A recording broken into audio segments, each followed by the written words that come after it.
Alright, there's gameplay. Let me get dock mode going. Hey, how's it going? Good to see everybody. And there we go. Yeah, I'm doing good. Mages Guild, more like Mages Build. Yeah, I don't know. Oh no, yeah, that's... I was wondering, like, I don't know. Maybe it's just because I'm on a new laptop, but I don't think I would risk downloading random EXEs.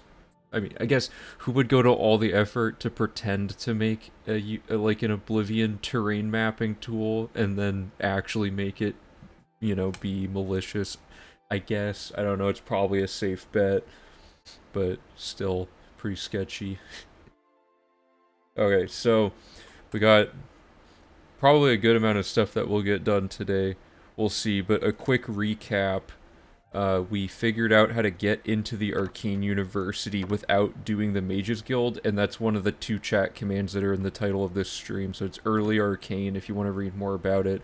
But long story short, for some reason, doing the Dragonfire skip to get to the end of the main quest, it puts you, and you watch like the final fight with Martin and everything, it will, for some reason, unlock several doors to the Arcane University. So, for example, this save file, if you look at their factions, we're an associate, but we're not the level you need to be to get into the Mages Guild yet. All we've done is join the Mages Guild, which isn't even a requirement. It's just because of other routing we happened to acquire that. But you can have no Mages Guild affiliation at all, do the Order of the Dragon from doing the end of the main quest, and then the Praxographical Center will unlock from some error in the scripting, as will the Mystic Archives. There's a few that aren't. Yeah, see, Mages Quarters is still locked, which is proof that we're not actually in the Mages Guild really yet. But we only need to get into 2 of these doors, one for enchanting and one for spell making. Conveniently, they're both 2 of the 3 doors that get unlocked, so we have access to the Altar of Enchanting and the Altar of Spellmaking from the beginning of the game.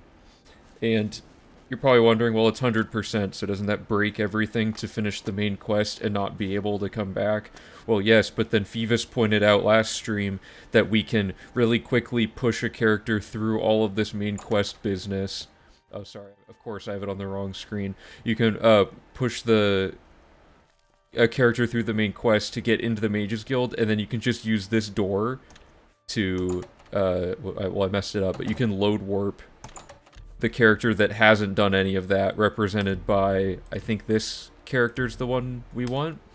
But anyway, this one hasn't done the main quest, so now this character's in the Arcane University, extra proof, they're not even able to get out without load warping, but now we have access to this altar early, so it's like a slight time loss, but like to get in here, but then overall it opens up routing possibilities that save a lot more time, we think, and that's kind of what we're going to be figuring out today, because we're going to basically make a load warp point into here and in the other spot, and go from there. And there's a lot of implications to this, which is why I had the document open. Hey Shonky, how's it going? Yeah, I'm doing well, thanks for asking. So, we were talking on the Discord, a few of us, yesterday, and we figured out, Whatha pointed out some stuff, and we worked out a way to make this work. So, we're gonna see if this actually, we theory crafted this, so today we're gonna be testing this. We're gonna do Early Arcane University and some combination of birth sign resetting and or purchasing spells to acquire all of these things that we need. For making each spell that's going to be used throughout the entire run. So we got to get that first. And then we're going to make spells, all the spells we need for the whole game, including the ones for exploring the map.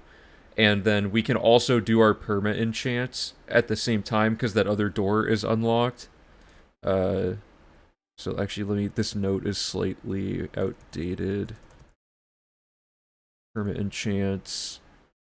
So yeah, we can get all these things, and then now that we can get spell access early, we don't necessarily need to do the Mages Guild like right away. Originally, in all previous routes, we do the Mages Guild like as soon as hey Ordained, how's it going? We do the Arcane University access as soon as possible by doing the recommendations to get in, so that we can make all the stuff we need for the rest of the run. But now we don't even need to do recommendations to get access to this. And then that also means we have all this gate closing tech that we figured out on a stream like a long while ago. It was like 8 hours of us just trying everything we could think of with load warping in combination with Oblivion gates, and we came up with this recipe. And this recipe has basically like this: if you do this sequence of events, you will get every single Oblivion gate that's spawned on the map, not even ones you've just, like, located. As long as they've spawned into the map, you can basically teleport from gate to gate automatically, get them all to have the shortest, easiest layout to close, and close all of them within a minute each. So Oblivion gates are now only about an hour of the run, a little bit more than that, but we're going to take this sequence of events, work it into, and Bosch made this summary of note taking based on our previous stream. I pulled this just screenshotted from the doc that he's been throwing together. So our ultimate goal now is to explore the map so early that we've done literally no quests at all yet. We're just getting the whole map canvassed, so now every quest we do can be fast traveled to and from, not just everything, like now including the main quest and Mages Guild recommendations. And Mages Guild recommendations are rough. There's some fast travel or like non-fast travelable sections at the beginning that are painful because you don't really, like, you have skooma, so you have fast movement speed, but like they're still long distances. So like for example, let me just console command in all the markers we need. Like the Leowen one, you go here, and then you have to run all the way over here to Fort Blue Blood to do this quest, right? Which is awful. But now we can just instantly fast travel there because we'll already have it discovered. And there's another one. I think it's... Oh, I can't remember where it is. Is it this one? Do you guys know what I'm talking about? It's one of the Mages Guild ones where you have to do like the... I think it's Coral.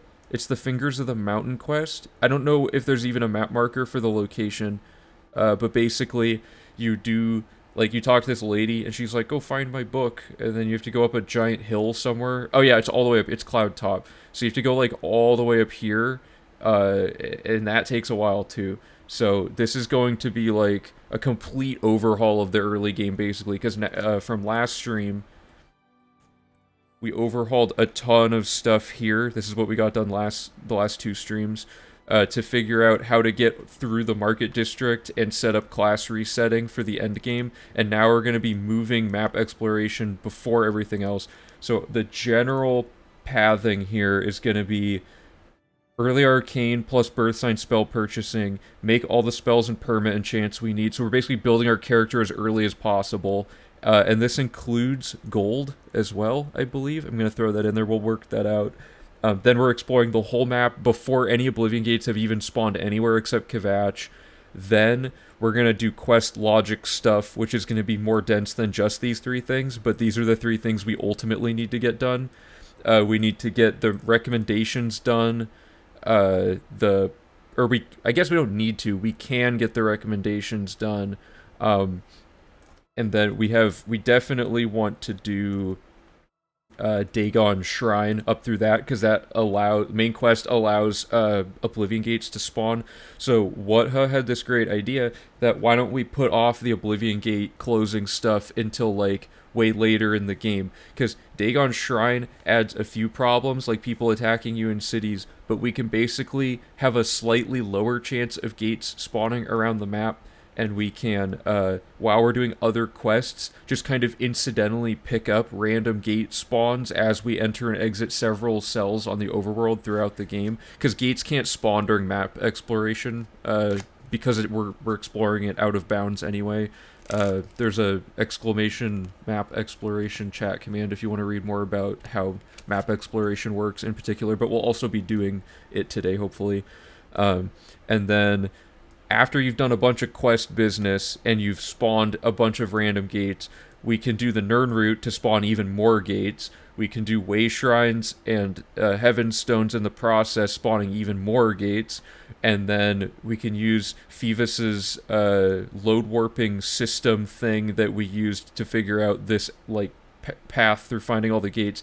Pick up every random gate and concrete gate that has already appeared on the map, even if we haven't discovered them yet. And once the glitch stops working, we'll know we hit the point where all the gates that do exist have been found. Then we just have to use Whatha's other map that shows the nearest location to each missing gate, and we can force spawn in the remaining gates. So what this basically means is when we do map exploration, there's no longer any uncertainty to it. We no longer have to wonder, are there random gates that we're missing? Where are they? We have to double check locations several times because we can't figure out if they already spawned and we missed them. Now we can just know how many gates have spawned, pick them all up, know that we've hit a limit, and then force spawn the next several, right? So it's really clean now.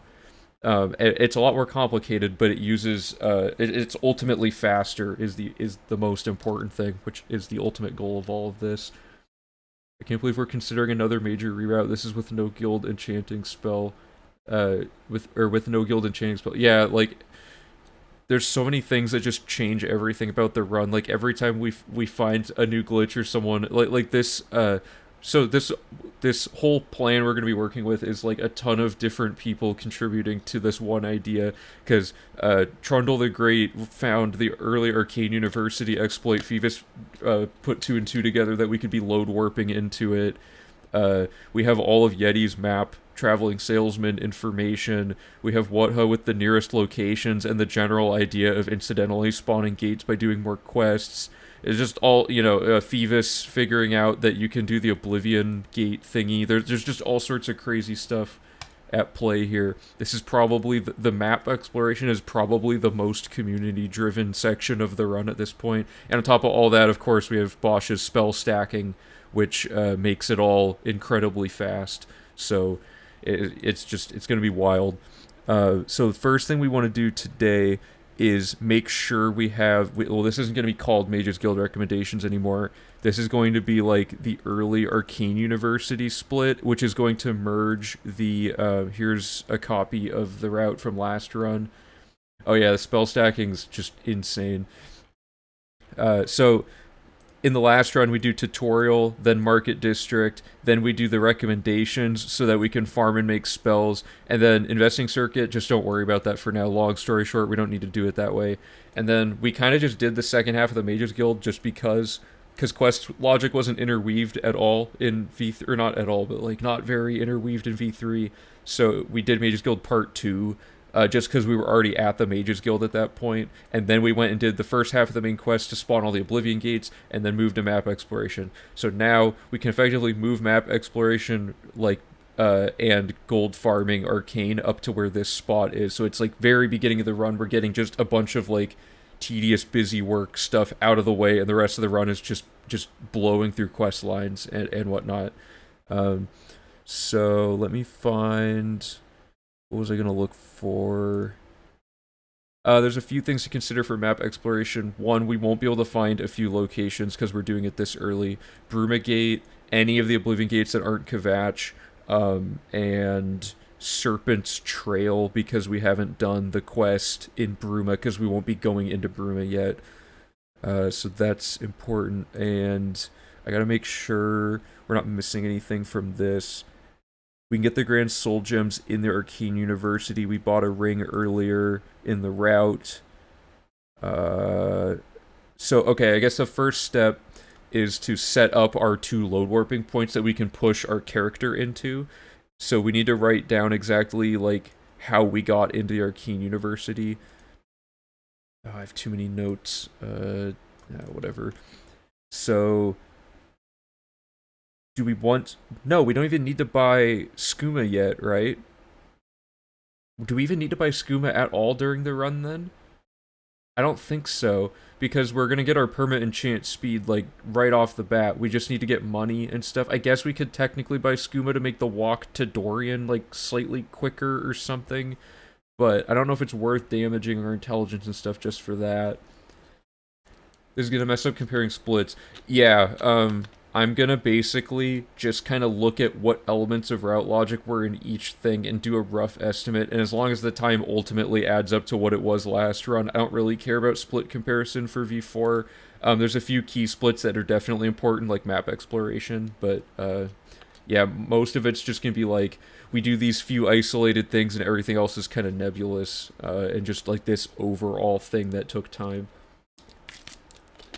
So we can kind of rethink this. We want apotheosis and the jewelry and the lockpicks, but we probably don't need skooma. All this chapel business and stuff doesn't matter yet unless we want to go to Breville and do this first just so we can get chameleon. Oh, okay, so that's the main thing, is how many frame perfect tricks do we want to do to throw this together? Because we can use the Shazar Stone to get these if we want, but that'll take a while. Or we just go to Lewin and Bruma to get these. And Fortify Skill is the alternatively the Apprentice Stone as well, which is by Skingrad. So we need to find the fastest way to get these things, because we're going to be using these things throughout the whole run. One thing we could do, because we now have load warping as an option, is we could run to each, really, like we could get skooma and then just sprint to each Mages Guild that sells these things as per the list of stuff that Bosch wrote down. And we could just buy each of these spells really quick, and just set load warping points at each of those things. Yeah, it's version 4, so pretty far along in the process now. Because we could technically, for those of you who don't know, if you make a spell and then you, or if you acquire a spell effect and then make a spell and then lose that spell effect, you still have the other spell you made, so you now permanently know the effect even if the original source of learning the effect is gone. So one thing we can do is keep changing our birth sign with the class reset glitch. And like for example, Fortify Attribute, you get it from picking the steed. So we could quickly make a Fortify Attribute spell that we need, then go change to the one that gives you Chameleon, so that we don't have to go to Breville. But we also need Fortify Health, so we have to make sure that, you know, like, we could just keep pinging back and forth. I think because it's a frame-perfect trick, it honestly is probably best to just go buy each of these things, and maybe if one of them is, like, really painful, we could change it. But, I don't know. With skooma, it makes it kind of interesting. Because we could just do early skooma, hotkey, all this stuff. Do the first, like, couple isolated things. Because this starts like a quest.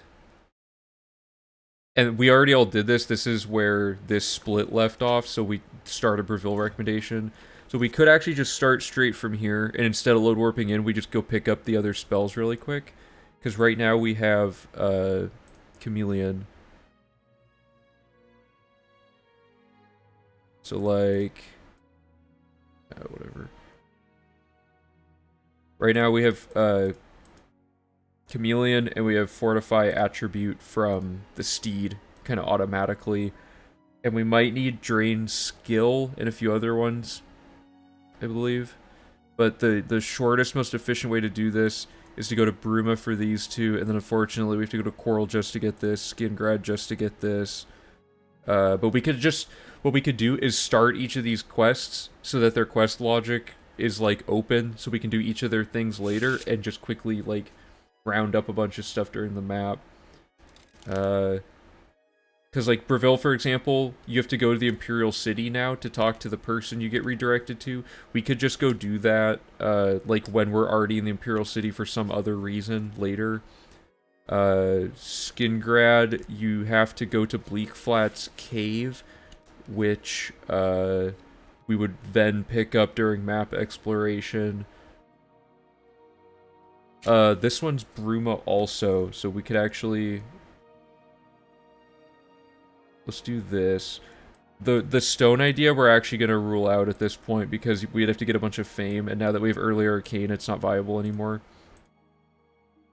What color is this? And then we need a,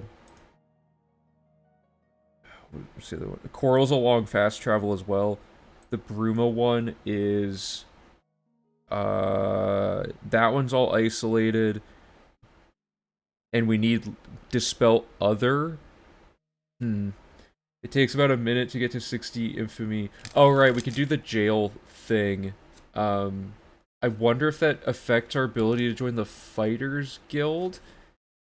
I think not. I'm gonna test that really quick. I'm just gonna set my infamy, because I know Fighters Guild has like a limit on your infamy.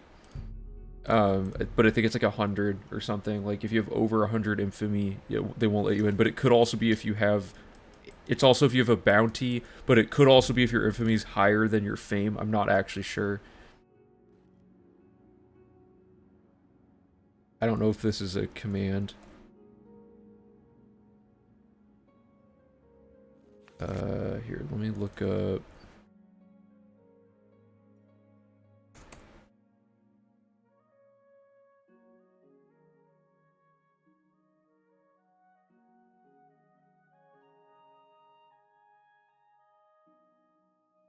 Set PC infamy is the command according to this website.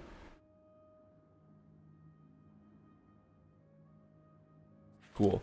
Okay, so let me just double check that that does what it says. Yeah, so we have 60 infamy. Let's see if that affects our fighters guilding. Might affect. Oh yeah, the pilgrimage. Or actually, no, the pilgrimage is to get rid of your infamy, right? Or something like that. What can I do? The fighters. Are you fine? Okay, so we can get in with 60 infamy. Yeah, let's go test a way shrine really quick. The pilgrimage is DLC, but way shrines might still have some sort of infamy mechanic. We're not sure. I gotta check that. Infamy, though, definitely prevents you from going to a chapel to heal. I know that. Where's the, oh, it's over here. Okay. Let's check this really quick. This should, oh god. This should be fine, though. Do we have to get Pilgrim's Grace? Yeah, that's one of the requirements. Seek greater. Oh, right. Okay, so the way shrines work before you download Knights of the Nine is, so like vanilla way shrines are a certain amount of fame before you can activate each one. I think like 15 fame or something is all you need to activate all of them. So yeah, we could get our infamy. How do we want to do this? Because if we got infamy, it would be for the purposes of getting the Shazar Stone. But that would require going, like, kind of... Where is the Shazar Stone? Let me look this up really quick.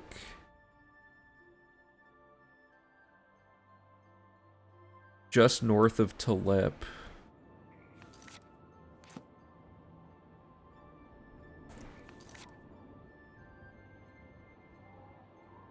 I mean, like, that you start with this location, so, like, let's see how long this really would take. Whoops.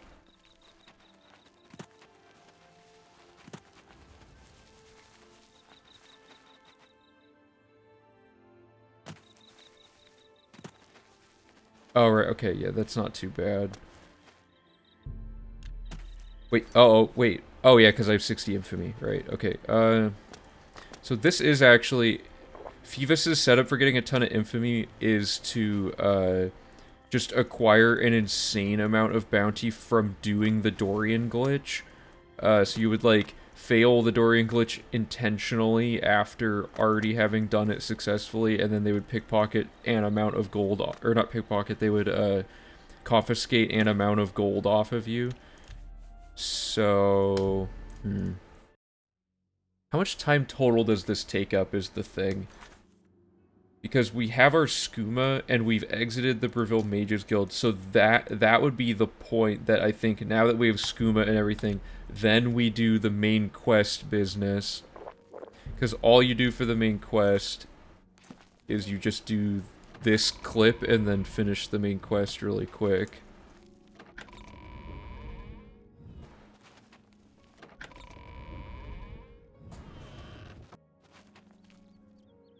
So For those of you who don't know, you just go in this door and the main quest is over. And you literally just like walk over here and back. And then just wait. It locks us out of stuff unless we use it specifically to make like a dummy save file that we're just using to get into Arcane, and then we load warp into it else for other purposes. So I might actually want to bring the timer up and see how long all of this takes. Also, Martin's not appearing, which is not good.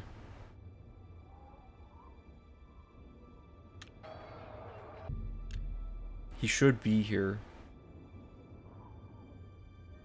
Unless I did something weird. What would I have done? Oh, I don't know. Yeah, I mean, it's a little bit out of our way to get this early. And this also doesn't seem to be working. Whoops. So I'm gonna make a quick save here and just see if closing the game fixes it.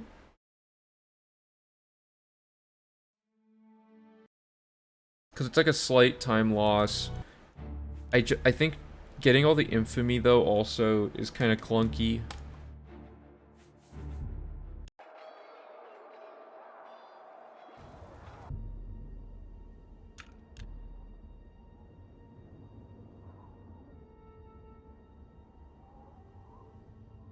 It usually appears like halfway down the wait timer if the game isn't broken. Like that.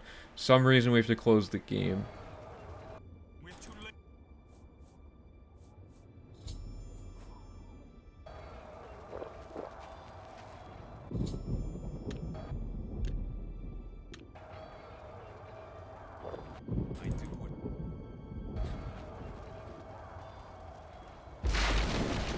Yeah, because we do have to watch this whole thing.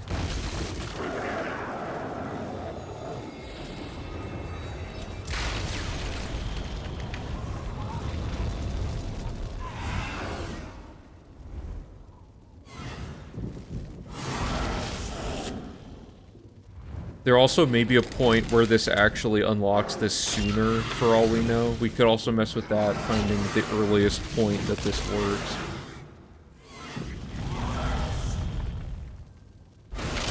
I think the travel time that you save might add up to be better than this, but I'm not sure.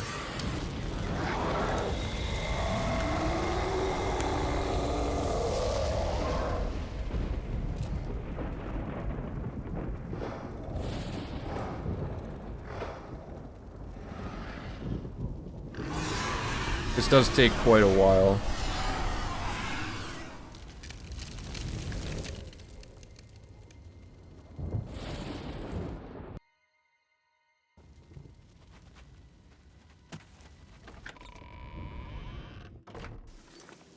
But then after this, you just go over here.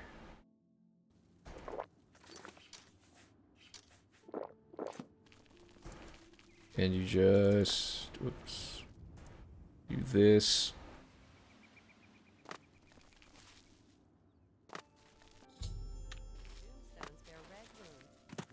Oh, it didn't work that time. What? Why did it not work that time? That's not good. Worked last time. Oh no, do we have to look at code again and figure out when this does or doesn't work? Oh, you know what it probably is? I didn't... Oh, here, let me just... I didn't talk to Okado, that might be it.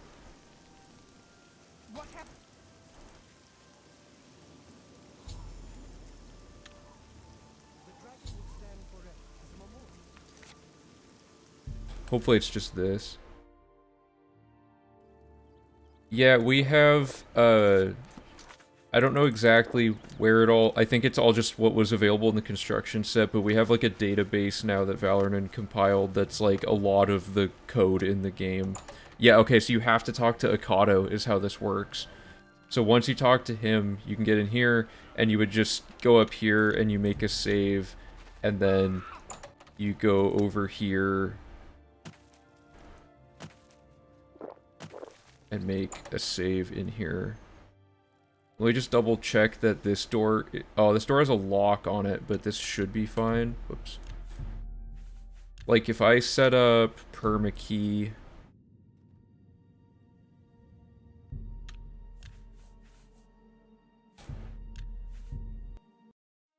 Oh, wait, that didn't work, did it? Yeah, okay, I messed that up. Because I clicked no, so it did the pop-up overlay.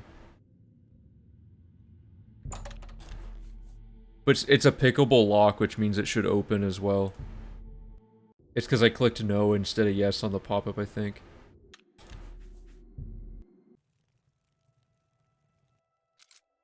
Permakey should be active. Is this door... Because I could also try the basement. Yeah, permakey's active. Okay, so that door... Let me see if load warping through it works, if you can pick the lock or something.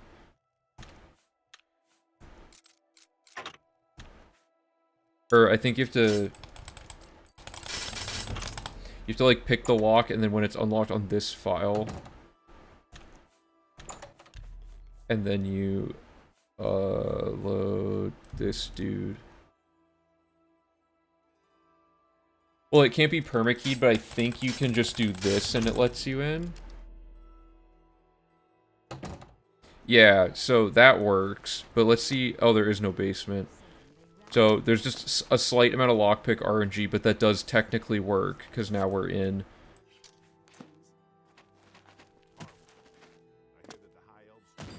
How much speed?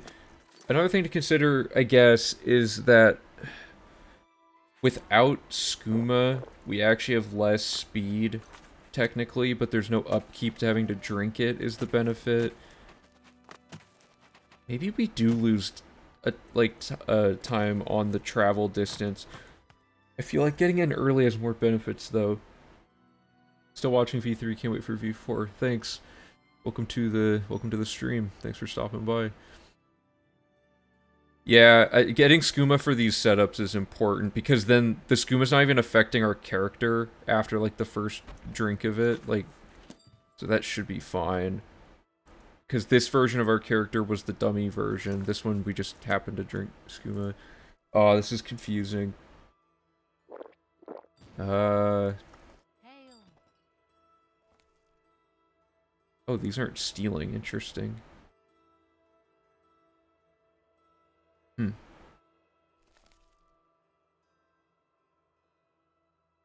Would be... Okay, I gotta look at the spreadsheet again.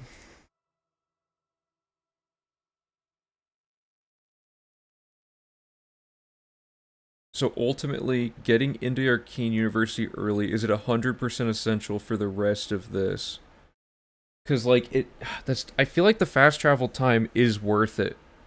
To be able to just instantly get to these quests. But I could be wrong. Because there's, like, 7 recommendation quests and the entirety of the main quest. Like, first half of the main quest. Which is, like...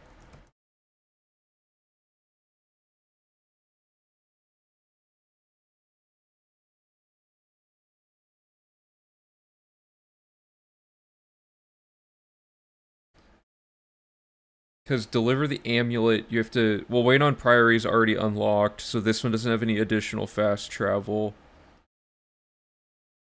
That's true, yeah, they probably didn't set it up that way. They were just like, no one can get in this door, and yet somehow they totally can. This quest we have to manually... So we fast travel with Kvatch, but then we manually have to run up to the Oblivion Gate, so that's like a slight travel. And then you can't do any fast traveling business within this series of stuff. So then... Is there anything at the end of this? Then you go to Waynon Priory. We need to discover Cloud Ruler Temple before we do the quest for it anyway, otherwise we can't actually find it and it breaks the 100%. So finding it through map exploration would at least fix that. We have to go to it before starting the quest regardless, so this saves like a double backtrack. That's a little bit of time saved. Path of Dawn is just like a dumpster fire. You have to go like all over the Imperial City, which means we could pick up the Breville thing in the process that we start by getting the Chameleon spell. Is it being the champion of Cyrodiil that grants you access? I honestly have no idea. I haven't looked into why it works yet. I just know that it does after Trundle showed us on the Discord. There's probably it's probably a miscoded faction thing in the script or something. So this is just fast traveling to a bunch of places that already technically are found. Funny enough, what we're doing could unlock our ability to get into the building to talk to Termina, I guess. Yeah, we might just need to get a bunch of timing data, you're right. Dagon Shrine is the only other one, so that one you have to travel to Lake Arius Caverns, and I think that's it. So let me write all this down.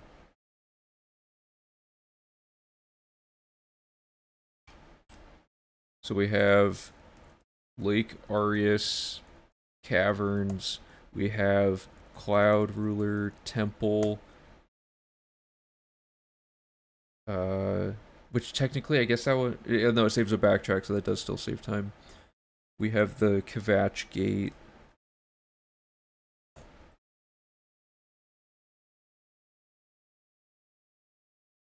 And that was it, right? Just waiting on Priory starts pre-discovered. So that's main quest. Let's look at Mages Guild recommendations.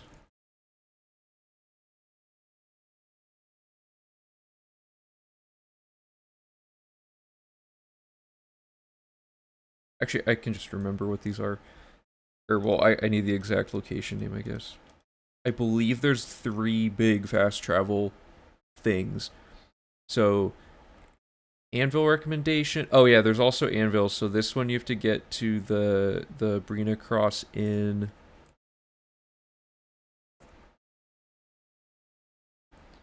Breville recommendation is Imperial City, but that's not fast travel. Bruma is all within the building. Shaden Hall is what is this one? The Mages Guild Well, so that one's easy. Fingers of the Mountain's like one of the worst ones, so you have to go to Cloud Top.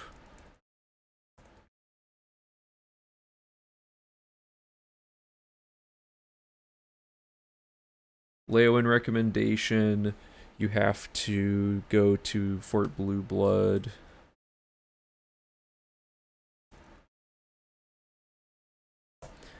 And Skingrad, you have to go to Bleak Flats Cave.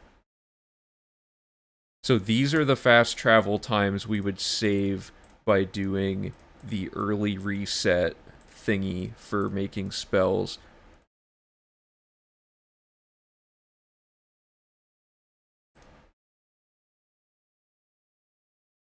So what we need to do is figure out how long each of these things takes and get a total of some sort down here, and then from there we're going to time how long it takes to set up the new thing and see which one's shorter, because I think all we need to do is time how long it takes until the point that the saves are set up, because from there load warping's like a matter of seconds, and I don't think it would really affect anything. Okay, so did I scroll? Okay, I want what am I trying to do? I'm trying to format this data. So is it format or is it data? It's format. Duration. There we go. Oh, and I want this to be a duration also. Oh my god. Okay, there we go. And this is going to equal the sum of that. And then we're going to compare that against the other thing, which is just early arcane setup.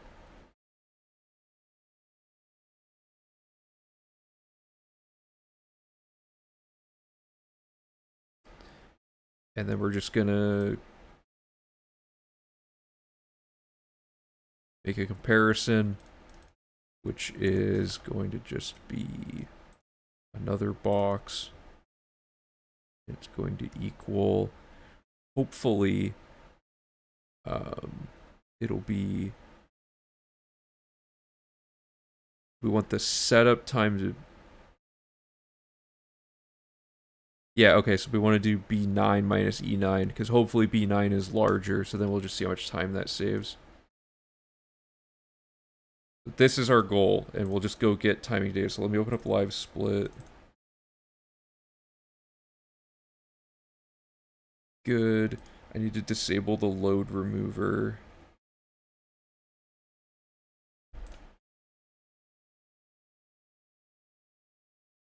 Okay, step 1. Let's get to Lake Arius Caverns. And is there any other considerations here? Because I guess not. Other than that, you can do a lot more at once when you're not, like Mages Guild recommendations, there's a little extra time saved because we can do other route logic in that city at the same time that we're doing the Mages Guild recommendation. Level 20 to... Oh yeah, so we're level 20 in this save, and we have skooma, because we'll be... The important thing is, we're using skooma, like, the whole time. And the fast travels... Because, like, so... If it's even remotely small of a time loss, I'm going to take the time loss, because I think we'll save more time being able to, while we're in Breville, do a bunch of other stuff, like while we're doing that recommendation quest and stuff, if that makes sense. Oh, I also forgot, Freckles Slam and Weighted Keys, thank you for following since last stream. That was offline, so forgot to thank them at the beginning of stream. Kind of random, but whatever. So let's start with Lake Arius Caverns, which I'm gonna start time like as soon as I open the map, I guess, or like I don't know. I'll just do the raw travel time, whatever. Because in either case, it would be a fast travel plus loading screen. So I might mess up the pathing.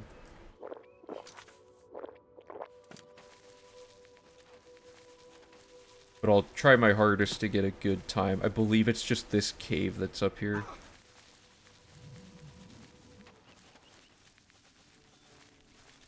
I'll catch up on chat after this, sorry. I gotta get good timing data here. Whatever. Oh, I botched it. Time. Okay, what was that? 29 seconds. Let's say 28 because I flubbed something. Can you switch overlays? Oh yeah, I can switch it to gameplay. We have to go back to Breville and the rest of the seas for all the quests, though.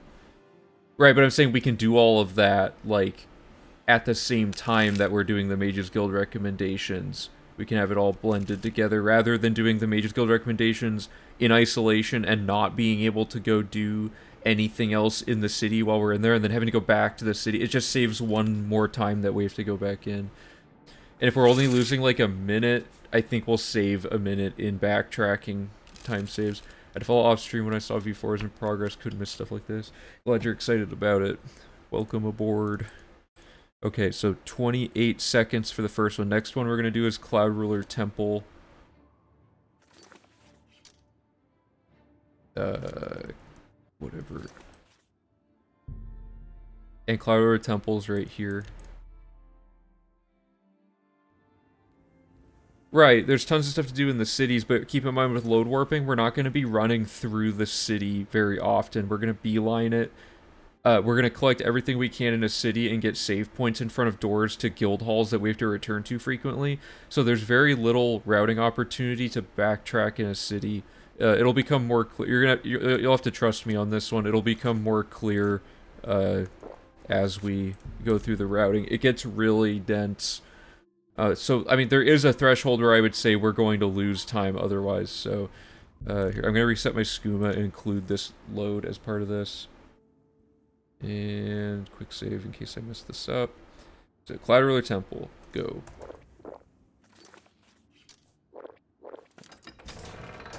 Having to drink the skooma is rough.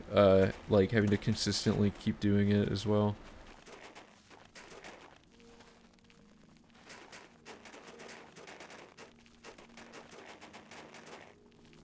I also don't know, like, the absolute best pathing to get up these things, but... 24 seconds.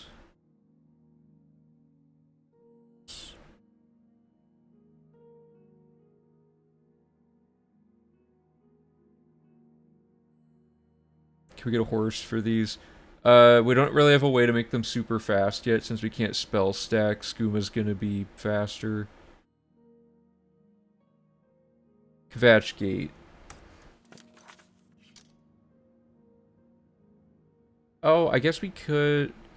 Well, it takes like an extra like minute to walk a horse. The nearest way shrine to a city is there's Breville has the one that was over here, which is kind of tedious, and then I think there's one like right here that, but it's like you have to put your horse through water to get to it. I don't know. We also don't have any fame yet, I don't think. Like, we have literally no fame, so we can't... We would need one fame from somewhere to activate the Way Shrine. And I don't know a quick way to get fame other than doing certain quests that we're not able to do yet. So, let's do, what's the next one? Kvatch Gate. I genuinely think that Skooma's just going to be the fastest way to do this. Okay. Quick save and go. Okay, I drank the wrong amount of skooma, so I'm gonna redo that. I messed up the input. Come on. Oh no, get away from me. Whatever, I'll just ignore that guy.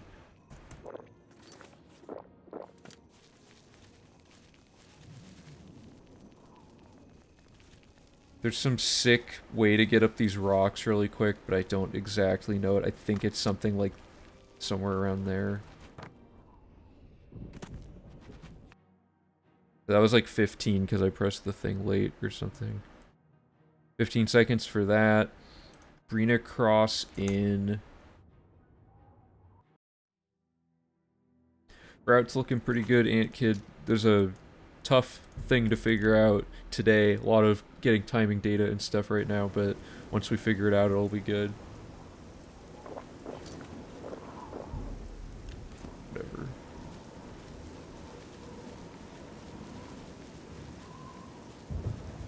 Also, not having to spam jump anymore is pretty good.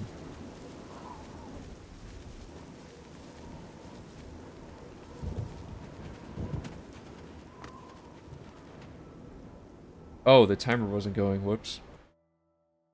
I messed up the button, I guess. Oh, whatever. Okay.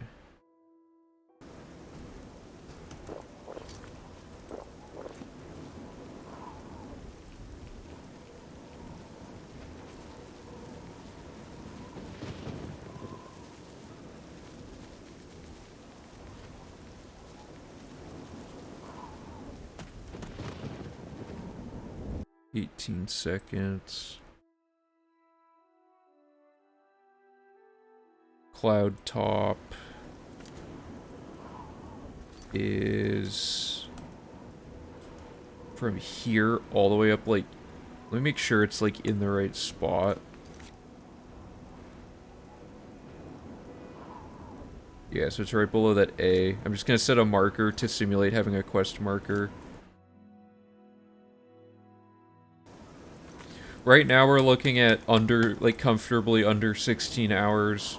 The last run was 21:45-ish, so it's already looking pretty fast. Our goal was 16 hours anyway, which at the time I thought was, like, aggressively low, but now it's, like, pretty easy. Oops.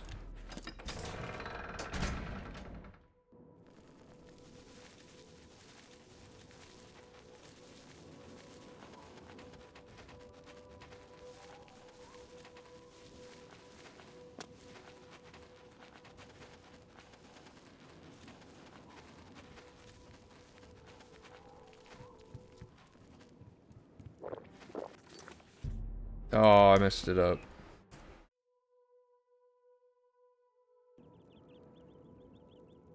Yeah, I'm getting my energy back for streaming.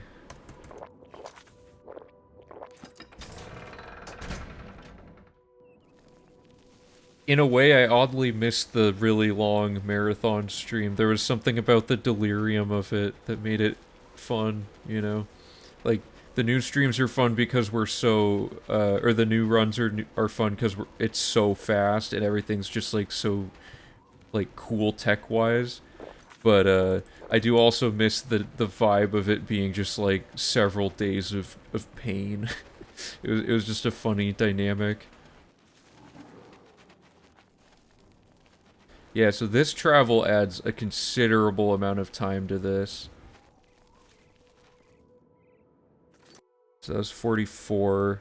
This might actually just straight up save time, although the Arcane University thing might take a while. 6 hours cut off with class reset and vampire. Yeah, that plus Bosch has been getting timing data on how spell stacking will affect things, so we've been accounting for that. Random skill books are going to be a lot faster, all sorts of stuff like that.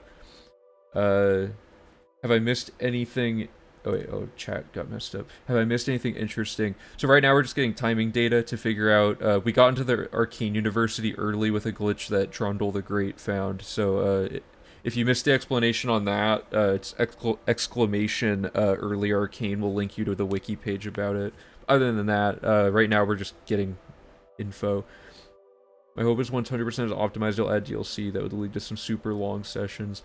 Yeah, DLC really doesn't, aside from Shivering Isles, DLC doesn't add a whole lot. Knights of the Nine has some cutscene business, but, other than that, like, all the other DLC is just like, go into this building. Now the quest is complete. Like, it's just a little bit more gold farming and stuff. I would venture to say all the DLC in the whole game that isn't Knights of the Nine or Shivering Isles adds like 5 minutes to the run. And then Shivering Isles probably adds like an hour. And Knights of the Nine adds like 35 minutes or something. That's my guess.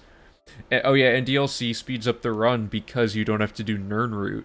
So DLC should just be a separate run because in the DLC version, there's a respawning Nirnroot plant in one of the DLC areas, which means that it's no longer a organically finite statistic. It is now organically infinite, so we no longer need to do it. I think the flavor of the vanilla run is more interesting for that reason.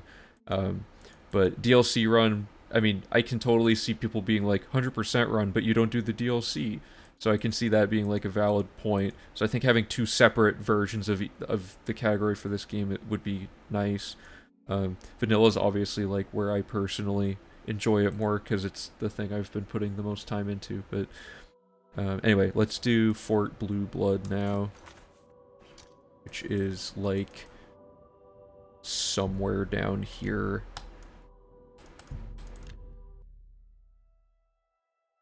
Yeah, is it really 100% if we don't collect all the Nirnroot? I mean, come on.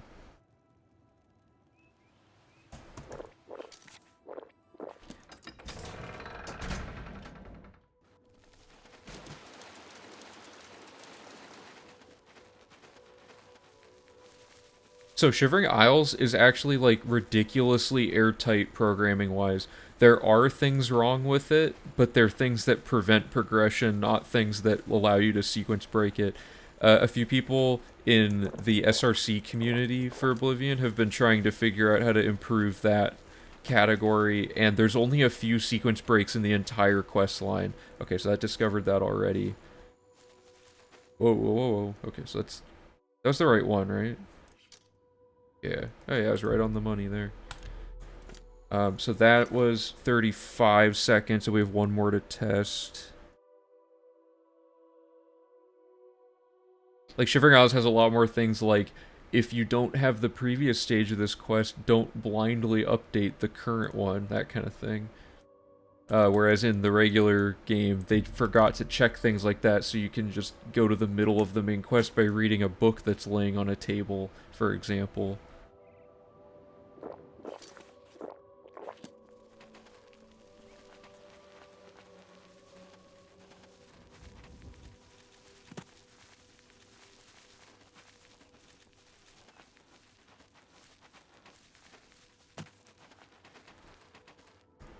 That was like 17, but I messed up the timer. Okay. Grand total, 3 minutes. So the question is, from the same save, can we set all the other stuff up in under 3 minutes? Maybe. The cutscene's probably like 2 minutes long, so it's gonna come right down to the wire on this. If it's even close, it's probably worth doing the early arcane setup for the previously mentioned reasons. Have we not fully explored the map? We're trying to see if it's worth exploring it before doing the main quest stuff, and the Mages Guild recommendations. So, can we spell stack with low level, or does a less powerful stack, or do a less powerful stack that doesn't require skooma? We can spell stack as soon as we can make spells. Sorry, I'm choking on air again. As soon as we can make spells, so we're just trying to figure out like the fastest way to get there, because with class reset, we're level 20, and we have all of the spell, or all of the skill level requirements that we need for things, other than, I guess we don't have 75 mysticism yet. But we're trying to figure out if we can go up to level 30 to get to 75 mysticism. There's going to be some sort of balance there. But anyway, let's try the, I might have to close the game because I don't think Martin's going to show up. So I'm going to close and reopen the game. We don't have access to the spell stack yet. We don't... Whoops, wrong button. Whatever. We don't get spell stacking until we do early Arcane University glitch, so we're trying to figure out if it's faster to unlock the Arcane University organically with just skooma, or if we're going to be able to get to early Arcane the other way. Yeah, so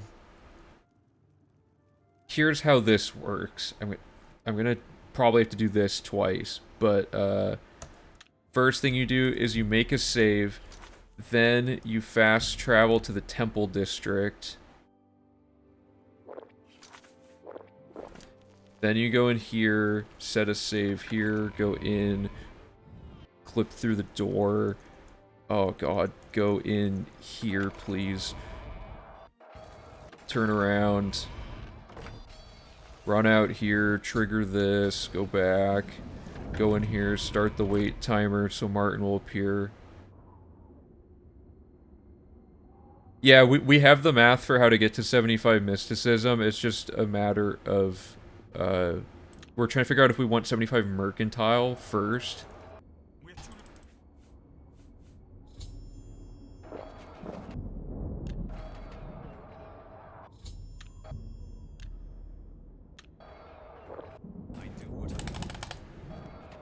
I think this will be faster. We're at a minute before the cutscene, and then we just have to talk to Akato.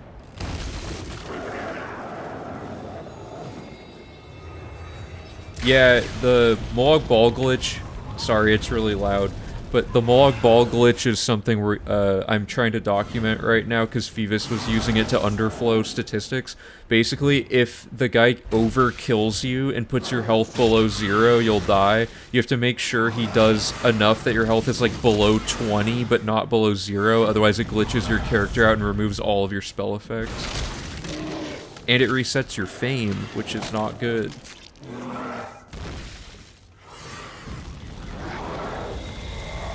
I'm also trying to decide, like, should we ban the alt-tabbing mechanic because it's hardware specific to the PC? That's another thing I wonder, because alt-tabbing closes this cutscene, but on console you wouldn't be able to input anything that intentionally skips it.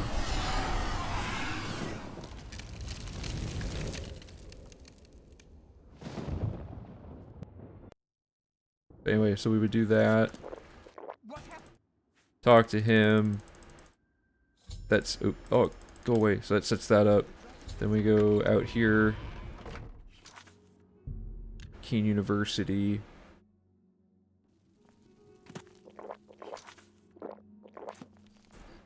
Get to here. And then it's just a mad dash to set all these up. Oh god. Whoa. We set a save here, and we could actually quick save outside of this door and quick load back to not have to run back down, I guess. This is the wrong building. These are almost the exact same amount of time.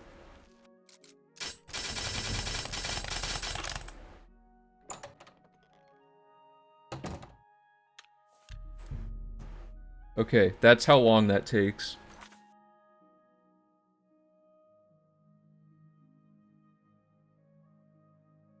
And that was like first try running through it as well.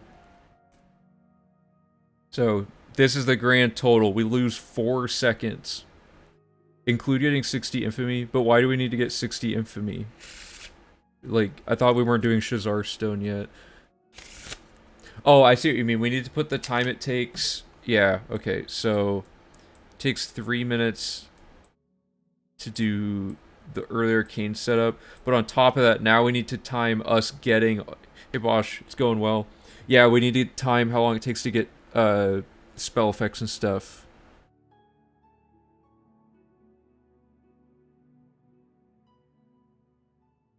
Yeah, my bad. Forgot about that. Oops.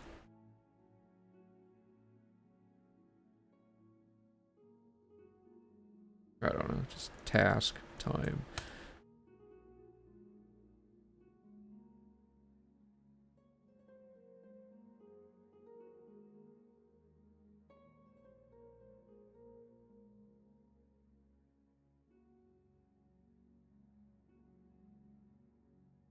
Okay, we're down 4 seconds then.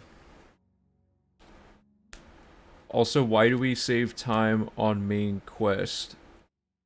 Uh, just because we can do other stuff, or it's all coming down to that we can interlace stuff more heavily.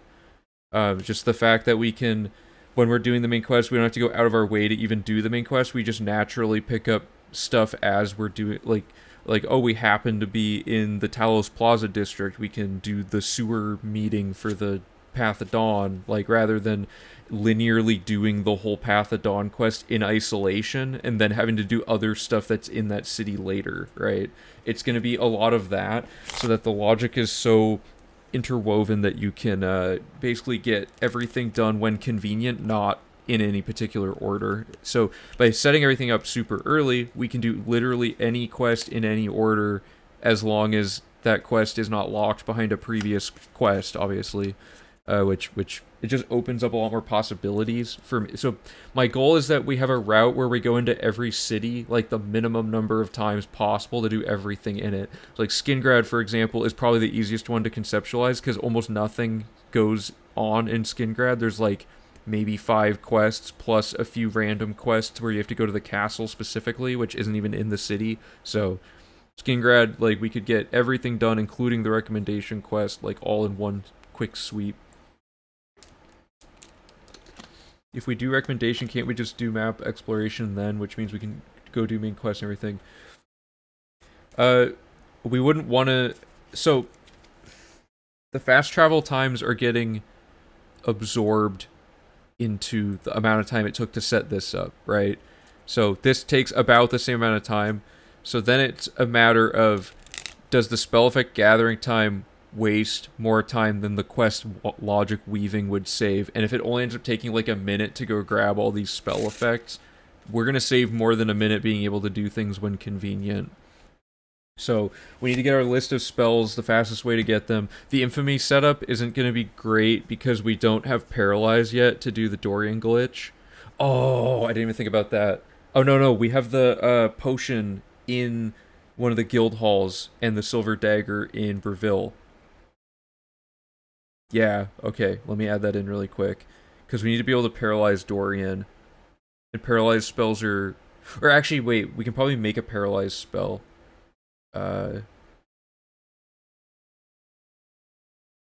don't know why I googled UESP on the UESP.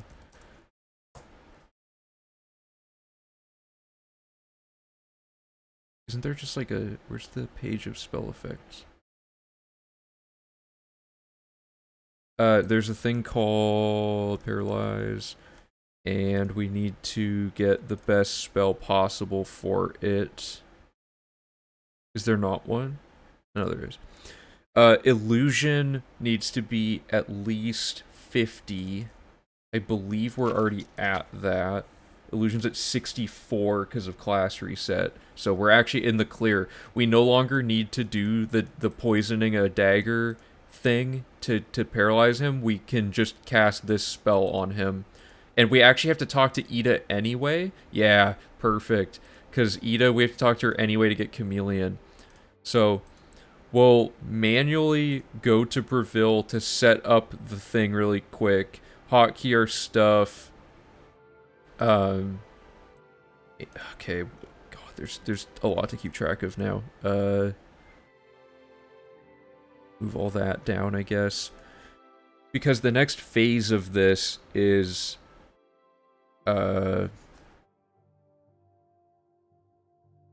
Chameleon and Paralyzed from Ida. What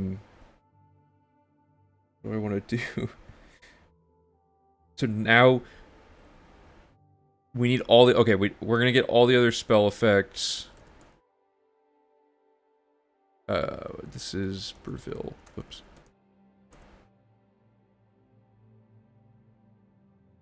Also keep in mind, so what, if we get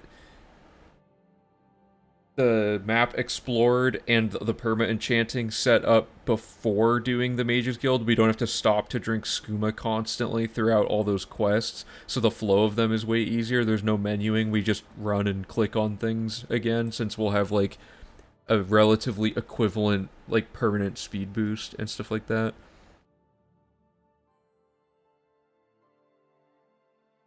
Nirnroot is still isolated from the map because they're way too complicated to mix them together still. I don't know the best way that we would do it all at once, but we are gonna probably work way shrines and what is it? Heaven stones into the Nirnroot all at once. Yeah, that'd be like some crazy V5 thing. The Nirnroot is like a flow. Like, you have to get in the mindset of, like, following the workflow of it. So, disrupting that by also having to go get locations is tricky. And the Nirnroot is actually kind of sped up by being able to fast travel around now anyway. So that'll kind of mitigate the time loss of not doing it all at once. I think a human would have a tough time doing both together, but V5 we can explore that a little more. Oh yeah, and we're doing out of bounds map exploration. Oh no, yeah, okay, good point. Out of bounds map exploration, I keep forgetting, it doesn't spawn anything, so you won't even have Nirnroot visible to collect, and the game would just crash if you didn't do out of bounds because of how fast the spell stack makes you move. So that's a good point. Okay, so we need... I'm gonna pseudo route how to round up all these spell effects, and then if it ends up timing out to not be too much of a time loss, we're just gonna leave it. Summarize the first hour of stream. Yeah, we got this timing data to compare, and we're still getting timing data to compare stuff, and the first, like, 20 minutes was me bringing people up to speed on the early arcane thing, and kind of the general layout of what we're doing.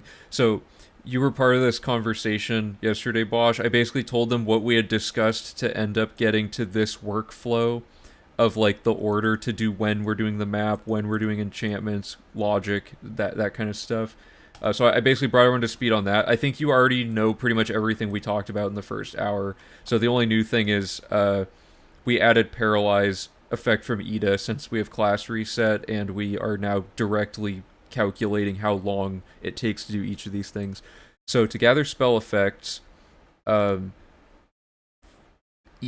takes 0 seconds because we already are going to go into Breville anyway. So these two are fine. What we need to route is how long it takes to do getting all the Bruma things here, and then doing Command Humanoid and Weakness to Magic from Skingrad and Coral. And I think that's all the spell effects we need. We also need Drain Skill, I think, because we're gonna need... Or, no, we don't... I don't think... We can just farm more gold from Dorian to make up for the training at the end of the run. I don't think we need Drain Skill anymore. That was just for a bunch of skill farming stuff. So that's a lot of spells we don't have to make. We're getting Fortify Skill from the Apprentice Stone. Okay, I'm going to make a quick little route here. We have to go to Skingrad for Weakness to Magic. So step 1, Skingrad Stable, Apprentice Stone, and then Skingrad, Mages Guild, and we're gonna start the Mages Guild quest and buy Weakness to Magic. which is from whatever am I look from Viggy the Cautious. Okay. So we're starting Mages Guild, doing weakness to magic. So that checks off that and that. And then I'm gonna get the music going. I wish the game's music didn't stop whenever you did not start again. Okay. We're gonna do all the spell. Yeah, ideally we're gonna make every spell we need for the whole game in this one thing. We might have to just make the gold farming one and then load work back in once we have enough money to do all of it. But spells are pretty cheap, so maybe not. We might be able to afford them all. Let's do setting up. The Coral Mages Guild is nearby. This one's easy. And we can set these load work points if we really wanted to, but I'm not going to do that yet because I don't know for sure that we're doing that. And that only adds like maybe a second.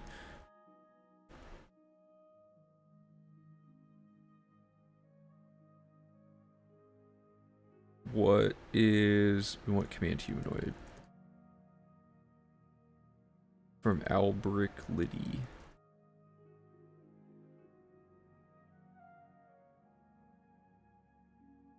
Okay. And then Bruma's going to have all three of the other ones. So this is not bad to only have to go to a few things. And the Apprentice Stone, I believe, is north. Or wait, no, I think it's like down here. But we'll figure that out. Timing's going to be rough. I might have to run it twice. So we need Fortify Health.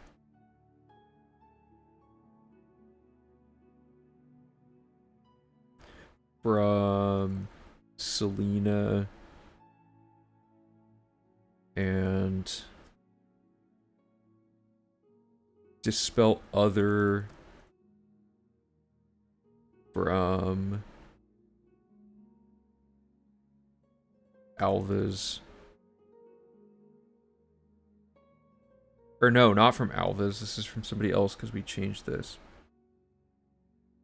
Wait, let me double check this. Because we changed the things that were on Bosch's thing. Skingrad, stable. Okay, is Viggy the Cautious in Skingrad? Yeah, that one's fine. Selena is... It says Breville, but it's actually Bruma, so that one's fine. And Dispel is not going to be Alva's, it's going to be someone else.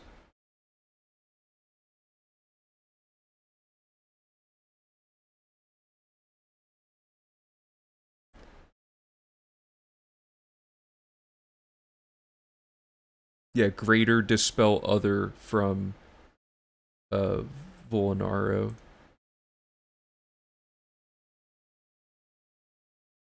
Oh, that's funny. You can buy this from him for the quest where you undo his prank.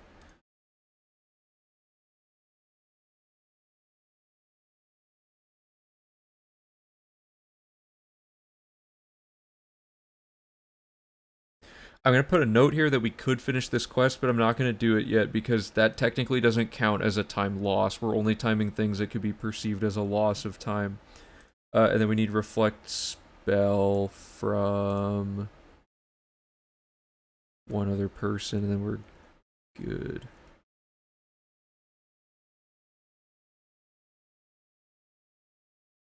Superior Spell Reflect from...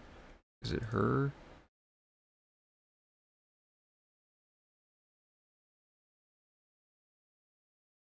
Selena.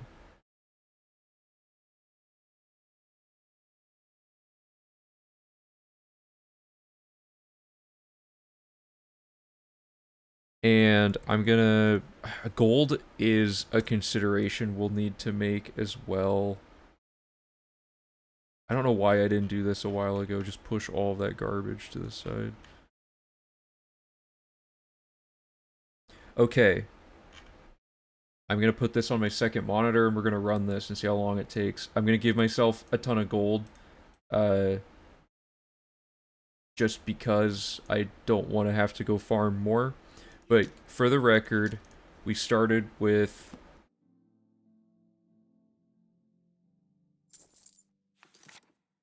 11,698 gold.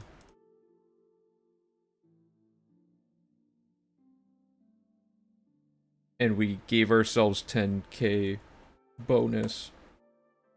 So our goal is going to be to see if we had to spend more than 1,700, basically. Reaching 50, 75 mysticism is a time loss, right? No, because you have to level up anyway throughout the run, right? Doing the early class reset gives us a speed boost that saves time on perma enchanting. That's not really part of the routing timing for gathering all these effects.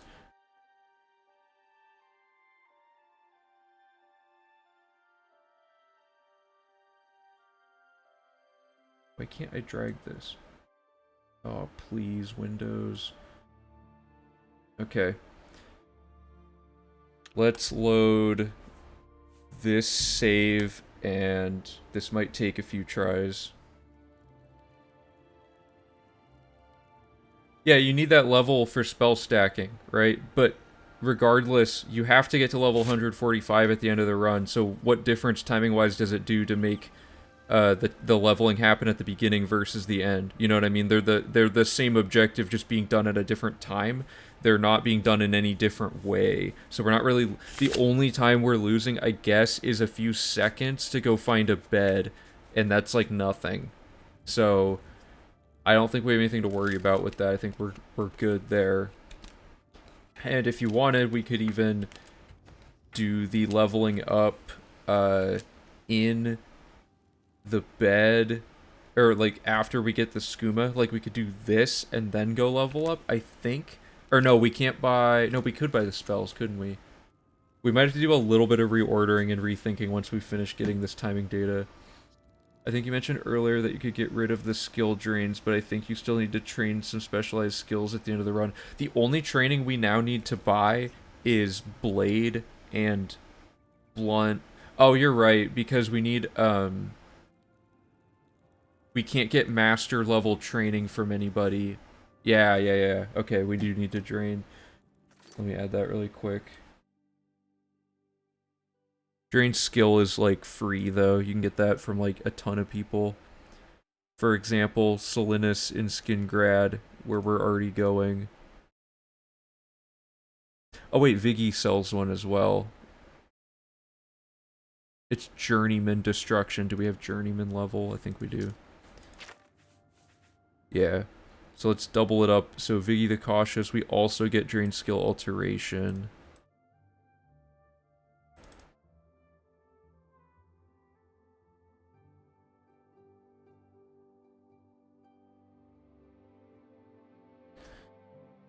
Okay. This will probably take me a few tries to execute this even remotely well, because I'm going to have to figure out where everybody is, and we don't have timing, or like we don't have instructions on like how long to wait to set up schedules or anything yet. So this won't be 100%, this will be slower basically than how long it would actually take. So we did all this, this took no extra time. Let's... Okay, here we go. I'm gonna just drink skooma before I start it, because the first thing we do is go to Skingrad Stable and go get the Apprentice Stone.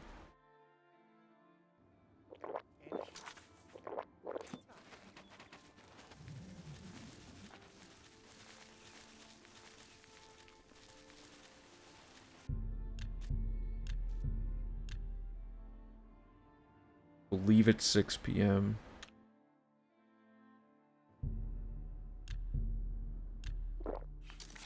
Okay, and then we go here.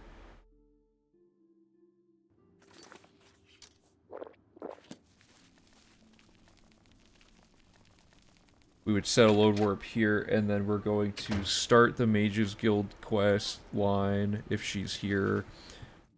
Of course. I trust you. Right, and then we have to find Viggy the Cautious. Of course, no one's ever where they should be. This is bad.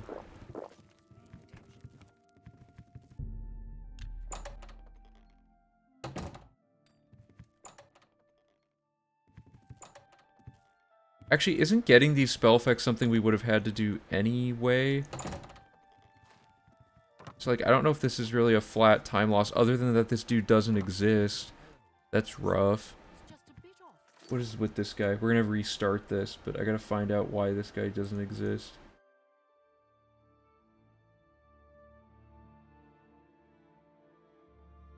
Goes to a chapel at 6 p.m. Why? Today's your lucky day. Okay, I don't have my notes open. And then we're gonna buy Drain Skill Alteration and the Weakness to Magicka thing. Cool. And then we want to go to Coral.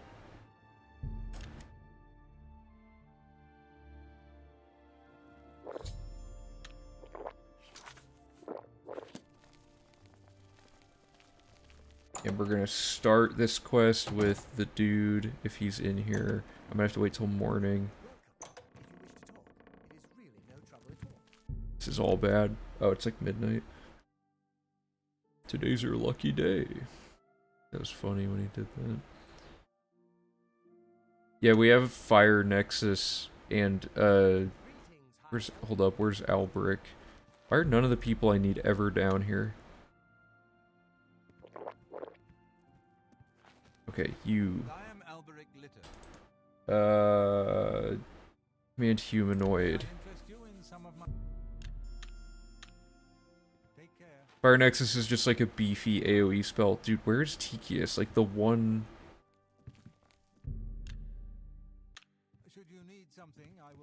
Am I going insane? I'm afraid I can't just Oh, whoops. Okay. Finally, we do Bruma.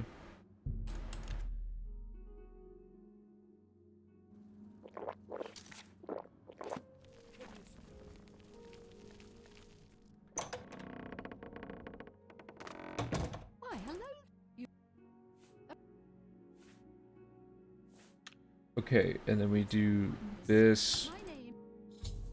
So it's Fortify Health and Superior Spell Reflection from her. Okay, so we could afford all that, and then from him we buy Greater... whatever, I spoke too soon. Greater Dispel Other... Oops. And then we equip it. And we have to use, or sorry, first we do minor life detection, and then we do greater dispel other, and we look for Jaskar. Will be somewhere in here, and then we do this. Oh god. You're kidding me.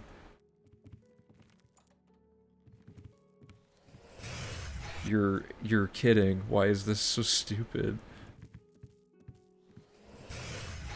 Dude, for real. God. Okay. Why is it so hard to hit him? Just because he's invisible? Is his hitbox, like, smaller? Oops. Get that quest done. Does that give us fame? Okay, so that was horrible, but that was 5 minutes to do all that.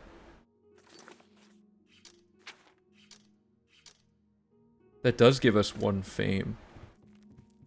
But anyway. That was like 5 minutes, but consider this.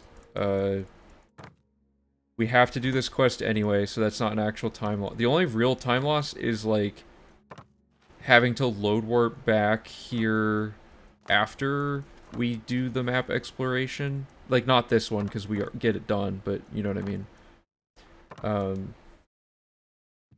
The skin guard stable, we have to do... Like, these are all things we would have had to do anyway. Like getting the apprentice stone. I don't know if this actually... Because we start the skin guard quest. I think this really wastes like 2 minutes. Oh, check Discord. Why did you... Why did you send me this?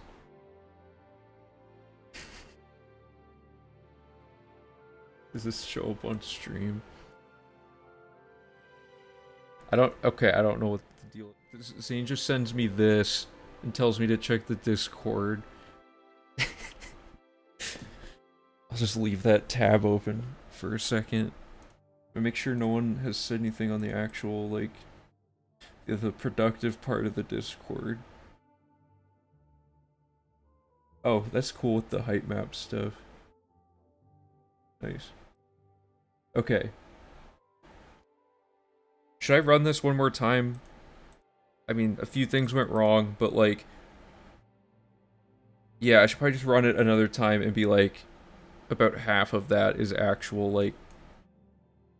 things that matter.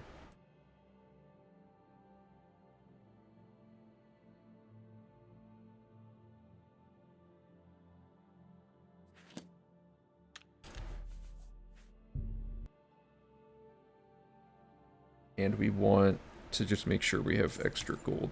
Okay. Ready...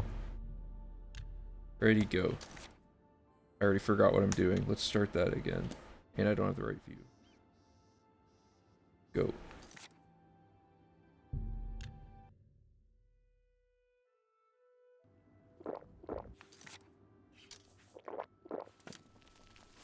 Oh, that's a gate.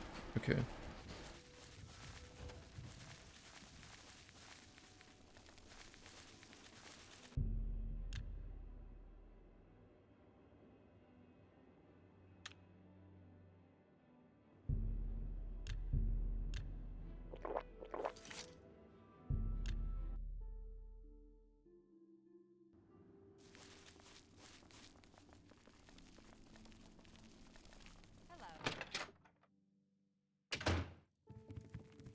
I trust you have Earth will see me when he gets. You want me? Have a look around.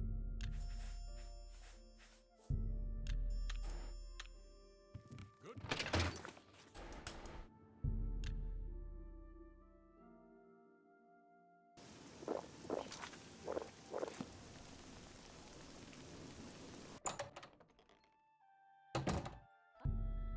What, he's here this time?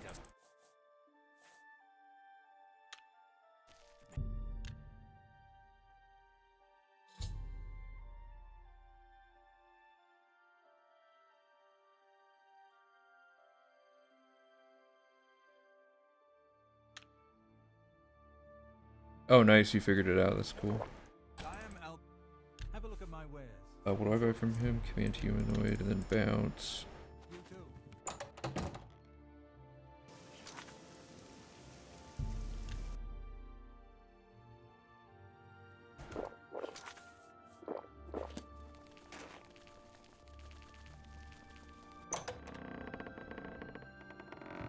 Why, hello. You. Please, my name. Have a look at my Have a look at my wares. I'm sure there's.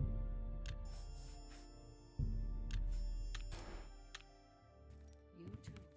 Volanov, can I interest you in? Good day.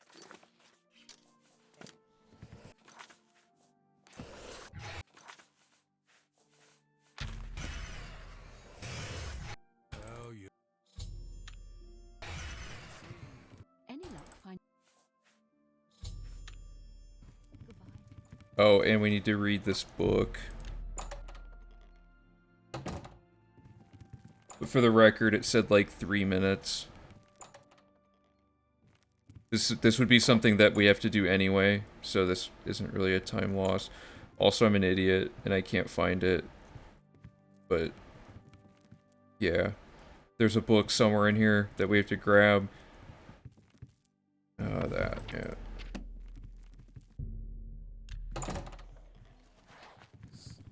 How goes it? So yeah, sorry, the timer just said like 3 minutes.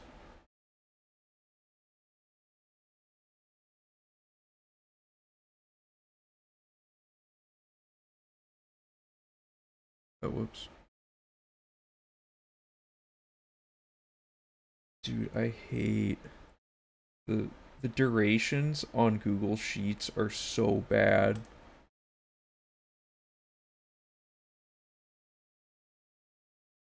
Probably the worst data format like ever. It just never does what it's supposed to do. Okay. The grand result is if we do the fast traveling as we do quests, it's a 3-minute setup. It's 6 minutes if we gather the spells and do the early Arcane University setup. So it really comes down to, does the quest logic ordering allow us to save? And keep in mind, this 3 minutes that goes into this, a good portion of it is stuff we would have had to go do anyway. So I think it's still worth doing the early Arcane University. We also need a little bit more gold because we ran out of gold. We ended up with 9,806.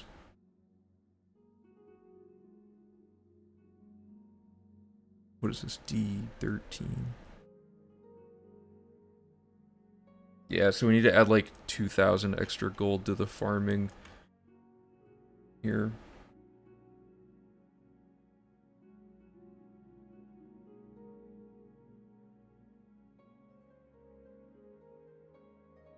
Can someone tell me the character stats, context for this path, please? Character stats for, like, at this point in... I'm actually going to also save this. At the time right before we started this whole thing...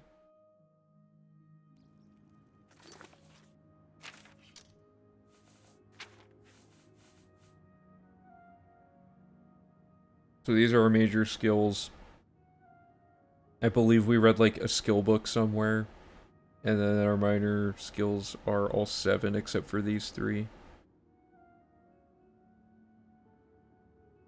Yeah, we need 75 mysticism, but we'd probably just be level 30 instead of 20 to achieve that.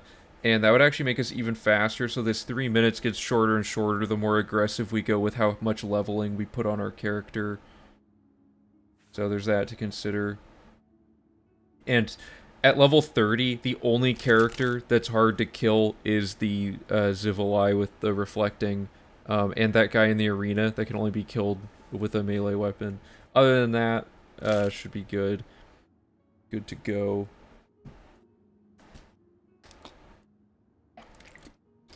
Well, that was a good start. Figured all that out. Yeah, he absorbs stuff, but I think it's a random chance, right? So if you use oh, I see what you're saying. Yeah, liches could actually kill.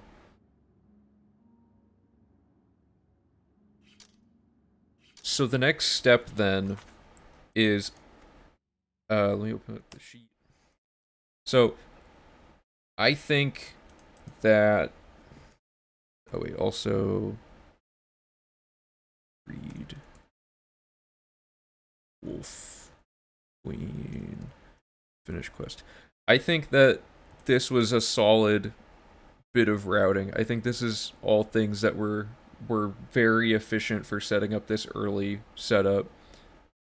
So you get all of this set up, and then once your character's like buffed out, then you go do the placing of all of the save files. We're fighting Zivalai probably at 30. Let me find the class calculator.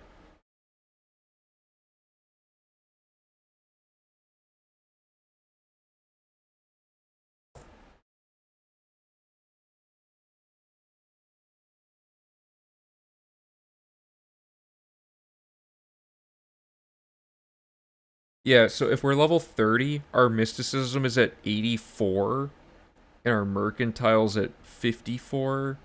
So these are the only 2 stats we really care about beyond level 50. Anything else that we get to 50, great, but these ones we need.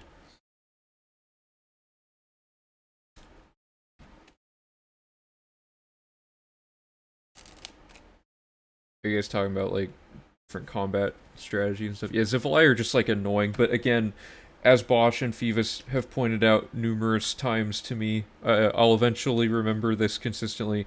We're going to be 100% chameleon, so nothing's going to even be fighting us, and it's not like it takes that long to just double tap something till it's dead, and the odds of there even being any Zivali that we need to kill outside of the Great Gate fight is low. I don't think there's like any situation where we need to do that.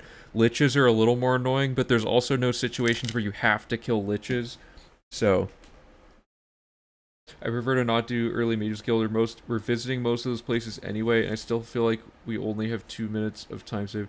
Hey Elon, how's it going? We're working on some more routing stuff today. I think it's the whole spell. I think at level 30 we don't need to do anything special.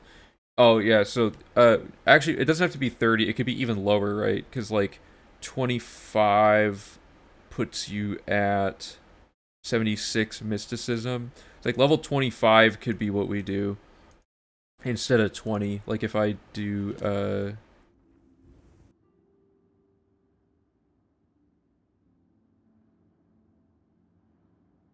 if I just simulate a class reset here. Now we're at 76 mysticism and 49 mercantile. And everything else is like obviously already fine. I don't know what it's a tough call for sure because these are both so similar. Ultimately, it's a 16-hour run where we're losing 3 minutes to do this thing, and that 3 minutes I think gets saved again over the course of the run. I think it's a lot easier to do the whole map because we can't really do the map without doing the recommendations, but to do the recommendations requires like for example, we only had to visit 4 locations for the mages to set up the Mages Guild stuff.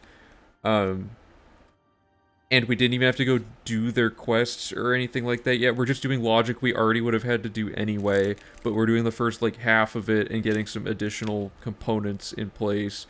And then we don't even have to go to like 3 of the Mages Guilds, I think, or however many there are. There's like 3 Mages Guilds we don't have to go to at all to even do their quests yet, which makes the setup short. 14-hour run first try, 12-hour after sometimes. Honestly, with like the rate that this routing is going, I wonder if this will be the first time we just rerun the same route to be practiced at it going into the second iteration. Because usually we do a whole run and then we're like, that was so bad in this way, this way, and this way. We'll have to change all of it. How's the reset glitch changed the route so far? We just have like faster stats and things at the start of the run, and it allows us to get skill values that we'll need for various things. Like the fact that we're already level 50 to 70 range on a lot of these makes like master trainer quests easier to unlock and stuff like that without having to make spells for everything. I think if you were doing this level 100, you would need to worry about combat, but 30 should still be fine. So my question is, why are we doing 30 when we could be doing 25 and barely, like just get the minimum mysticism we need and get out? You know what I'm saying? Like, wouldn't the lower level the better, or wouldn't being lower level be better? Logically speaking, using the Mages Guild recommendation part makes the most sense for map discovery stuff. It works well in all guilds. Oh, you mean like during the guilds you get... Well, so we're doing really weird map exploration, so we're out of bounds the whole time. I guess Karsto went out of bounds for his, didn't he? I'm torn because I think it feels like it's better to do Arcane University early so that we don't have to deal with juggling skooma for the other recommendation quests. I feel like there's also some third option that we're missing here. Like some sort of best of both worlds thing. Because like, well, what's one of the ones we don't do? For example, the well quest in Jaden Hall or whatever. You have to just stay in that one Mages Guild, so there's no fast traveling there. So that travel distance to go get to that Mages Guild and do the well thing and all that, that's all like in isolation, but you still had to fast travel to the thing and then run out to it. But you could have picked up a bunch of buildings in a big circuit and just happened to stop by and do that one on the way if you didn't have to do it in isolation first, if that makes sense. So what do you mean he used the recommendations for map discovery? Like he got them all set up and then picked up all their things as he went around the map? Is that what you mean? Because we only started ones that we needed the spells for, but I guess that is an option too, is we start the recommendations and like complete them all during the loop. Which I get, we're kind of doing that, I guess, here, because when we do the map exploration, we're going to hit all of the spots that we set up quest markers. So we could do that.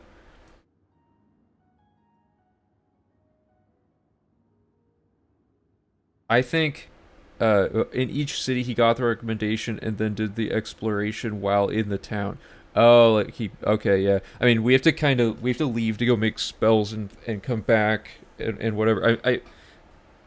Did Carsto do early Arcane University glitch? Like, did he go to the Arcane University with the... Okay, so he's kind of doing what we... Like, we're kind of converging on the same general strategy that he did. Interesting. I just don't see it being faster to not be able to make this stuff first, I guess. I don't know. It's a tough call. Okay, for now, let's just stick with it because it's only a matter of losing maybe 3 minutes, but probably closer to like a minute worst case when we consider all the other minor time saves that add up. Let's just... Is everyone... Like, aside from Watha, obviously, because he has voted against it, what does everyone else think about this? Should we stick with this idea of doing the early Arcane University and just plowing through all this stuff? Because, like, we basically go straight to the map now from where we've routed out to. We're, like, already at that point. We can make our spells and then go do that. Because the other option would be to take the V3 logic of recommendations and just do all of the recommendation quests to the point where they go to the map. I don't know, let's just stick with this for now. I'd be willing to do the run to the part where the two camps diverge. I wouldn't mind testing it. Yeah, I mean, so here, let me... There's a lot going on that, like, there's other factors to consider outside of the raw time it takes to do this. Like, the main thing, Elon, is that we have, like, things we do regardless either way that shouldn't add into the final time, because in 100% we had to go do that thing anyway. Early Arcane will be nice for simplicity, even if it might not be the fastest. That's true. It does make routing, like, a lot more... Like, there's a lot more ways we could achieve things, for sure. We also might run into, there's some other spells that we have to make. Yeah, I like Early Arcane. At the worst, it's like the theory of tool-assisted runs where they make it more entertaining than fast for showing things off. I don't know. I actually think it's probably faster, though. Oh, true. Mages Guild quests are easier with 100% Chameleon because there's no enemies, so you can load warp out without any worry for quests like the one where you go to the fort. Yeah. Okay, let's stick with this for now just so we can get the map stuff, because the map won't change much either way. Let's just figure map out, and if we end up deciding to change our mind on this, we can fairly easily, like, alter how we did the early game again.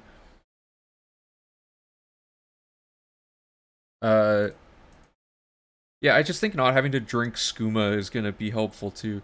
If this decision doesn't affect in a hard way the rest of the run, I would go with the simplest and improve it over time. Okay, yeah, then let's just do this. It's quicker and, like, it's quicker to get to the spell stacking to do this, and we're only talking about, like, the amount of time we've been discussing this is longer than the time save, you know? Which I guess is almost always true in all routing. Plus, we might immediately run into some other issue here, because now we need to get money. So, next step is gold farming. which might not, I might just absorb all of this into one big split called the Arcane University. But anyway, so we need crazy money throughout the run.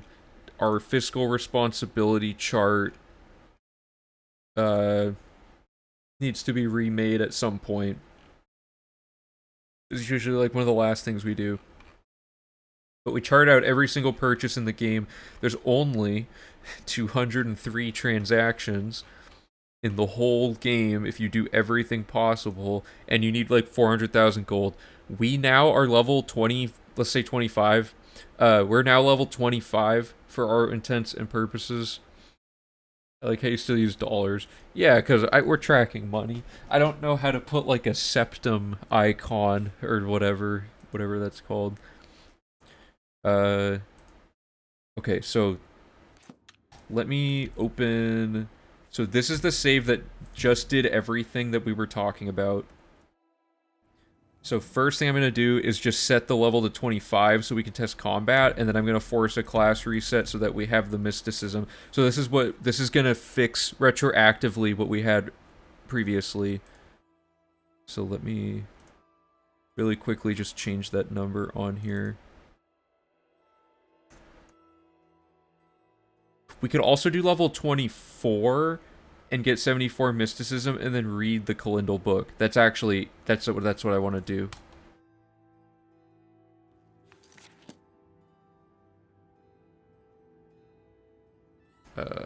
Whatever, I'm just gonna redo this. It will be done. So basically, if our level is 24 and we class reset, we get to 74 mysticism, but then in Kalindal's shop, you just look down and read the skill book and you hit 75. So we're just gonna do... There's a... I don't know, I'm just gonna...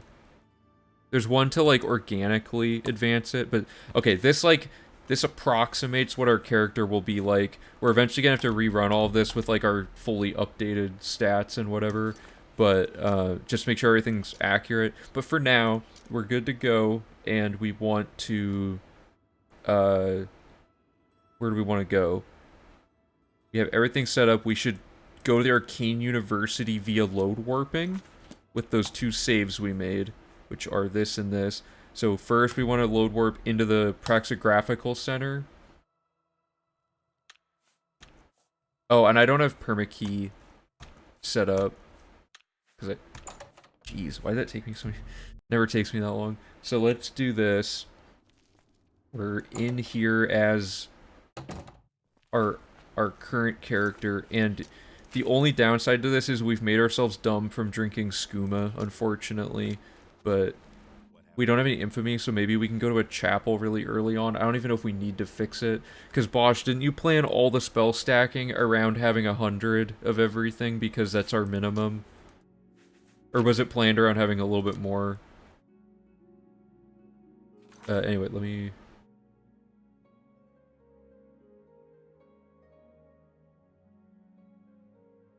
So, planned around 300 magicka, maybe 200. Oh.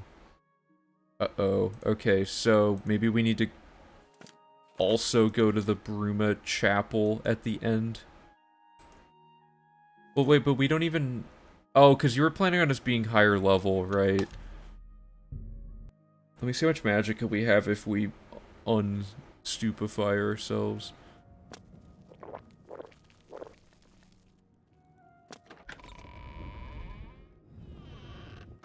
Restore intelligence potions, if we can find one, but this is also, like, instant, and we don't have to dupe anything, and it's just right here. 264, that's pretty close, and then we can just move our level up a little bit, situationally.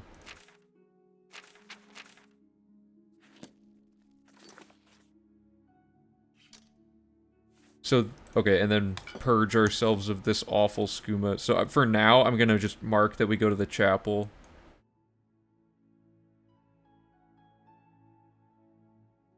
And drop our skooma. Yeah, we start and end our addiction in the span of the first, like, 15 minutes of the run.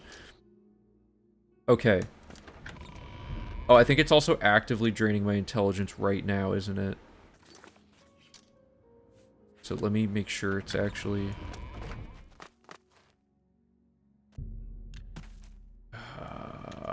whatever.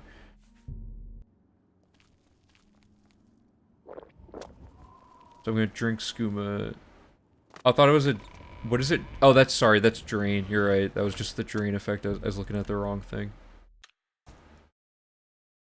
Well, either way. Boom. And we have to come in here for, like, other stuff anyway. Like the Bruma quest, but it's like a slight... That would be a time loss, I guess, is to have to go into here. But anyway. Why is the shading... Does anyone know why the shading looks so, like, bad on my copy of the game? Like, this isn't what it's supposed to look like on max settings, right? Isn't that wild? Anyway. Make our... Already make a save, whatever. Okay, so we have our post-chapel save. So step 1 is to load into the Praxographical Center, but really quick I want to set up permakey. Is self-shadows enabled?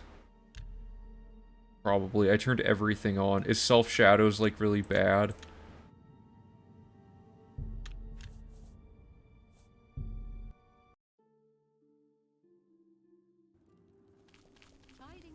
I mean, that fixes it, yeah. Okay, cool. Thanks.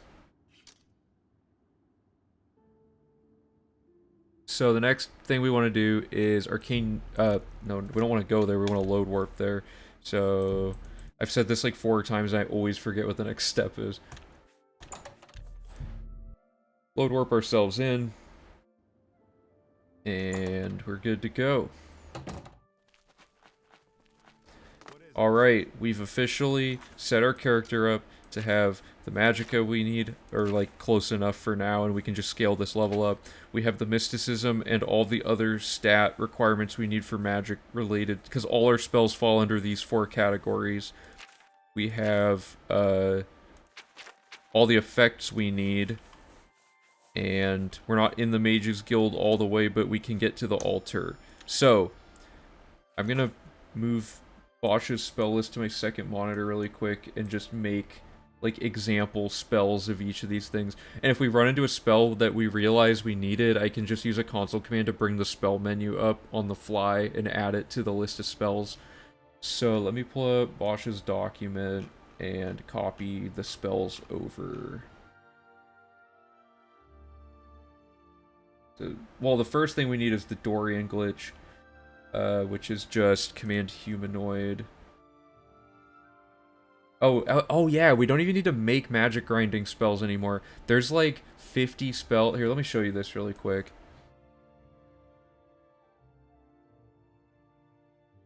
So this is something that V4 is going to save that's like really nice.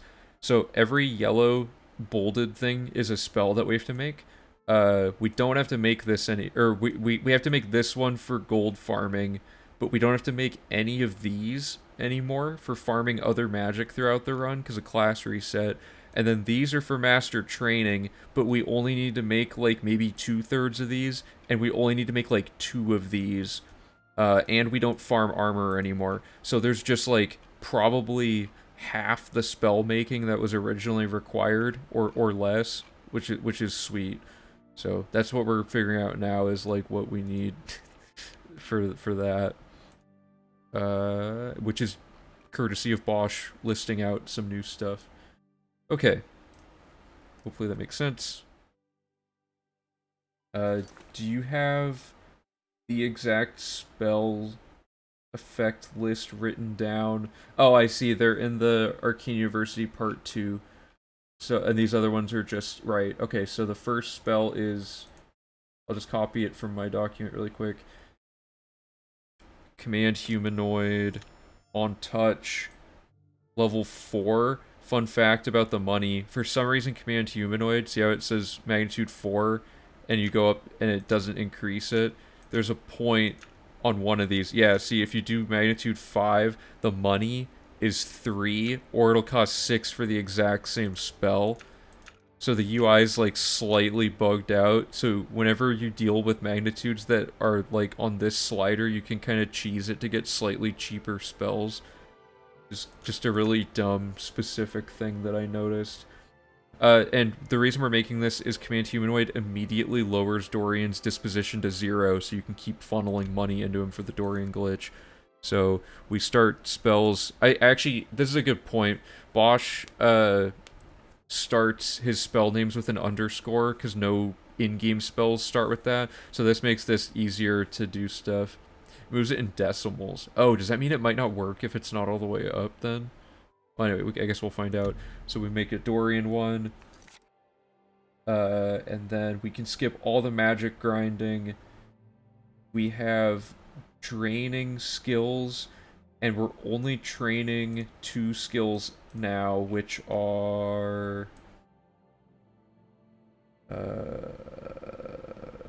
athletics and hand-to-hand? Okay. I need to write all this down. Sorry. Okay, you know what? I'm going to be on this document a little longer. So the spells we want to make...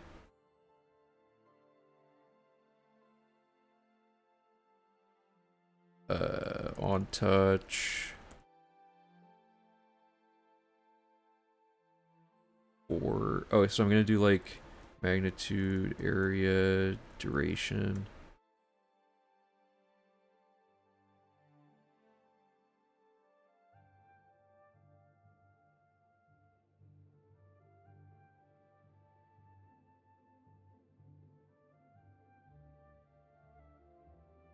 Apologies if you can't see this. Let me insert some space to the right there. A little more.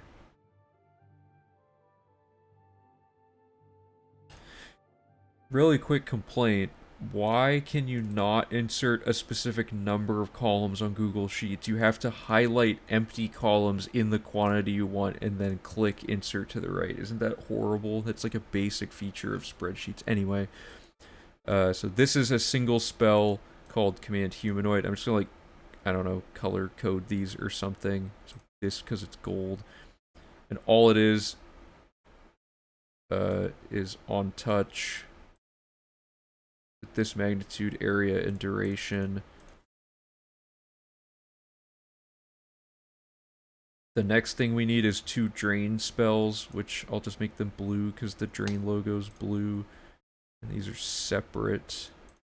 So this is going to be drain athletics. And these are to buy training at the very end. And these are going to be on self, magnitude of 100, no area, 3 seconds, I believe, is what it is. Oh, we did 1 second. I guess you can just time it, yeah.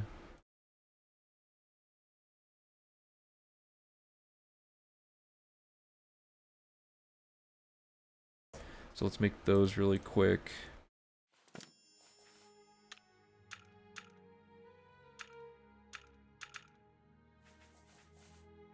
Sorry, what was it? It was athletics? Yeah. Unfortunately, the athletics trainer is, like, one of the only trainers that's inconsistent to find. Which, that sucks, but whatever. Okay. Make those. So now we need to get the list of Bosch's spells that are the big boy spells. A dummy spell with major magic skills before class reset to not lose those effects. Oh. Oh, okay, we actually do need to, Hondatar's easy to find, but you need that drain. Hondatar, that's the guy in Skingrad, right? Or no, sorry, that's the bow guy. Yeah, he might be an easier alternative, you're right.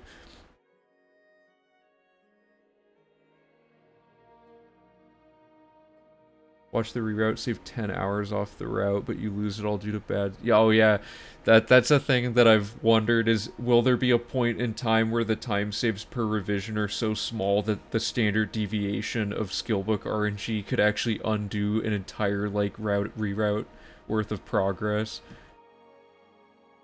I feel like Command Humanoid has to be one of the least used spells. Yeah, I didn't even know it existed until I was looking into how to do the disposition drain. Because this dude on a forum, I mean, I have a YouTube video about it, but like I found a forum post where a dude was just like randomly, yeah, this drains your disposition instantly. Command Humanoid uses different values similar to open. Oh, okay, I see. Those were optional for big damage, spell, and summon. For now, I'll skip those, but if we need them, we'll come back. So we don't need skeleton for anything, right? Get the Master Athletics trainer and actually find her, then you don't actually need to make the train athletics. The problem is... Or no, that's Marksman. Who's the Master Athletics trainer?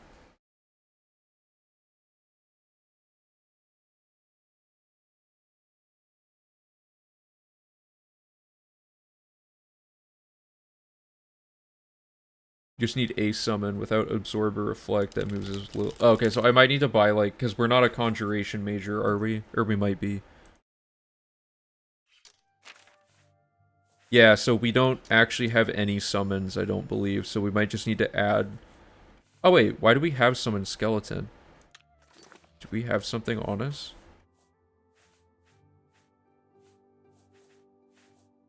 Or is summon skeleton... Wait, is it a major skill and I'm just blind?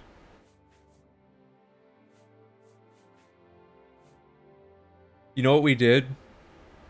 I believe this is from shuffling around our class repeatedly at the start, trying to figure out what works, and we just like... Ooh, wait. Doesn't this mean... Hold up. This is something to test. Okay, first of all, I'm gonna make a save and come back to this. Does this mean if we just sit at the sewer and pick all the magic skills and then change our class again, we keep all of those effects? Oh, if you have 25 of one. Oh, right. Okay, because... Oh, yeah, that makes sense. Good. I want to still test this really quick, but that's a good point. So we got to 25, which gives us Conjuration. This is more big brain than I realized. There's like layers of benefits that I didn't even consider from this setup. So, like, this character is level 1, and their major skills currently include Conjuration, therefore they should have a Conjuration spell, yeah? Do I get it when I exit the sewers?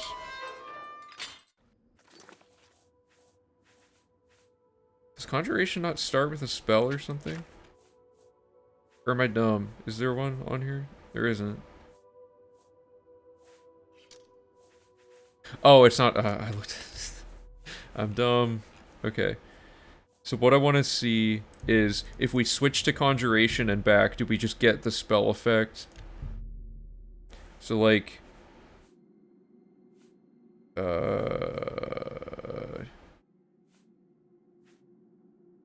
like Battle Mage has Conjuration, right?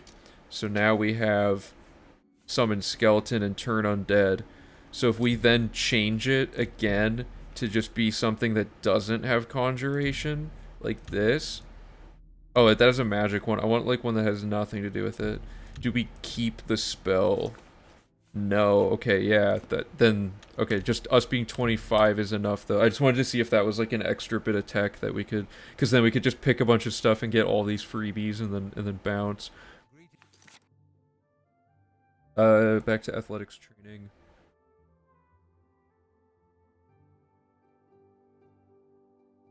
If I discover enough places, she'll agree to train me. The problem is she lives outdoors, right?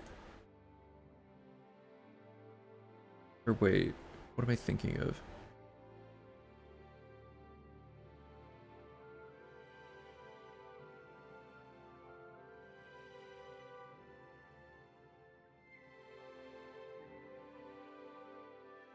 Yeah, she's the one that lives outdoors that we just killed to end the quest quicker, right?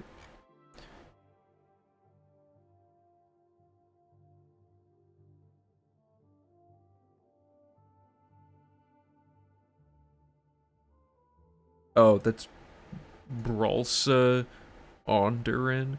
Rusia Bradis. How do we handle...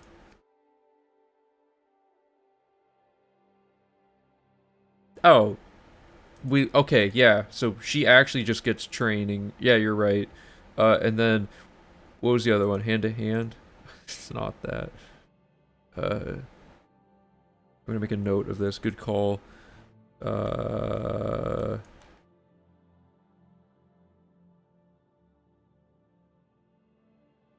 what is it?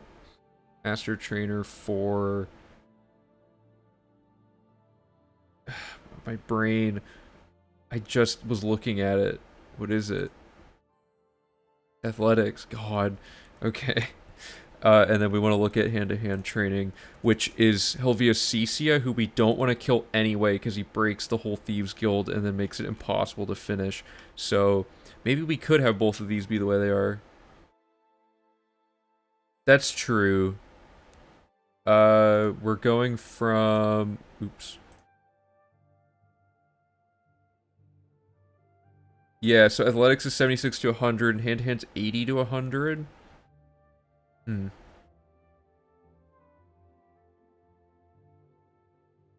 And it resets your skill XP, including books, yeah. We checked skill books, right, Bosch? Skill books reset, get reset by the class reset. Because they effectively count as training.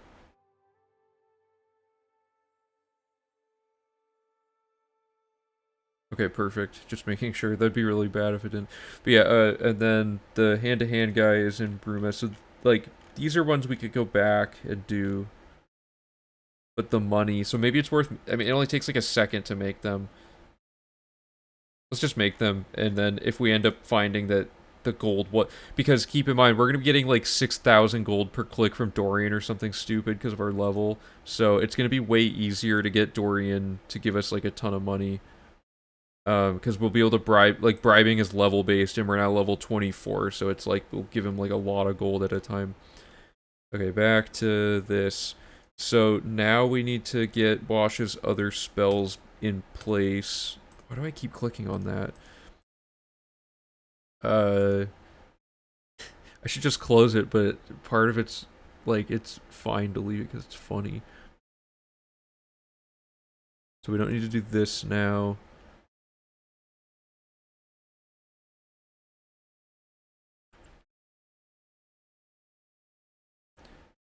Okay, we need a dagger, so let's go back and add that in. That's in Breville on a drawer by the cheap wine.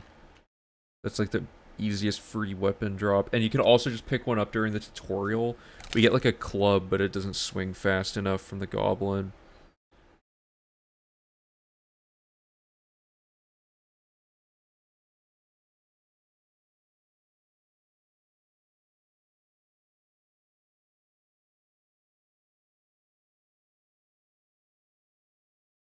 Any dagger, yeah, okay, yeah, because it's the attack speed, right? As long as we don't have like Daedric and it just like kills our summon instantly, it should be fine.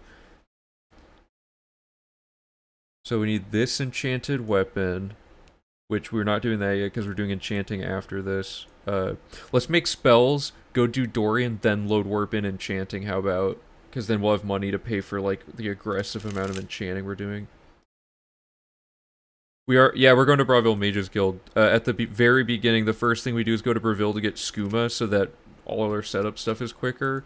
And then we go, since we're already in the area, we run over and we start because we need Chameleon and Paralyzed from Ida anyway. So in the process of doing that, we end up in the Bravil Mages Guild and get all that stuff.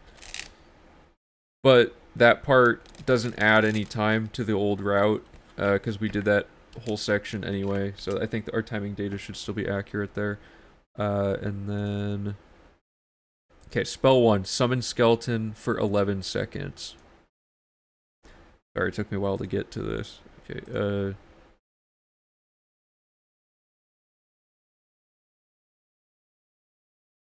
Actually, is there even on self? Here, whatever. Let me just open the game and do it. King's Red Guard.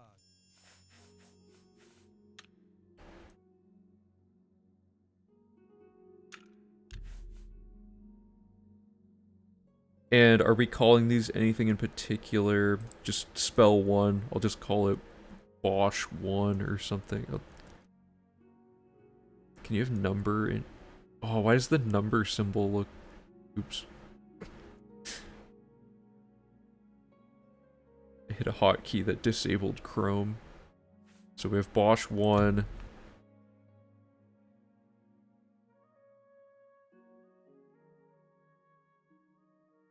Okay.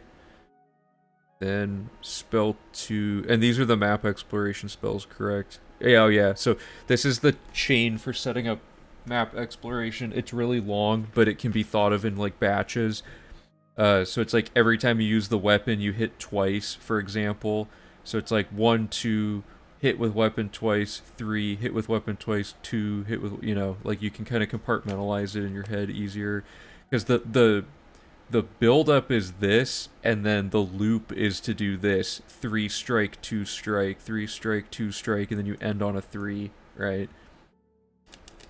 You will need the death percent ability to hit twice after each cast. Wait, what do you mean? Like, oh, right clicking while blocking? Or sorry, blocking while attacking?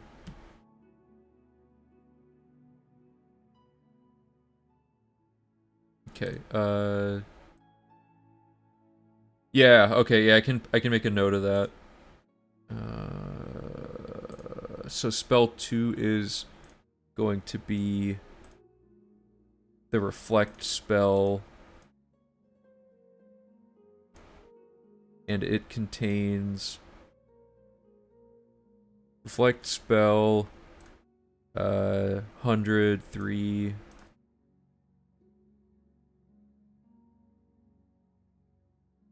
and Fortify Magicka,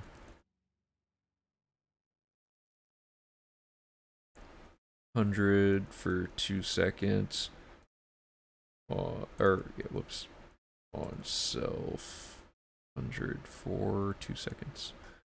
Okay, the next spell has 5 effects.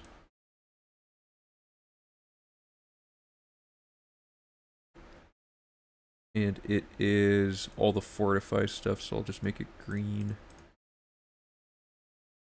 We want fortify speed, athletics, and health.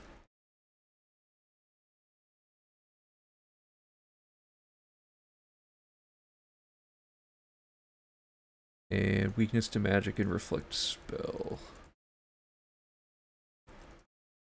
If we attack first, then do reflect spell 25% for longer duration, would that work?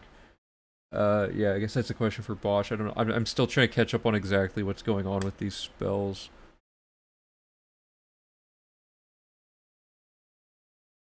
Attack first, then do... Oh, like with the dagger? Oh, to add more weakness on them, you mean? Oh, interesting. Okay, so yeah, you're starting it with a bunch of weakness up front. Cause does each swing of the sword count as a part of the weakness stack? Is that how that works?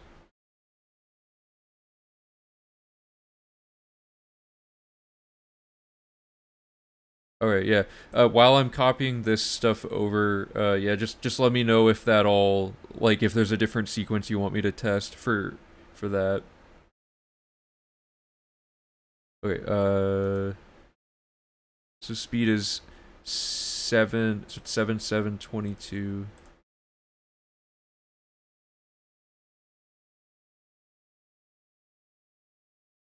Maximum duration, no area on any of this yet. And these are all on touch. Okay. And then we have another on touch spell for 4 seconds and 100 power. And then we have 12 power, 11 seconds on self. Okay, so I think I did this all right. Plus, we need that dagger, which is an enchantment. So we'll just write that over here.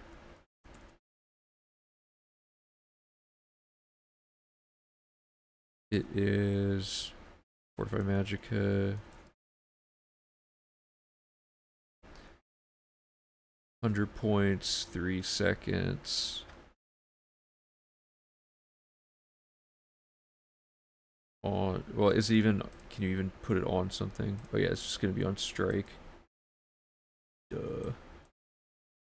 And then weakness to magic. And also, don't forget, there was that idea of having the reflect be 50% preceded by like a thing to make, by a weakness to magic stack. Maybe that could make stuff even cheaper, but we are already comfortably able to get what we needed, so. Okay, for now we'll just do it with the thing you already had proven to work, and then we can adjust it as we go, because this is easy to hot fix if we find out that there's slightly different spells to make. Okay, so the next step is now I have to actually build this in game, and then we should be ready to go. So I think we should do spells. We should do spells and then Dorian and then in perma enchanting, because we have to load warp around anyway. Alright. So I made the first two, so now I need... And I made the summon skeleton. So Bosch 2 is to do reflect spell on touch for 100 points and 3 seconds. And fortify magicka on self, 100 points for 2 seconds.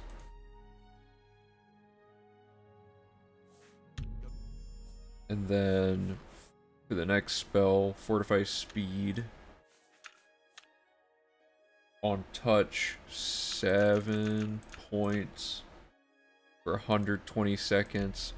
So to clarify, what this spell is the payload spell. So the other spells are for building up or actually the weakness buildup is in this spell as well, but this spell contains the payload, which is that we're going to reflect these on touch effects at ourselves, massively like increasing the magnitude of them.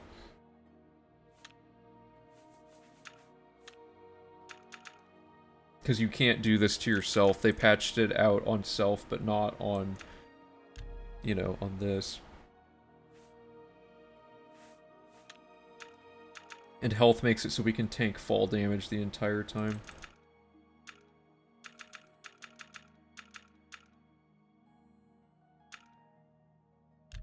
So that's our payload. And then so that it can be part of the weakness chain, we are also adding this onto it so that it's still causing the enemy that are summoned to be reflecting at us.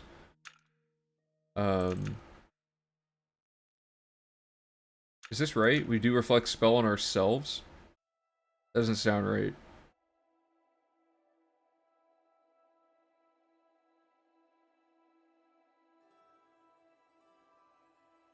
What does reflecting it on ourselves do? Oh, it does it ping the weakness back at them or something? Anyway, and then this is Bosch 3. Looking for books.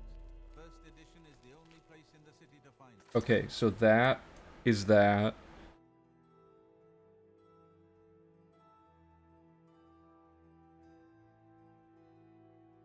Okay, so the way I think this is going to work as an extension of Arcane University is we make all spells Dorian farm to, let's say, like 600k to be safe, and then make perma enchants and the dagger enchant. And then that will be this whole split, and then we'll take this map exploration thing and just chuck it up here. So these are all being considered.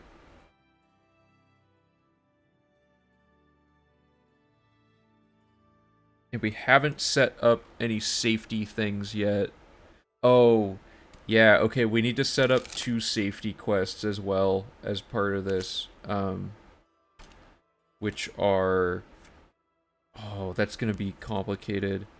We need marksman training and a few others. Let me look at... We could also just say that we're gonna wing it and hope that no one dies, but that's not really good routing.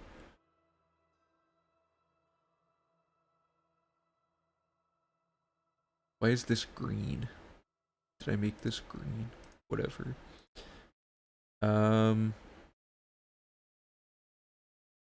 There's there's 4 people that live like outdoors that can randomly die. There's the Westfield Bear dude who like never dies. And I might have just accidentally killed him with a console command, so that might not even be him. Oh yeah, the map's unloaded. That might... Let's not account for them yet, and we'll just make them a priority in our actual, like, routing of the quests when we get to them. So we'll be, like, prioritizing them plus main quest, and, I guess, Mages Guild recommendations. I believe they can be just randomly dead, so it really depends, but, like, for these quests, you need to get to, like, 70. Yeah, you have to get to 70 of various skills.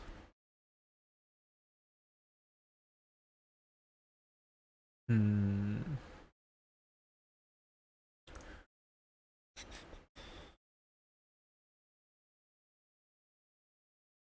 Trying to think, like, because athletics training, sorry, marksman training's a problem, and conjuration training's a problem. I think I wrote all of these down on here.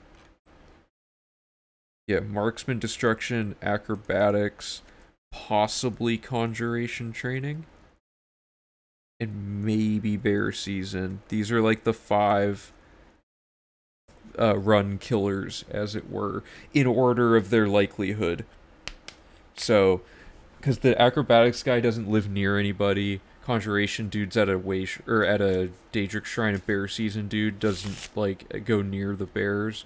So the marksman trainer though actively hunts enemies during her scheduling, so she will die.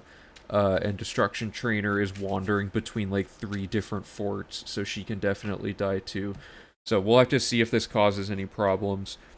But let's try this now. So we've made our spells. Is that really all the spells we need for the whole game? Oh, and we also need the ones that raise our skill for training. Yeah, the run's over. That's what happens. So that's why we want to do it early. In earlier versions of the route, we literally go out of our way to set it up so that we don't have to have the run be at any risk. But usually, if you usually we play the whole run at level 1, which is really rare for things to die. But yeah, so it can happen if you're any level higher than like 10, I would say, because at level 20 plus you get like the hardest enemies in the game spawning in, and then their health scales up from there. So this could actually, for the first time ever, be like a truly legitimate concern and not just a precautionary measure, but we'll see. So let's get back to gameplay here. I'm gonna throw this over here so I can look at it, and then I'll bring the game up. Okay, let's test out. First of all, we can't leave because we're not actually in the Mages Guild. We've glitched our way into here. So, did I already make a save? No. Okay, so here's a save, and let's load the save that was by the chapel, I guess, and just use that as a way to get out of here. I messed it up. So, let's take this character and get them out of the Mages Guild. And step 1 is to go to Dorian. Pretty sure it's Talos Plaza. It's been a while. And did we drop our skooma? No. We don't want this anymore. So we're gonna move very slow for this one small trip. Okay. So the way this works, let me pull up the guide to make sure I'm doing it the way I remember. Gold farming. Okay. The sequence, and we're higher level, so this won't take nearly as long, is first you equip Disposition Drain, which we've renamed to just Dorian, and you want to make sure your spell effectiveness is 100%. We have no armor or anything, so we're good to go there. So we cast this on him. Now he hates us with a passion. So we talk to him. Oh, it didn't. Okay, hold up. I'm waiting. There. His disposition goes to 0. See, we can give him 149 gold at a time. And we haven't routed out how much money we need to spend yet. So for the time being, I'm just going to add, like 2,000 gold. Oop, whatever.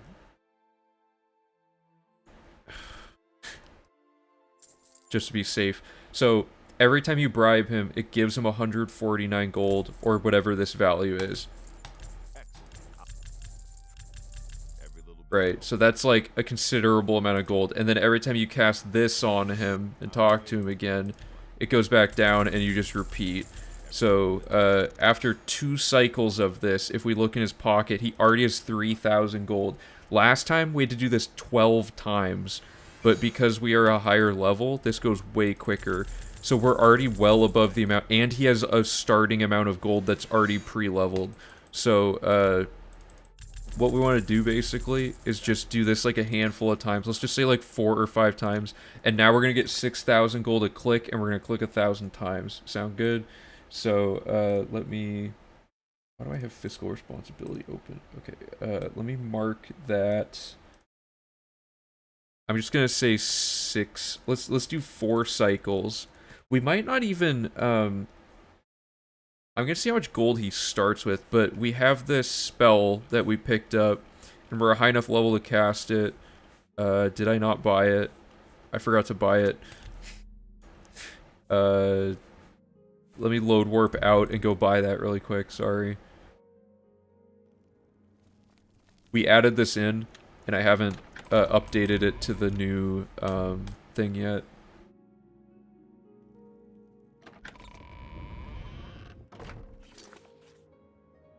Is the purpose of this just for gold economy effectively? Yeah, so we calculated out previously, we made a chart called the fiscal responsibility chart. Just like, because we had never actually figured out how much gold we really need. We had always just said, yeah, we probably need X amount of gold. So we made this giant chart with all 200 whatever transactions that occur in the game, and we figured out, like, this is the phase where you farm money, so we just figured out the value this needs to be where nothing goes negative or even close to negative, and then added a nest egg of, like, 70,000 or something, just in case we went to jail a lot. But we're gonna have to kind of recalculate this, but typically beds plus houses plus horses times 2 is enough to cover like everything in the game. So for now we're just gonna use 600k because like it does not take that long to get there. But first we need a paralyzed spell, which we have rerouted to be gotten during Breville, and I just forgot to get it, so I'm just gonna go fix that really quick.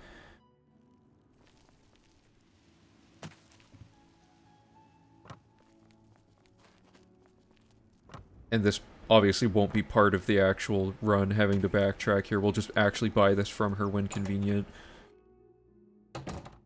Oh, thanks. Okay, where is she? She's gonna be in here, probably. Or not. The funny thing about this run is that if things even go slightly off the rails, things just start, like, the illusion crumbles and everything just starts falling apart. She's not selling now. Like, see, I don't have scheduling for her exact spell selling hours right now because I'm not in the middle of a real run, I'm just routing. So it makes it, like, way harder to do anything quickly. Like, now she's just straight up not here. Dear Lord. Is that the name of the Breville basement? The colloquial term for it?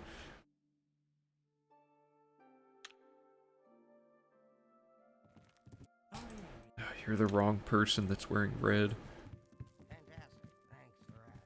She'll either appear up there or she'll be down here. There. Please be selling things. And I need this. Debilitate. You hate the whole Breville Mages Guild, or you just hate the basement? Okay, I want to go to Dorian now for reals this time.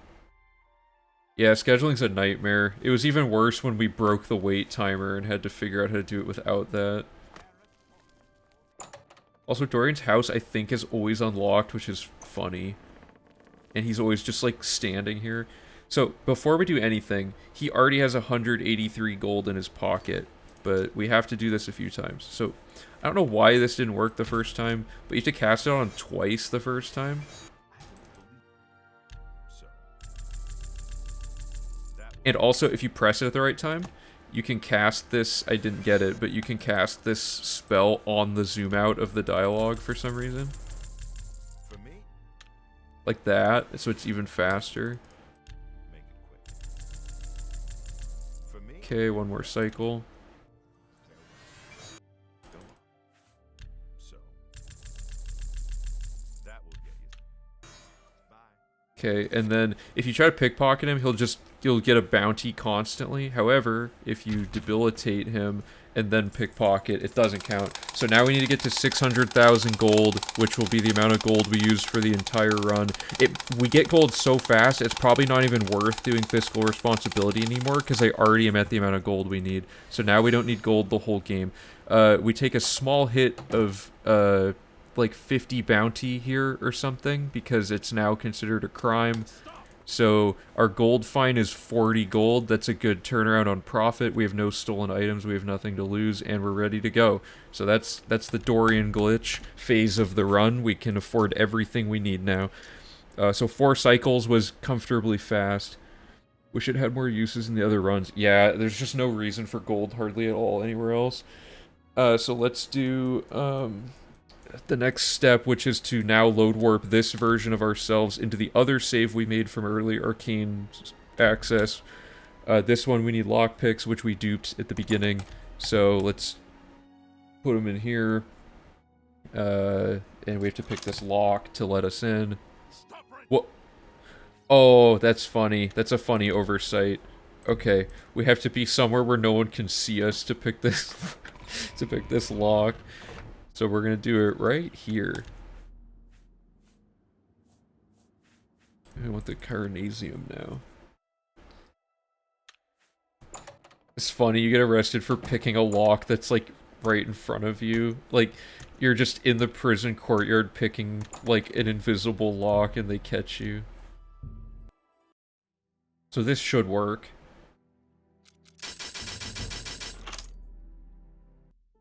Good. Okay, now we're in. So now we're in here, still not in the Mages Guild, but we're able to make spells now, and we can just read some free skill books, including Mysticism. Ooh, we only need to get to 73, actually. Or no, that we have to, never mind. We have to do this after spells.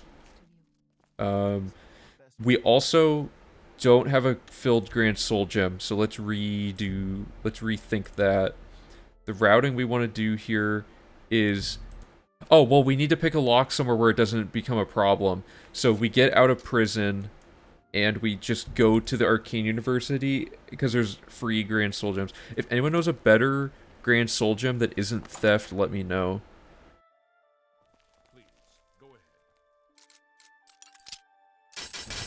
But long story short, we need our security to get to 25 here to be able to pick this, I think.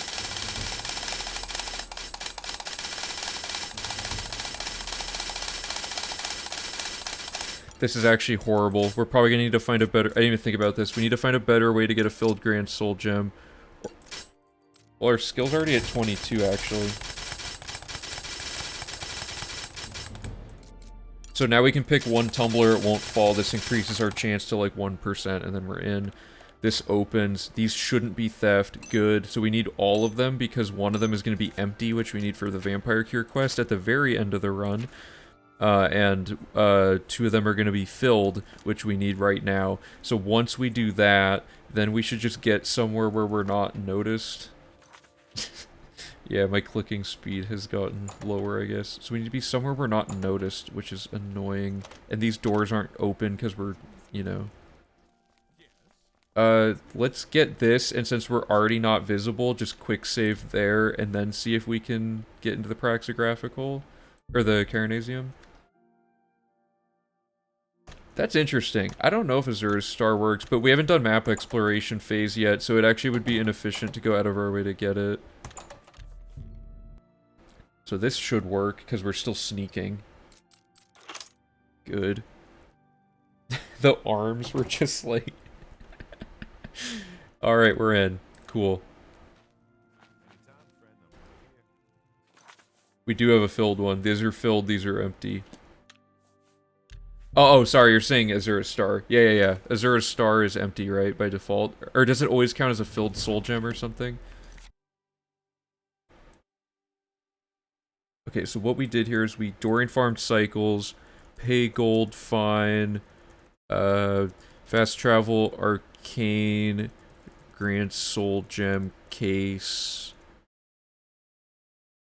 Wait, actually, what's our illusion at? Our illusion's at 70. That doesn't mean we can open that very hard lock, though, does it? Very hard as a master tier thing. Let me double check that.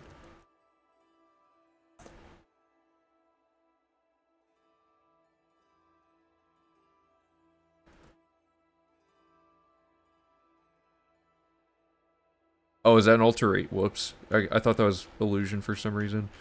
Does anyone ever use those spells, by the way? I'm sure they're actually super useful in the casual playthroughing, or like playing of the game, but...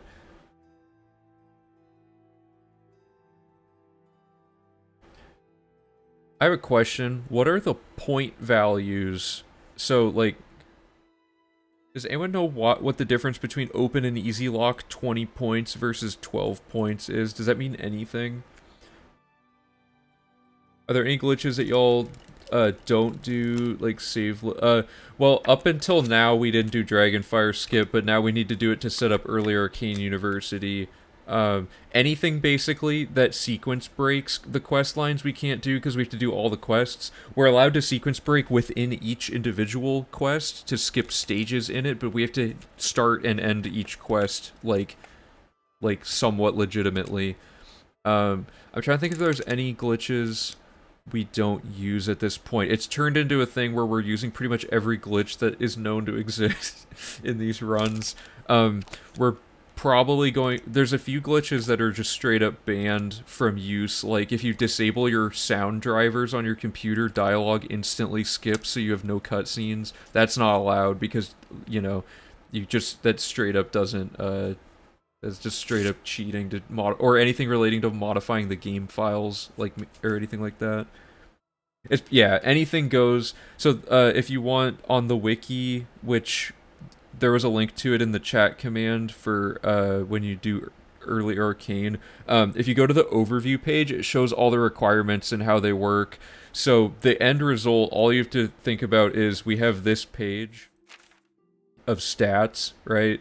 And as long as the stats on that overview page are at those numbers, no matter how those numbers were, or as long as those numbers were achieved through, like, the original vanilla sources in the game, so, like, not achieving it over and over again via some crazy glitch, like fame can be infinitely increased, but we have to get the right fame, that kind of thing. We save a file with Dragonfire Skip just for load warping. Correct, yeah. Yeah, so, like, quest completed increments no matter how you complete the quest as long as it's done. So, yeah, the only one that's kind of a gray area is Fame and Oblivion Gates Shut at this point because we found a glitch to make them infinite after labeling them as finite. So now it's finite from their intended developer, like, programmed sources. And we actually have a save file reader that can verify that a run was legit at the end because it'll tell us if those exact sources were acquired or not. So we have, like, an anti-cheating mechanism in place for the new gray area, courtesy of Valornan, who coded that whole thing himself. Pretty wild. Anyway, we want to make two things. First of all, we need to dupe a ton of rings and stuff. Why do I still have this? Everywhere I go, the skooma comes back to taunt me. So step one, we need a ton of grand soul gems.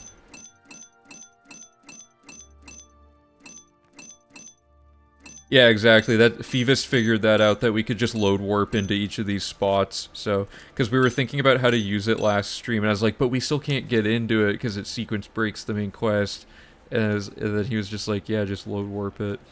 Okay, so this is probably enough. Perma-enchanting's a ridiculously tedious cycle.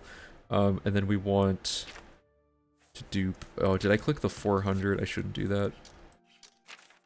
Want a ton of these... Oh, that didn't work. Ton of these rings. Probably like 30 of these. I really don't know yet. We'll have to figure out exactly. So, due to class reset, exclamation class reset if people are unfamiliar, we have reset our character at level 20 at the start of the run using a glitch so that our stats get scaled up crazy.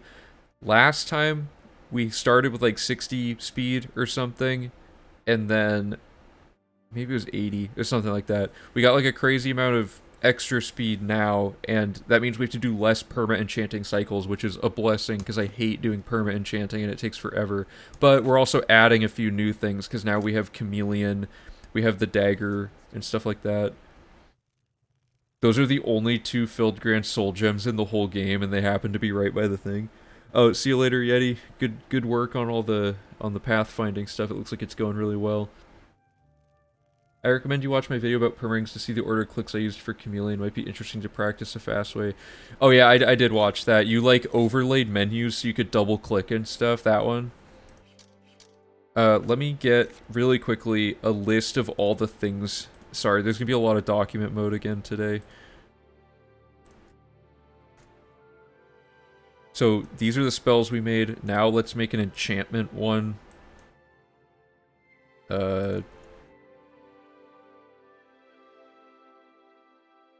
Oh god, I hit the power button on my computer. I hope that doesn't do anything.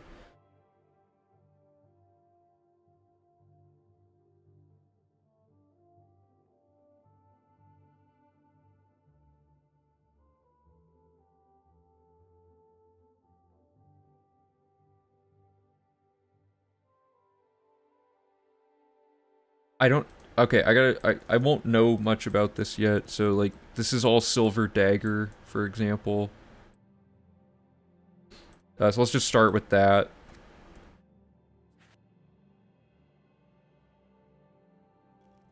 Oh god, it scrolled. There. So, like, we picked up a silver dagger in Breville during the Mages Guild thing, which is not here. Did I not save? Oh, I just straight up didn't grab it. I'm just gonna console command one in. I'm so bad. Where is it? Daggers. Oblivion. Please just... Where's the regular? There we go.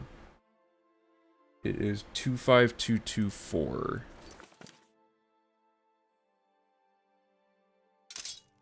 Okay, now we're really ready to go. So, step 1.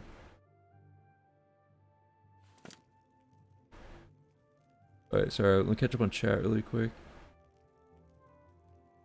Oh yeah, I'll check out the Discord. I'm assuming this is a no DLC run.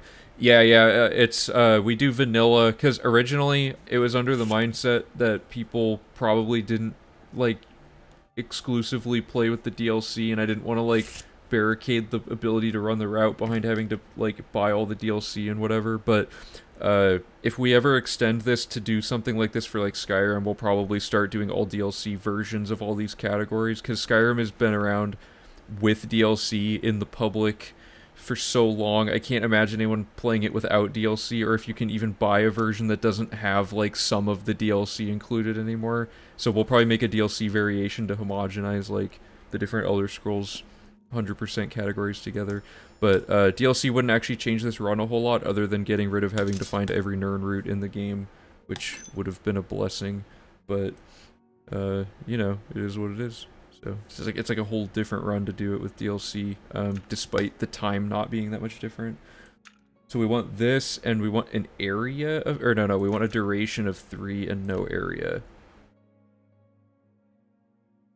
Move those really quick. Make sure this is all centered. Okay, and then we want weakness to magic for 3. And this will just be called, like, Bosch Strike, because that's what he calls it in the thing, is Strike. So, dupe the dagger and hotkey it to have infinite... Oh, right. That's a good point.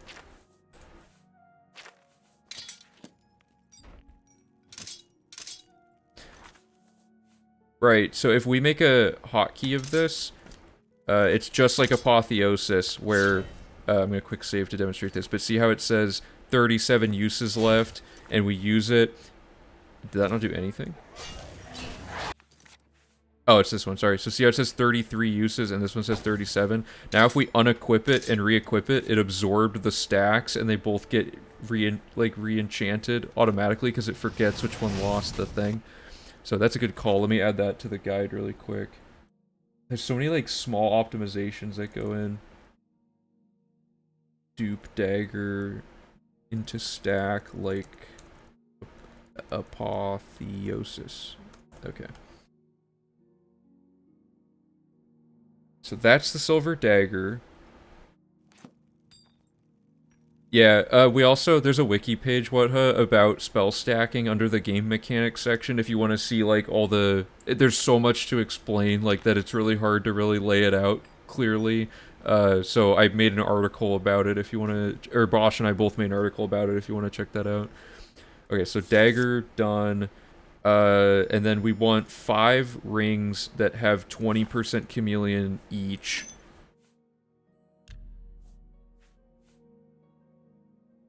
And these we're just gonna do numbers. It's like chameleons are just gonna all be 1s. There's some order that you did this in, I know, Bosch. I'll study up on it because it's... Oh, it's that. You press OK and then creates right there, right? So you do number, you do ring, thing, chameleon, double click. Yeah. Oops.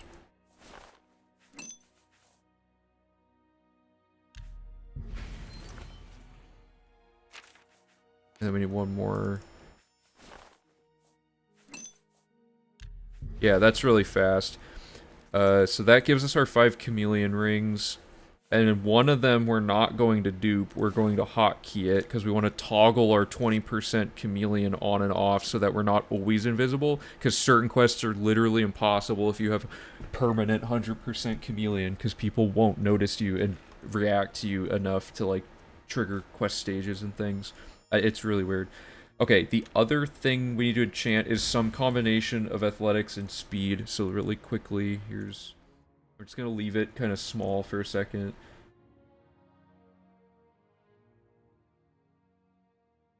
So we have chameleon, and so there's gonna be brass ring, and it's chameleon, magnitude, or well, it's just gonna be 20%, like that. But we're doing oh, I need a quantity thing as well.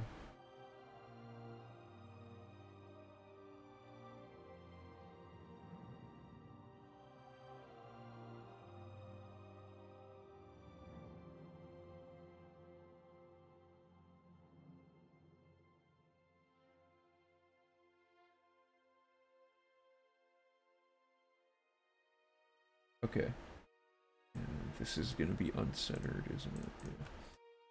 We want one of this. And we want 5 of this. So the next thing is brass rings that have athletics. And we don't know how many of these we need yet, but we already have a spreadsheet for figuring out exactly how many we need. We just need to do the math again. And I believe what it was is that an even ratio of athletics and speed is it yields the best stat, or the best speed increase, like the most bang for your buck. So, yeah, those are going to be pending, but they are 10 speed per.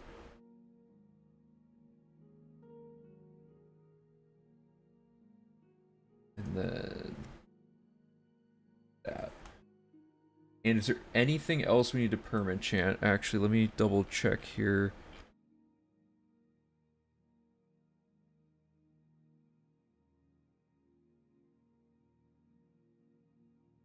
Strength for carry weight. Right, that's the other thing. So we need 50 strength bonus. Although we're higher level now, So I made a note here in the, this is the V3 guide. We had 85 strength before. Now we are at 49 at the start because it scales up, so we can do less total rings, I guess. Or do we? Wait a minute. 50 strength bonus, 85 total. Yeah, so we started with 30 strength. Yeah, so that's slightly less that we have to do. And it's just a rough guide. We're going to do a carry weight analysis this time, like fiscal responsibility, because we've never actually mapped out like how much our carry weight truly is at any given point. We need to do that. So that's going to be like, obviously, when we're done routing, though. So we need to get from 49. One strength isn't going to really matter. Let's just say that we're getting from 50 to 85, right? So we need 35 strength extra instead of 50. So to get 35 strength. Oh, but we need. Okay, let's just do 4 then, because we can only. I forgot we can only do it in quantities of 10.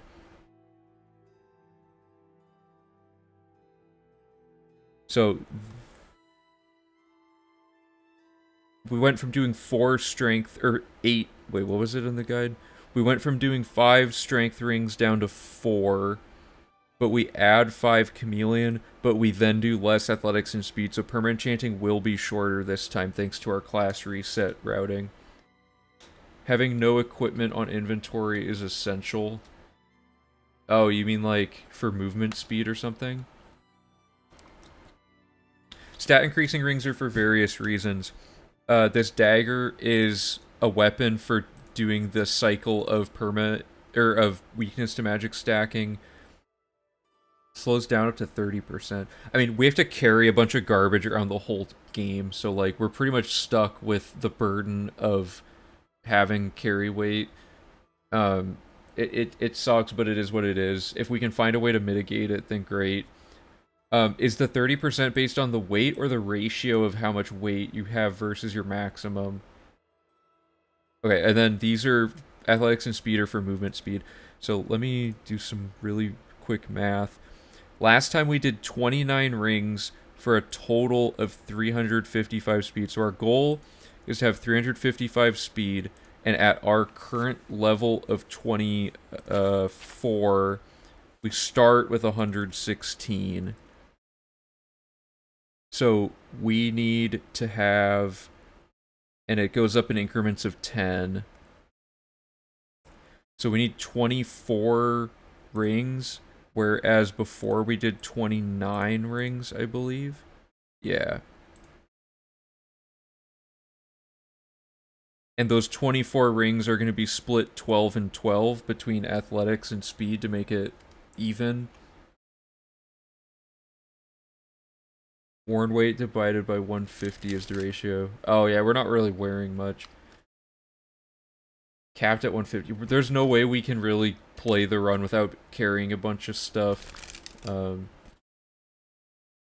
Yeah, Bosch, I haven't actually seen anything on the UESP or anywhere that says, like, your actual inventory affects your movement speed. I guess we could test it as well, because I haven't noticed, like, a significant dip in movement speed from, like, dropping items ever or anything. It's also worth noting the UESP is often wrong about things, so it could go either way.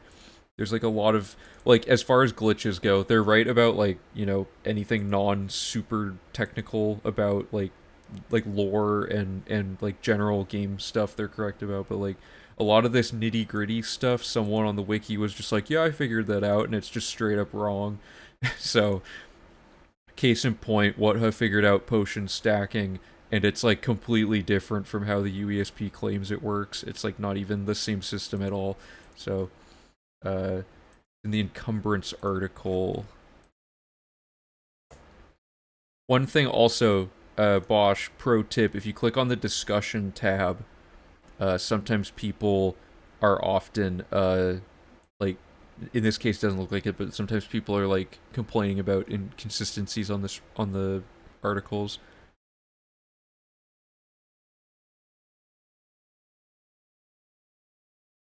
Why doesn't it just quickly break it down with, like,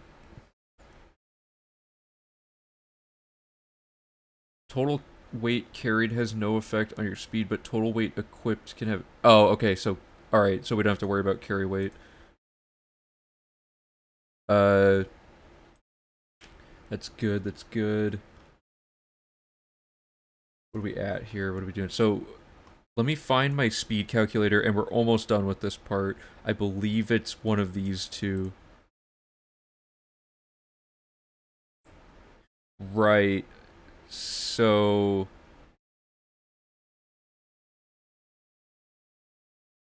This is the one that gives you, like, the ideal ratio of things. Oh, it's not an exact ratio. Oh, speed is supposed to be, like, roughly twice your athletics. That's what it was. Whenever possible. Prioritizing speed when you're rounding. So, yeah. What we want then... I have to do mental math. We have 24 rings.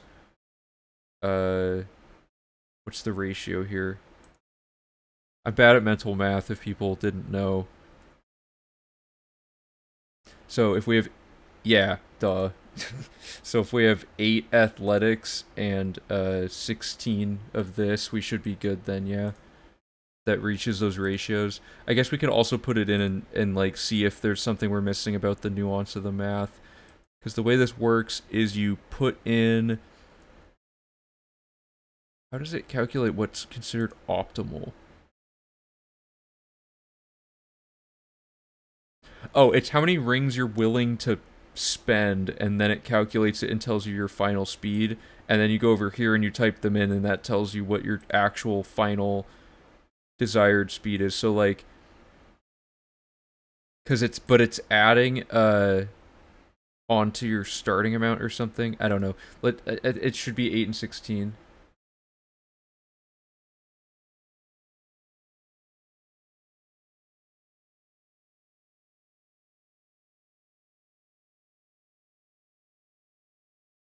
There's some way that we did this, because, like, obviously the more rings, the more whatever, but... Well, but look at the end result. 9 rings, 17 rings. 9 rings, 18 rings. 100 rings, 180 rings. 100 rings, 190 rings. Like, it's, like, converging on the 2-to-1 ratio, yeah?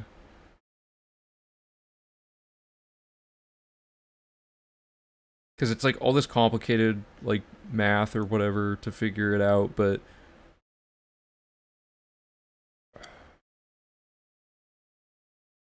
Is this somehow based on... Sorry, I'm trying to remember, like, how I set up this spreadsheet. Is there any explicit reference to A1? No, okay, so what we just want to do is change this 870 number, probably, to be something else. Yeah, or... Oh, right. So we need to change... I should have made this spreadsheet not bad, because now... G4... Oh, so I can just... So it's 116, and I can just do that. And our athletics... Oh, and our athletics is different. Yeah, sorry, I do need to change this. Our athletics is 48.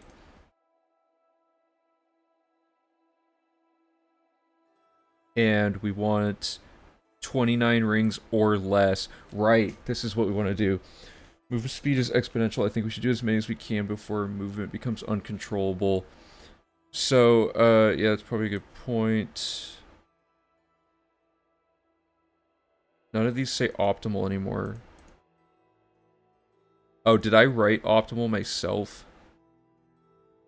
What does optimal mean? Oh, it's the highest speed before it starts... Oh yeah, there's a point where it goes down again, that's right, in the ratio. Skooma speed is... Wait,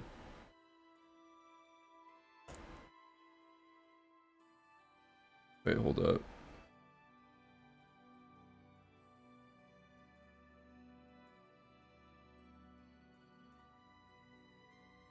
Sorry, I thought it showed like a tracking number on my screen. I got kind of worried. Skooma is 60 speed, and we drink 8 of them. And we had 116 speed. So, that's how fast Skooma is. But keep in mind, permaenchant is brutal. It's like a brutal long process. We're trying to minimize it. Keep in mind, Bosch, most of the run after map exploration is we're indoors, and being too fast is almost a hindrance. There's a certain level where player controllable speed is like hitting its maximum, and it becomes harder to like do anything otherwise. Like there's very rarely going to be a situation where we're actually running around for a significant portion of the run anymore after map exploration. So like maybe while we're closing gates, but we can probably get an entire 2-minute boost off of that. The value is personally, because a little bit is on player skill, but for me, land speed of I believe 855 is the number we had last time, like last run. So like 850, let's say, is like around, let's say 900 is like getting uncomfortable.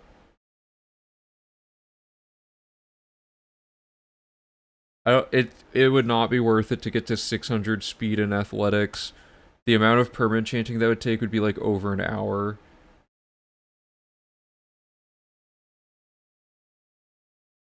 $74 less athletics than speed is optimal.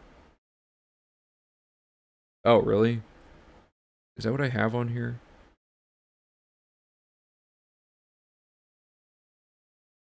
I guess not. Okay, so let's just rethink this then. 74 less athletics than speed. So, actually, let me leave that one open because we can plug that in at the end. If we have... So we have 116 speed right now.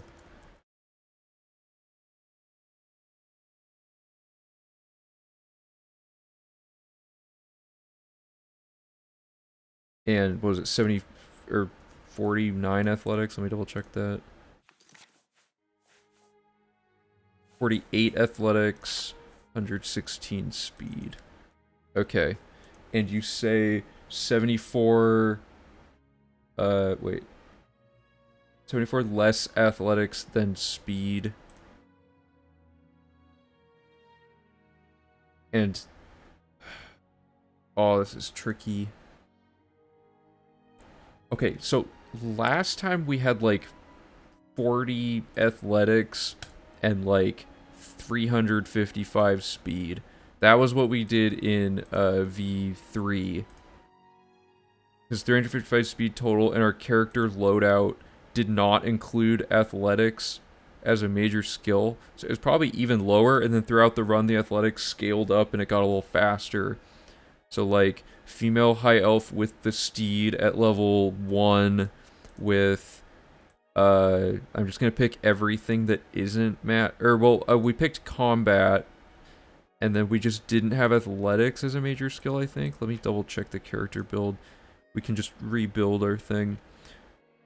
Magic, strength, speed, and no athletics. Okay, so I'm just gonna change this to not be that. Athletics would have been 25 then, or 5. We had 5 athletics at the start of the run last time.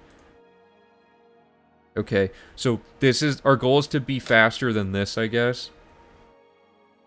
We want 450 total stats. So you want 260 speed and 190 athletic. That sounds good. Okay. Yeah, let's do that. That seems, I don't want to have to do math. So you already did it for me. That sounds good to me. I'm gonna write down the ratio thing. Is we want 74 less athletics than speed. Linear ratio. Out of curiosity, how did you figure that out? Did you like do in-game timing data or something, or did you use formulas that were online to figure out like the best way to do it? But yeah, okay. We want to permit enchant. So did you pick 450 total stats for a particular... whatever. So 26 Speed rings. Well, actually... Oh, no, that's the total we want. We want 206... Sorry, my brain.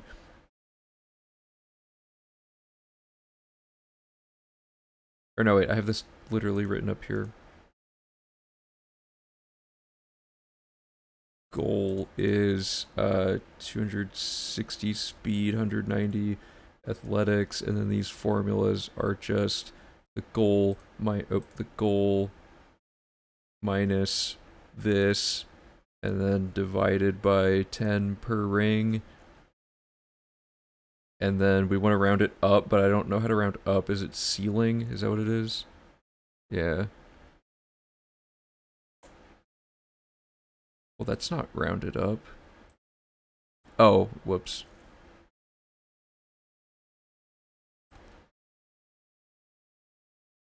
Whoops. Oh, okay, well that works out. And that gives us 950 movement speed. Now, 950 is probably pretty crazy, so might want to lower this a little bit. There's a bunch of just formulas and stuff, okay.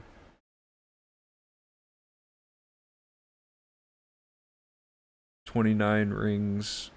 Yeah, so we have to round with rounding up. That's 30 total rings, which is, where is this? Oh, I moved this.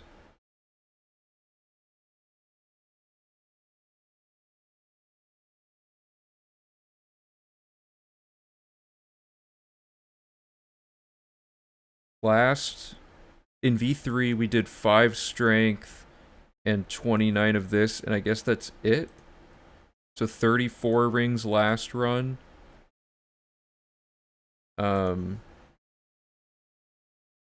This time it's 40. That's not that bad, I guess.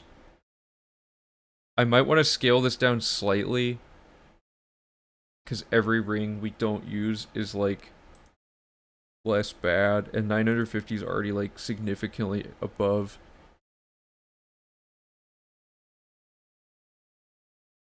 I don't know. What do you guys think? Is this like, is 40 rings that much slower than 30 or than 34 rings for this? I guess the chameleon ones go like pretty quick, but oh, that's not even a ring. Whoops. 39. Whatever. This is fine. Let's just do it. Whatever. I'm stalling. Let me get my formulas up. Can you set the stats with console commands? That's the thing that's annoying. I can't figure out how to set console commands for like giving you fortification. And you can't set the stats above their integer limit of 255, so I can't even do what I want to do to test this. I guess I could well, I guess I could in this case we're not setting it ridiculously high. Let's do this. Let's just make it 255 and that's close enough for testing.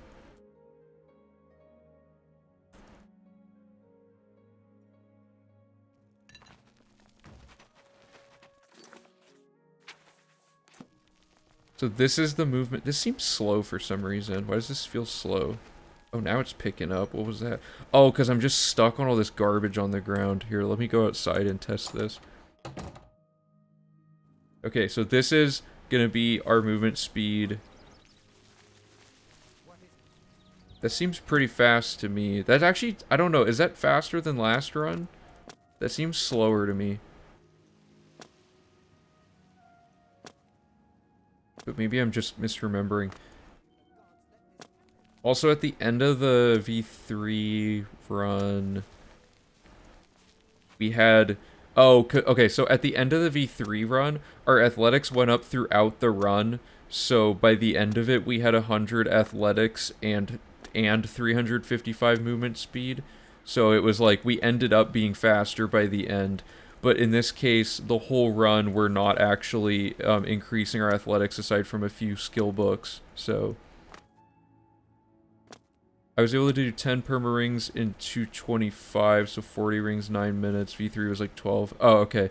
Plus we have, yeah, you have the new system of like enchanting them in batches, so it goes even quicker, right? Okay. I think this movement speed's pretty good. It feels slower than the other run, though, because of the lack of athletics going up throughout the run, but, you know, whatever. It's probably fine. I'm trying to think if we have any other options for, like, getting the high athletics and then just putting it... These are effectively... I couldn't make it 260 because of the integer limit, but I console commanded 255 and 190 from your thing. And this is how fast it is. And this is, keep in mind, no encumbrance or anything. And this won't get faster throughout the run, either.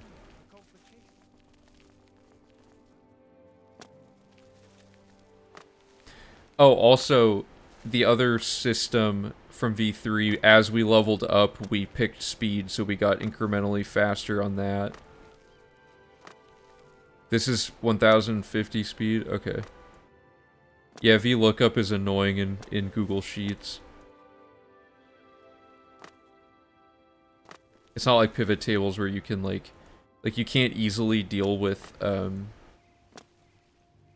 it only looks at the first instance in the sheet, and then it stops looking. It can't show you all the instances without doing some crazy, like, formula that auto-spams, like, a table from where it generates.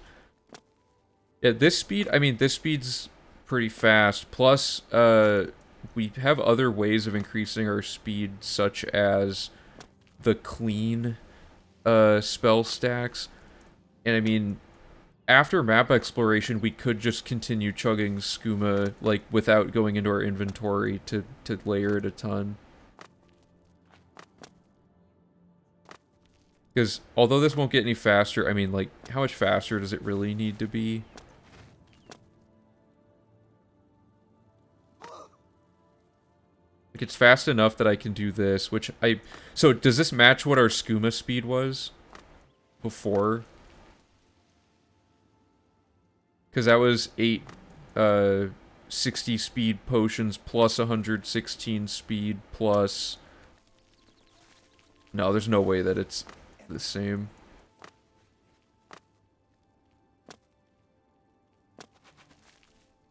I don't know, should we... I think we should go with this.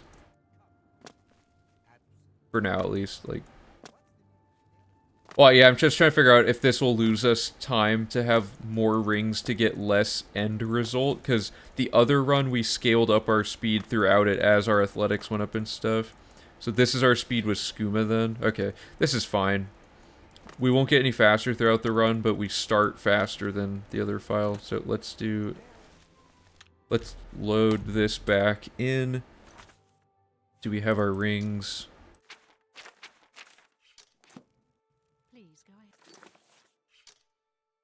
Oh. Okay. So this is, we just made our chameleon, and we have our Bosch weapons. Now what we need to do is just make all the things on here, so we're going to do 4 strength rings. Oh no, I don't have fortify attribute. Oh no, I do. Okay. That was close.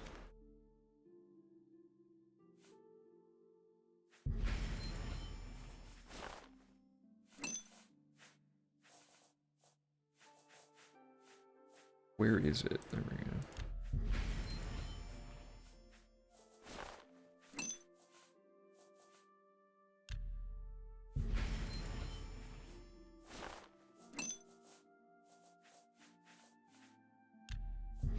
That's the 4 of those, and then we want to just make 15 athletics and 15 speed. So I actually need 2 more brass rings.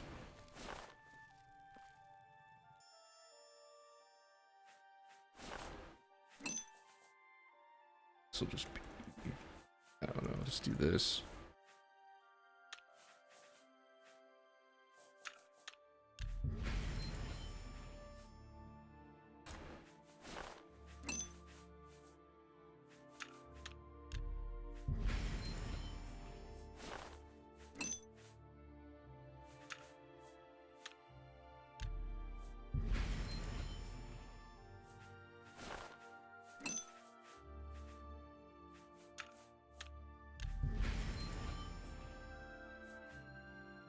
I'm not going to keep track of the numbers, whatever, it doesn't matter. As long as they have a unique name each time, that's all. I'm just gonna do this until it says 15.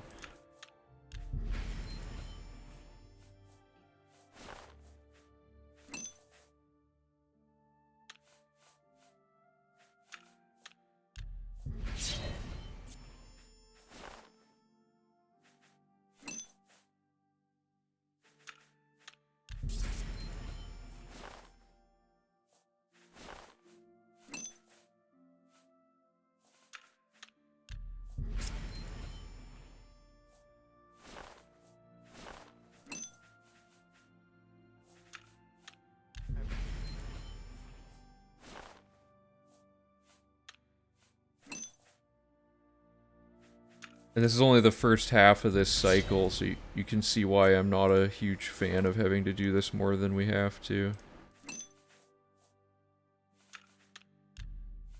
But it is permanent, so as per the name. This doesn't actually take that long, to be honest. And this will affect our money slightly, because each of these cost 1,000 and we're adding a few more, but nothing major, like nothing we can't route around. Especially with how much money we get from Dorian now. Okay, so that's the 15 of those, and then we're going to do 15 that are athletics.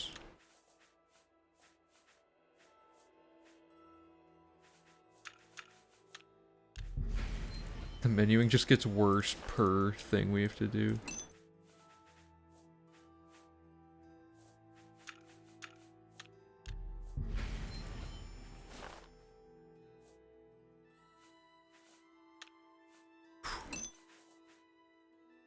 This is such a draining part of the run.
Have I messed anything up yet? Has anyone noticed any errors?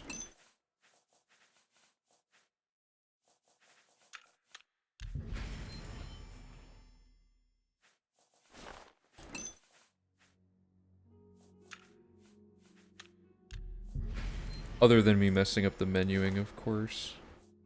Oops. Start with a 2.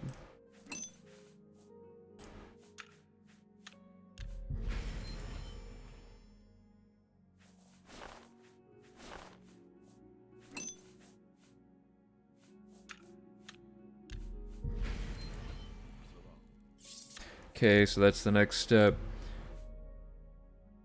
Do you just need 150 feather for the full speed boost? Well, we're not wearing anything that would slow us down, right?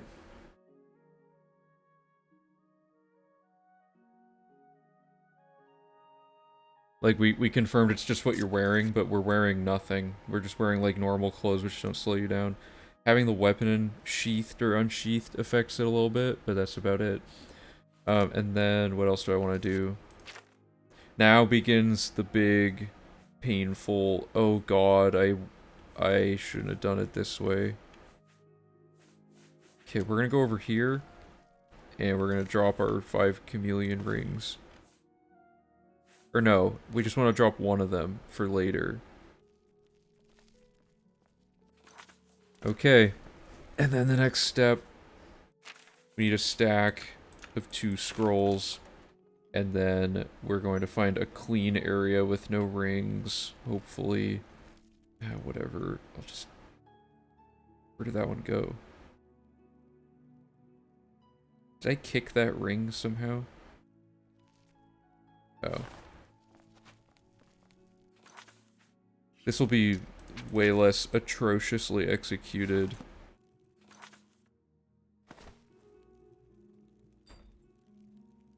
Okay.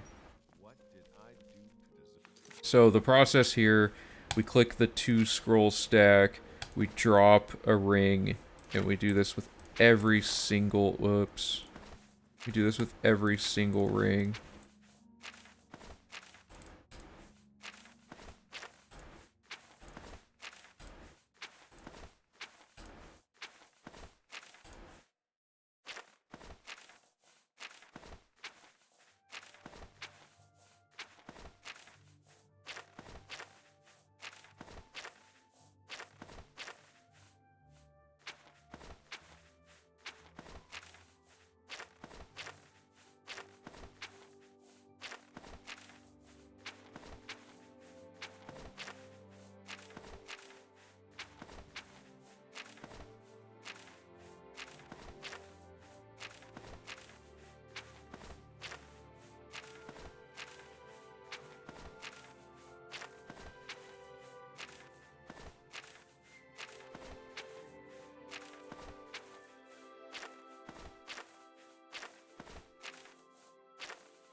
Step 2, pick up every single ring.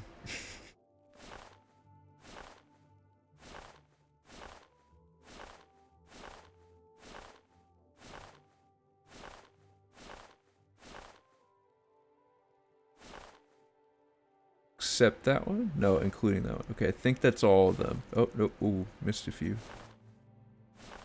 Maybe I shouldn't have done this on a dark carpet. Okay, but then once you get them all, none of them rolled away or anything, then the pain part, so you equip one, click the stack, come back again, drop. I wish there was a way to do this all in one menu. I guess we could strategically empty our inventory, but whatever. And each one of these applies the permanent enchant. However, this is way faster to do it all at once than to do everything individually. Oh god, I messed it up. Like, before we did them all individually, so we'd like dupe a ring and then drop that one ring and repeat.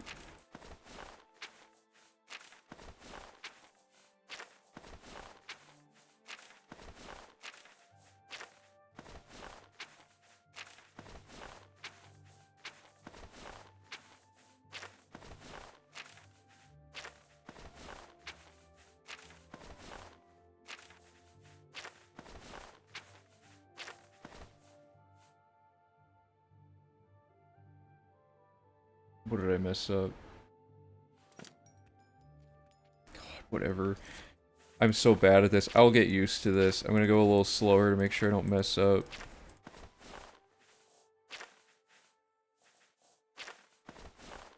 Or not. I'll just mess up anyway.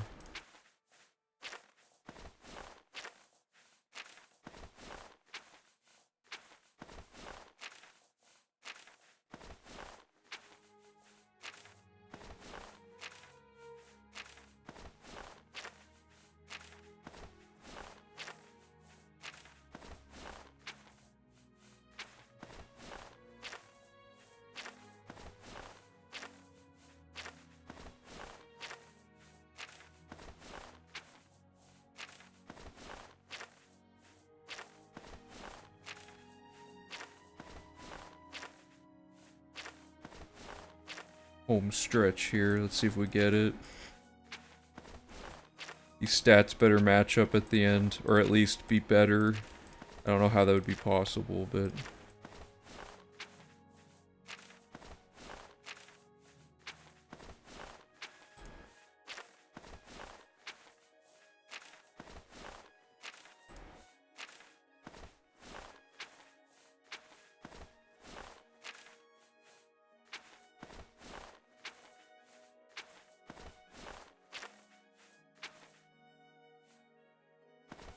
Okay, I'm gonna have to redupe that one.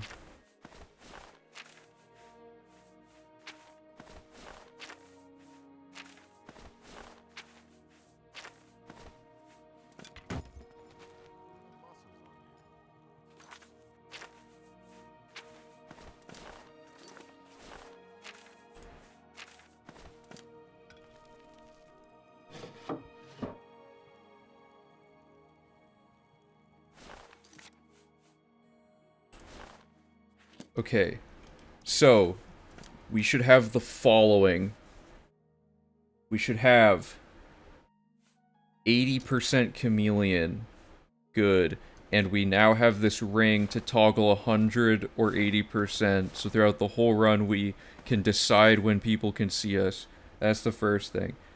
Then we should have 40 strength added. Good.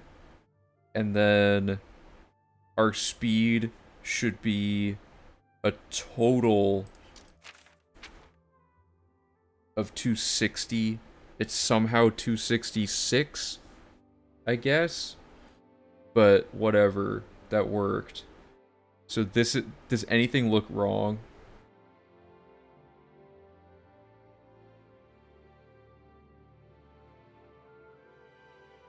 Wait, what are you saying? Equipping 2 each time?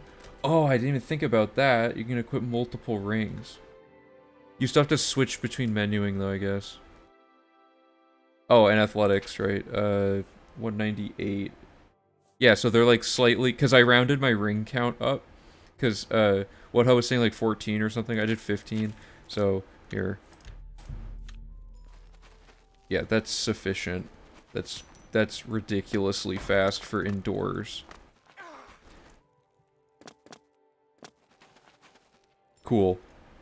Alright, we updated the perma enchanting split to be way less bad. Good job, everybody, we did it.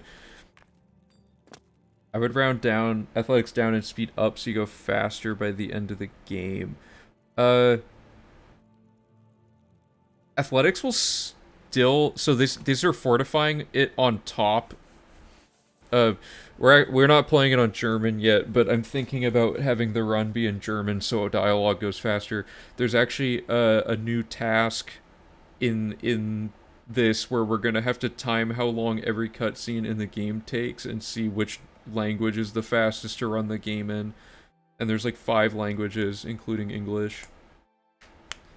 But that's like a whole other thing. That'll be like such a dry stream. Like the suspense of like, when is the cutscene going to end?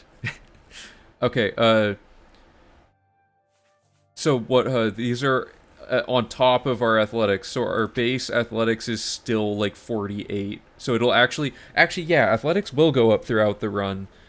So we'll actually get faster than this. This is fine. Everything works.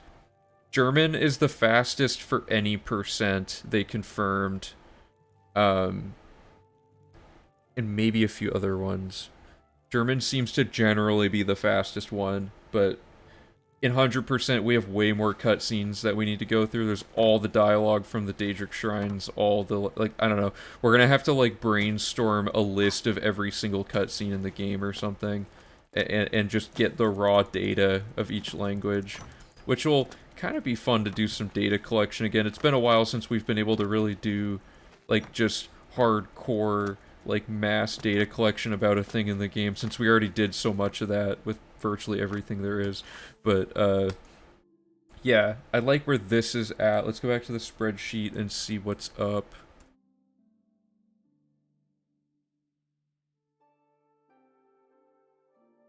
Dupe dagger into stack like apotheosis. Create all rings. Dupe all rings. Perma all rings. Equip multiple at once. We'll look into that.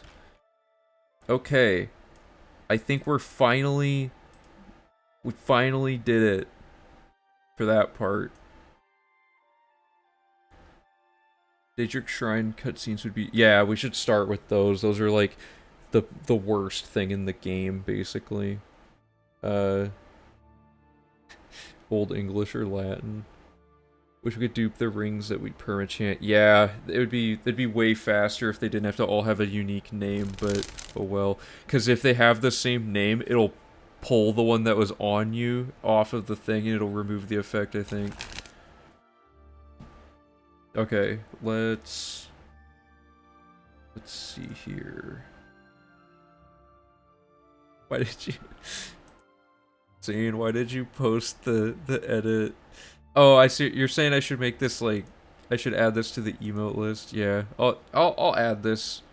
I'll have to scale it down and make sure it looks good at the smaller size, but that'll be a funny emote to add. Okay, let's do. What do we want to do next? I guess we can start the map. Which means this stuff will just go somewhere else.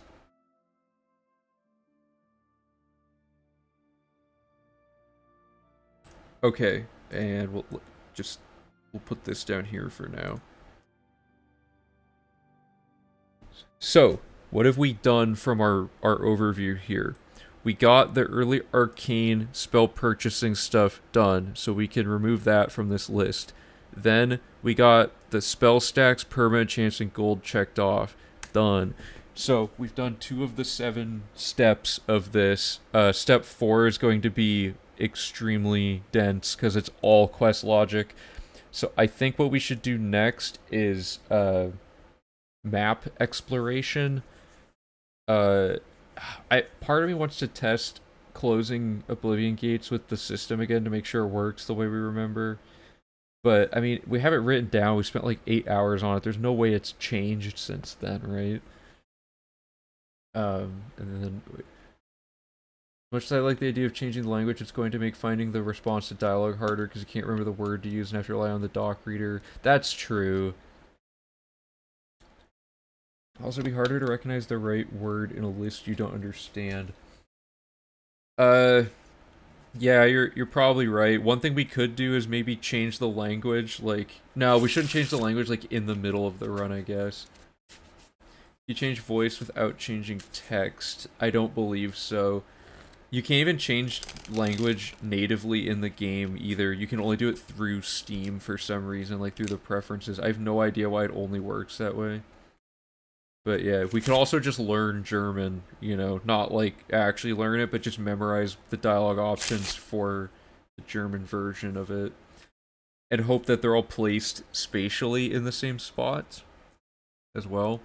Anyway, the next step is to finally test out the spell stacks, which is going to be really fun. So I need a few things here. One, I need the online progress tracker. Because now we can do the map. And the map is like kind of glitched out right now. That's not the path we're taking. I don't know why it's doing that. But we're gonna see if we can fix that.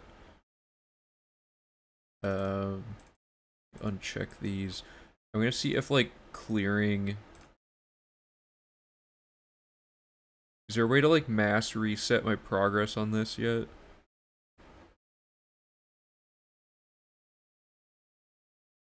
I swear there used to be. Oh, yeah, it's down there.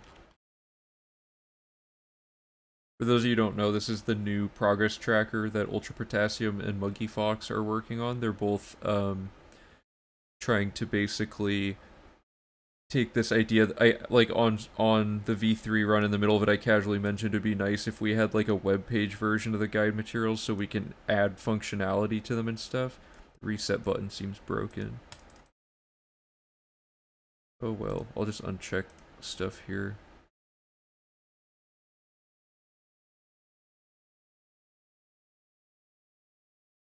So, hopefully we have this ready by V4.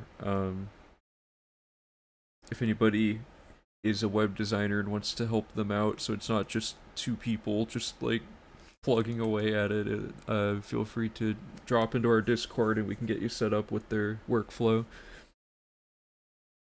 Just drop your real save file in there right now. Oh, yeah. How do I do that? Import progress from file. Right, I can just do this. Why are none of the buttons working? They might also be updating stuff right now that's breaking it. Here, I'm gonna try...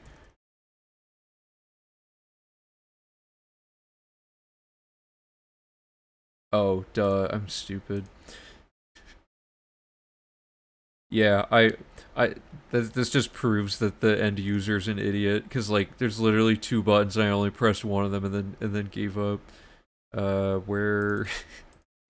Oh, that's so embarrassing. What save do we want? Is it 36? Just gonna make a new one just in case. 7. I've actually not tested this all the way yet.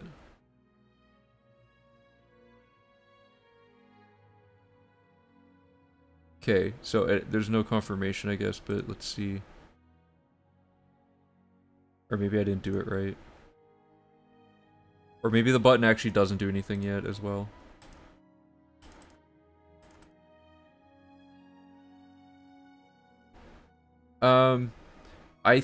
It's also possible that I'm misunderstanding what this does. This might... Here, let me see what type of... Oh, my bad. They made their own save data file that represents all of the booleans for checks in the page. So there's no thing that takes Valorant's file reader and converts into this yet. So this doesn't actually do what I thought it did. That's my bad. I should probably read up on it more. But my goal right now is try to figure out why the map is doing this. No, I guess not. Probably soon, though. Maybe... Muggy said incognito works. Then you guys can't see the map, but somehow, like, cookies might break the tracker. No. Okay, I'm gonna see if I can find a picture of Yeti's traveling salesman on the Discord and use that for now. They might have pushed an update that broke something.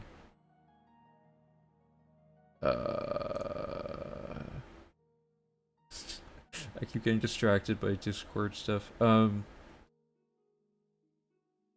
I looking for? I'm trying to find a photo of Yeti's map. Is it this? No, that's Nirnroot. Maybe it's in glitch hunting. Sorry, this might take a second. I thought the map was working still, but I guess not.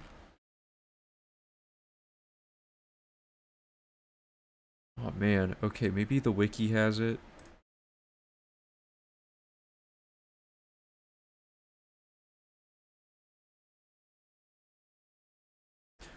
Here. Potential traveling salesman map programmatically generated by Yeti. Of course, I uploaded a small file size. Oh, I'm getting cornered here. Everything I click on is the wrong thing. No.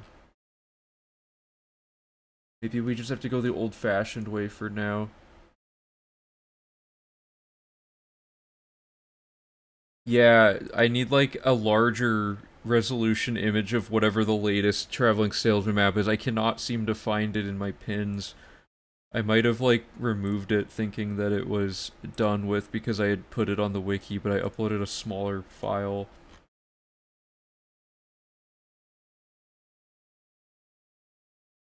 I thought it would be in glitch hunting, but it's not.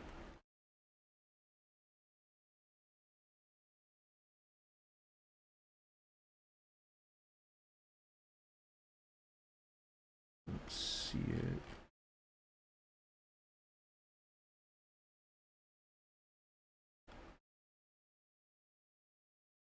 Do you happen to have a copy? Because I know you used one in your video of you exploring the map, but... Because, like, worst case, I can just wing it, but I want to get, like, a reliable feel for how long the map exploration takes with the new traveling salesman. Search Bosch, then this one I'm referring to. Okay.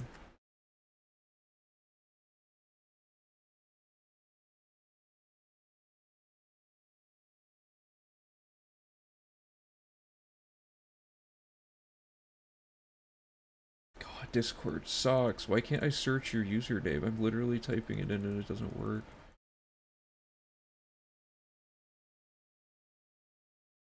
It's like it can't recognize... Oh my god, this is annoying.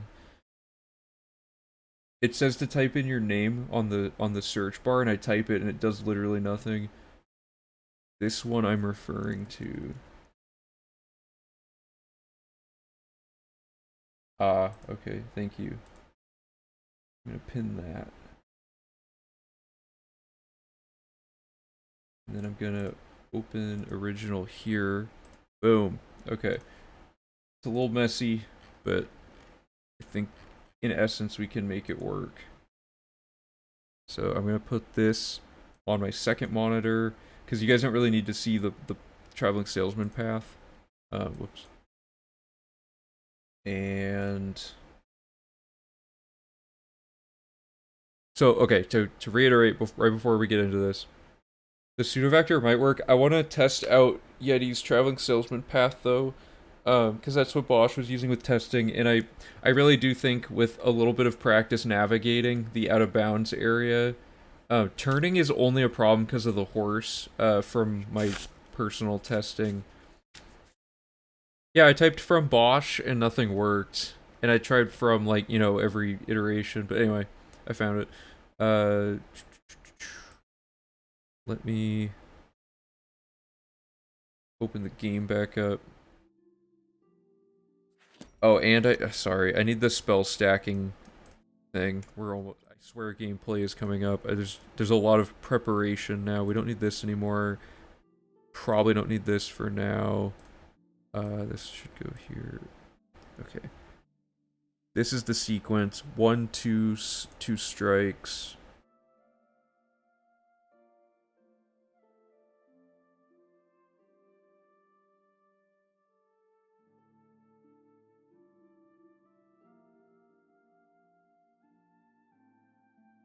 It's 1, 2 strike as the setup. I'm just gonna, for my own sake, do this so I can like isolate easier. Then it is spell 3 strike. Whoops. It's 3 2 strikes, 2 2 strikes. Okay.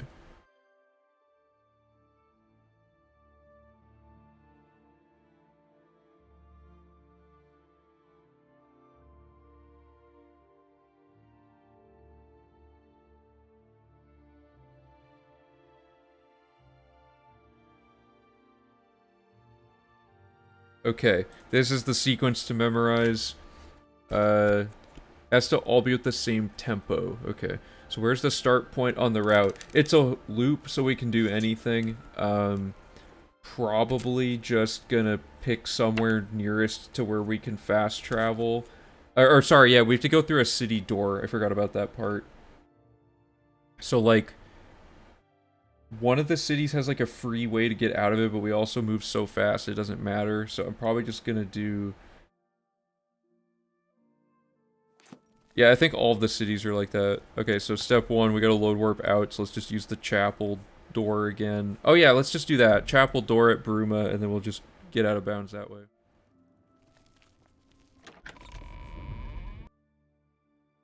Okay, so if we go here, we're now in Bruma, and we're fast. So let's set up our spell stacking thing. So we want to equip... Let's just do dagger on 1. And then we have... Oh, sorry, so it's 1... I'm gonna do this on 3. So it's 1, and then these 2. So these 2 are easier to cycle if I do this, and then I'll do that. Yeah. Okay. So 1, 2, strike, strike. The windows are gonna get really complicated here because I gotta have a lot of info.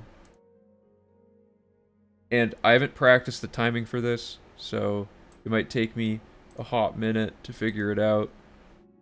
And I also don't have a very good view of chat, so keep all of this in mind, please.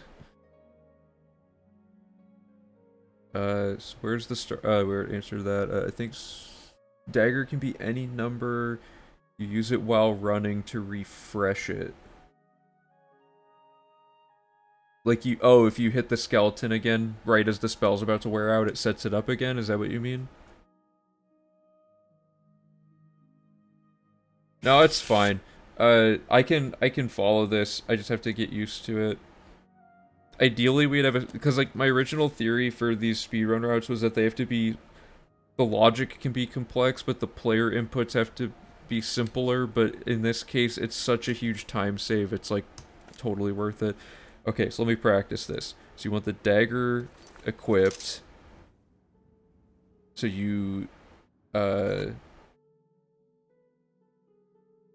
you spawn a skeleton, and I'm gonna do this really painfully slow at first, and then you hit it twice. No, sorry, I already already messed it up.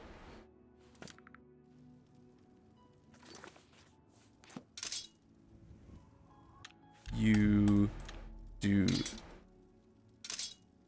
skeleton, hit it with this, 2 strikes, I accidentally killed it. Are you sure this skeleton's not gonna die from the dagger being this powerful? Because we're higher level now. Oh, hardest difficulty. Let me write that down too. Oh, right, because there's no enemies anyway, so hardest difficulty doesn't matter. For, like, during the map part, right? Good call. Oh, and yeah, I want full chameleon. Now I think I have it all set up. So we want skeleton, spell 2, do I have my fists? God, I'm so bad. Okay, skeleton, this, 2 slashes. I'm going too slow, I know, but I'm just learning it. Then, nope. Skeleton, no. How is it unequipping this when I... Okay. Skeleton, 2 slashes, 3 slash. I hate I hate everything. I'm so bad at this game.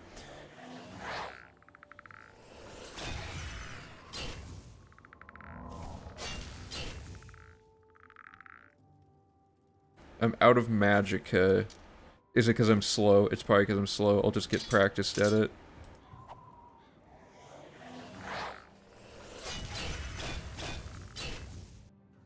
This is hard. How did you even do this?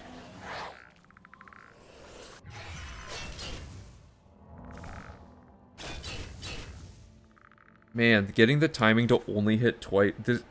Is there a way to make this setup easier even if it takes longer? Like, I'll keep practicing it, but I think, like, if we want this route to be accessible, we need to actually be able to, like, have a window of time where this can be achieved without messing it up.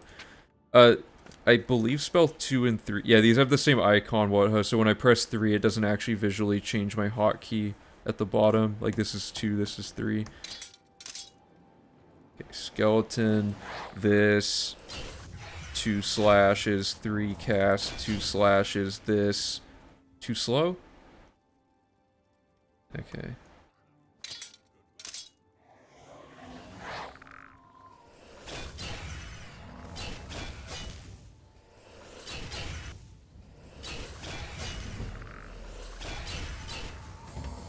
I'm slashing too many times, but is that the right idea? What am I at here? Like, I messed something up, but things scaled up a little bit.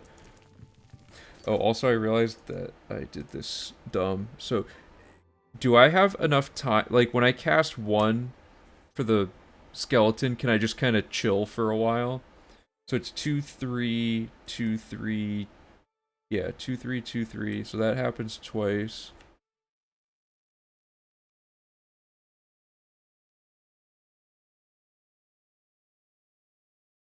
So 2 with strikes, 3 with strikes, twice, then 2 with strikes, and then just 3.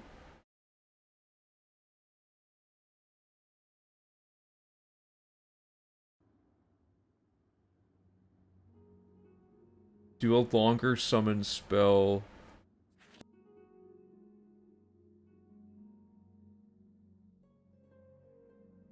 Oh yeah, that's true. We do have a...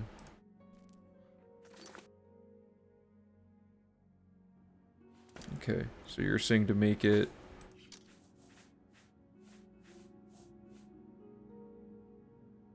Hopefully that doesn't mess up the math of the magic I use, but we'll see. Oh, whoops. I forgot I already had the weapon out. That's the thing about Chameleon, is it makes it hard to tell.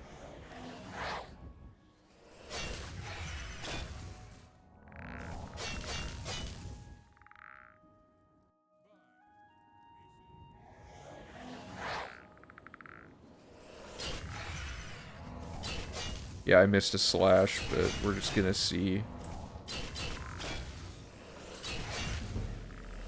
Okay, that's my best attempt at it so far. So things scaled up a little bit, and that's already, like, ridiculously fast, and that's with me doing it wrong. We're supposed to have, like, 5,000 speed.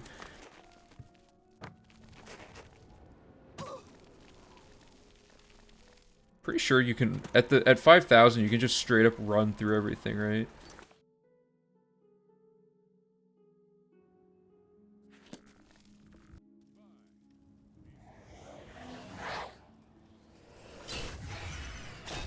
The slashes are the hard part to input. I did, and remembering the order for now. So it's 2// 3// 2. I messed it up.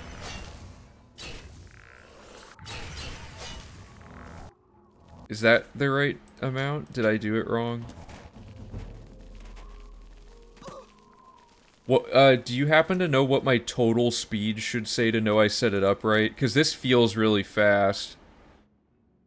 What? There's an actual wall there? I didn't even know that. And then do I die? Oh, I lived. Okay, so I think I...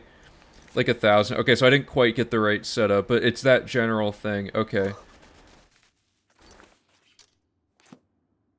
Yeah, see, the visual is so inconsistent with, like, what the ground actually looks like. Oh, I see. So I can still die of fall damage. I just have to...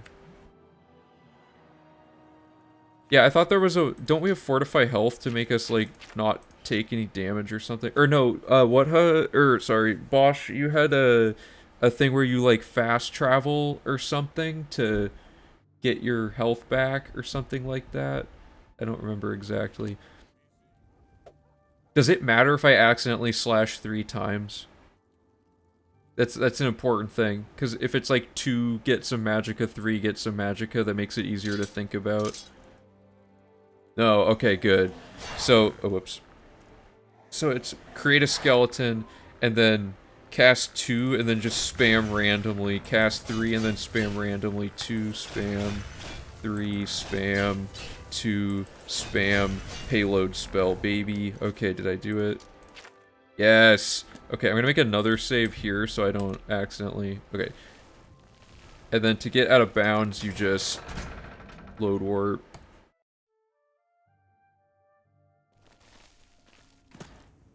Maybe Bruma isn't ideal because there's not like a free out of bounds in a city thing, but I don't know. I'm surprised I can't get out by just running clean into stuff.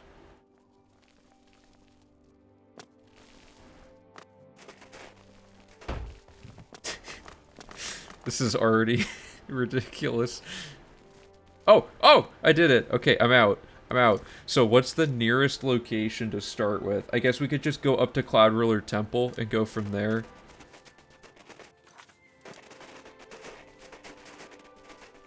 Yeah, so like this could be like the start of the road. Just walk backwards. Yeah, okay, so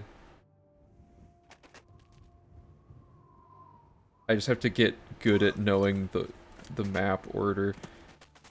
So do you literally just like go to the next icon that you see when you do this? Oh Jesus, what was that noise? I'm gonna be honest, I bet we could do the whole thing in like 3 cycles of this spell. Yeah, okay, it's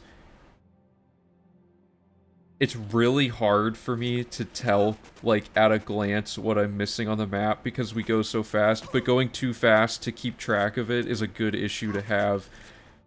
It's better than it being so slow that we have, like, all the time in the world. Okay, so now I want to hit this curb up here, and what is this called? Echo Cave.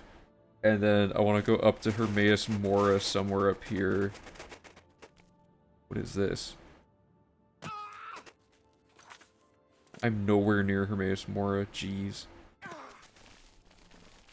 Yeah, I see what you mean with the hills. It's like you can't tell where they're actually supposed to be.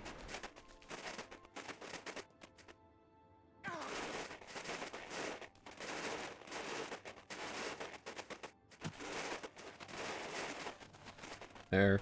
And then you go southwest slightly. Or southeast. Oh god, I stopped moving in the air. You can jump. Our acrobatics is just so slow that it doesn't even do anything.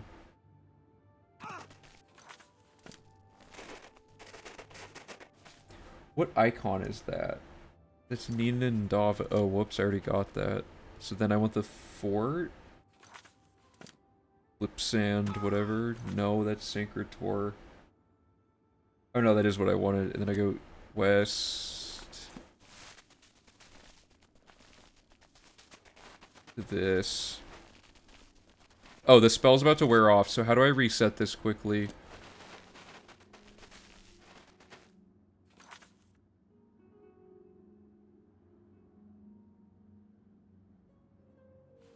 Do I have to, You said I can refresh it in some way. Do I just... It's just the whole setup again, basically? Am I piggybacking off of any existing weakness to Magicka so that the setup is shorter the second time? Or no, the weakness is on...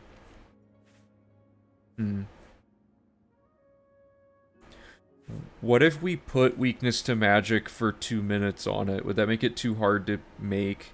Because then the weakness to magic is still persistent from last time, so the setup is just to cast one more iteration of it.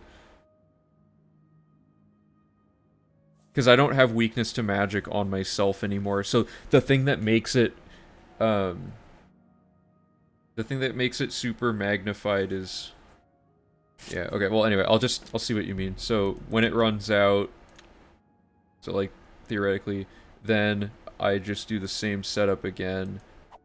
So I do cast this, and then I do 2, and I do cast.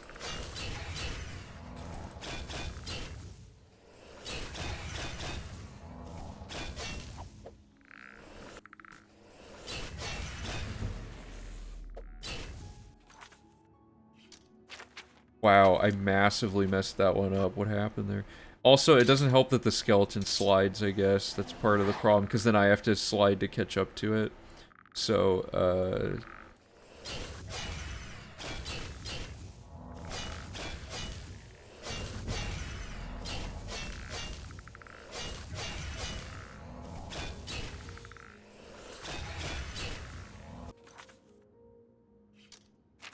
uh-oh, I went a little overkill on that one. Is this gonna be, like, painful? Jesus.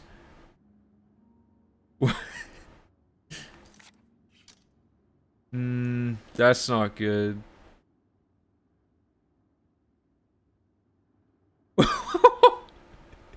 What was that? I guess we could test what happens with... Am I losing health? Or what?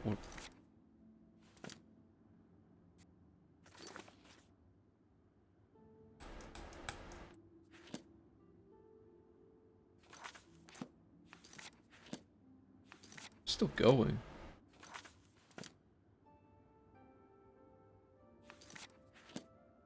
The dagger wasn't killing the skeleton, I accidentally pushed the skeleton away.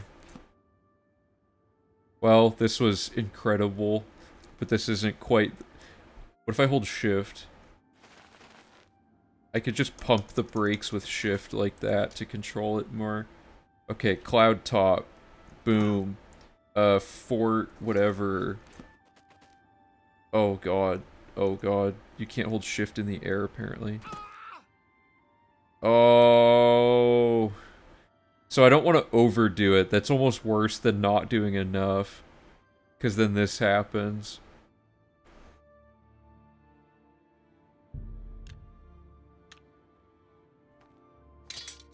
Oh no, the world loaded in. What happened? Or did it? Why did this chunk of... What? Why did this chunk of the map load?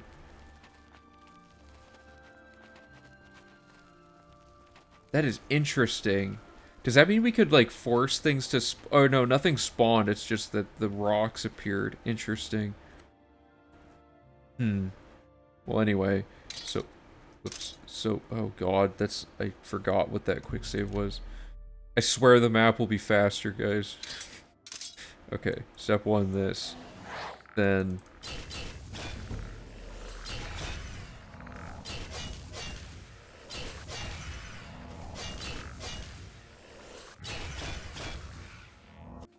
Okay, that should be fine. That should be plenty.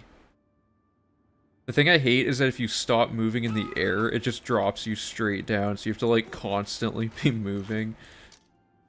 But that's just how the game works. There's nothing wrong with the spell stacks. Having to land on these is kind of funny. So, apparently it gets less brutal once you get past the very beginnings of it. Because then it's just, like, run to location over and over again. And if we can somehow get a horse outside in the city, we can do the TCL glitch to make it that we're just glued to the ground no matter what we do, which would make this, like, even faster. Oh God, what do I do?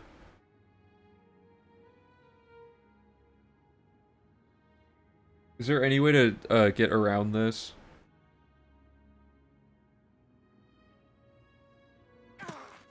Yeah, maybe we should do this part counterclockwise or something. I also have no perception of how high up in the air I am because of the way that this glitch works.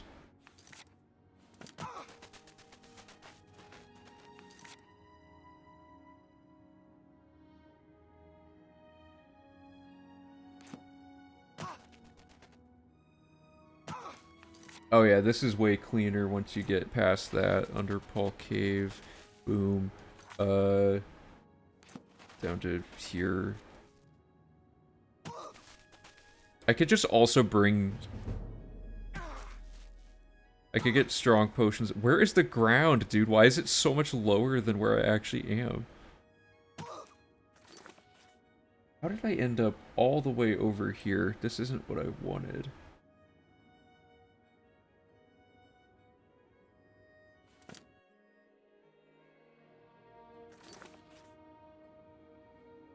So, the problem is, I'm working with a map that I can't tell what I'm doing on it because of how many words are on top of it. I barely am comfortable with the spell stacking yet, and I don't know how to control the character at this high of a speed currently, so it's gonna go really awkwardly for like a while until I can figure out exactly what to do. I don't like how you get stopped in the air all the time, it's so annoying. Okay, hold up. I am so tilted by not having instructions I can follow. Where is outlaw whatever, and how do I keep passing it?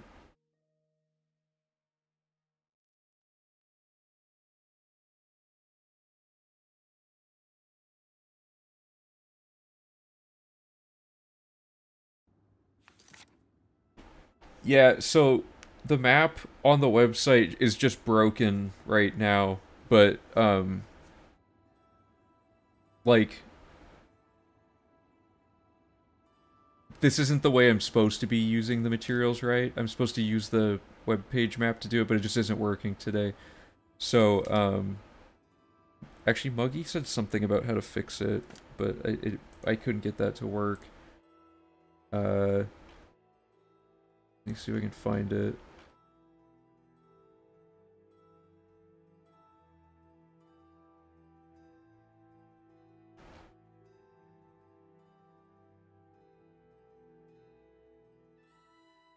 Well, incognito, so it's forced to re-render everything. I tried that and that didn't work, though.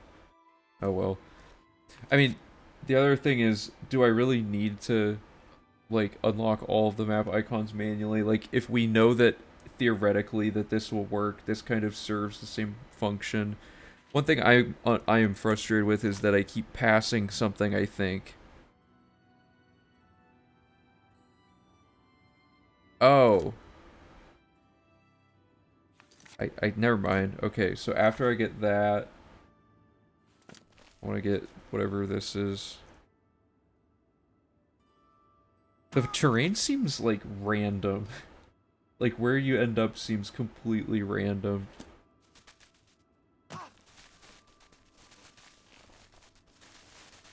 And for the record, Yeti is working on a thing where you can traverse the map without having to worry about terrain. Like it would be designed that it can path around the terrain in a way that avoids a lot of what we're running into. That's Glade Mist, and then Fort Empire is like right at the bend in this road. Have to wait an hour to heal.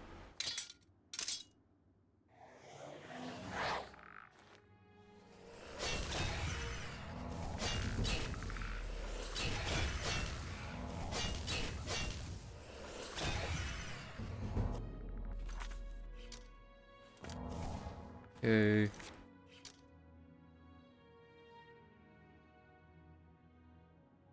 Oh no, Fort Empire's like right here. I think fall damage, even though we have more health, is still being a little problematic, yeah.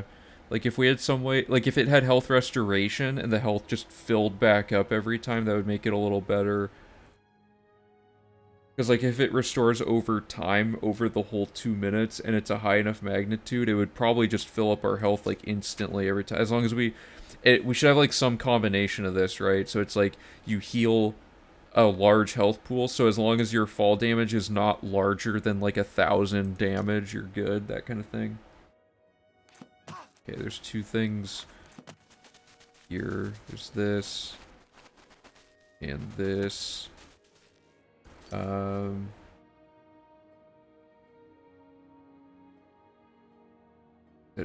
Where am I looking?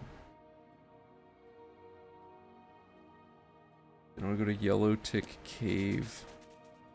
But see, once we have clear instructions, like once I know what I'm looking at, I get there like instantly, right? So just imagine this with like the proper routed out, human vetted like materials on how to do this.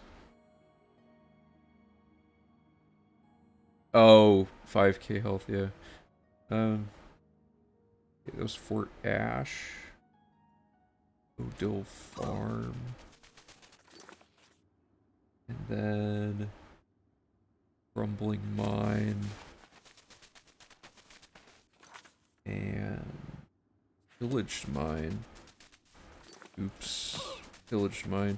Yeah, this is gonna go like ridiculously fast, because like this area of the map would have taken us like 30 minutes back then, and me not even like knowing hardly what I'm doing here probably figured it out quicker than that. It's probably a combination of two reasons the terrain is so far off. The low-res version is slightly lower than the high-res. That way you never see how a low-res texture clip through a high-res one. The low-res may be based off of an older version of the map.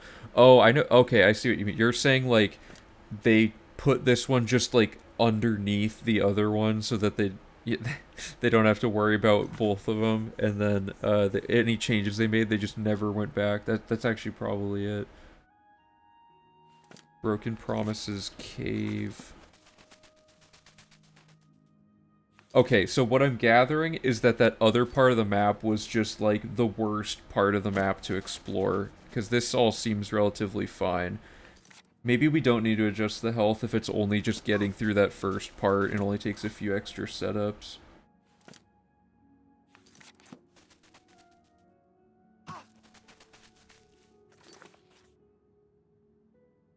Okay, so I got Fort Deerich.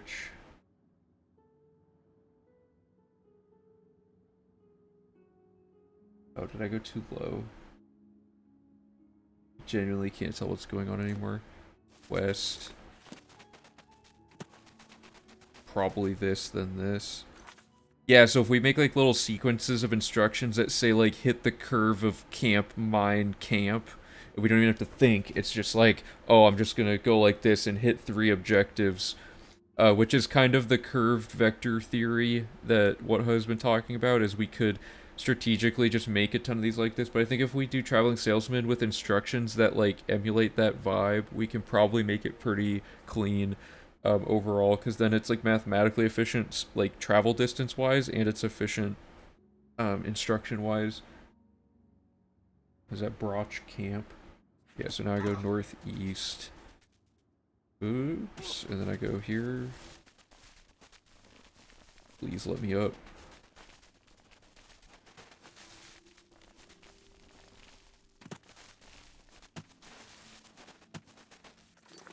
That was Fort Ontis, and then Infested Mine is just like way over here somewhere.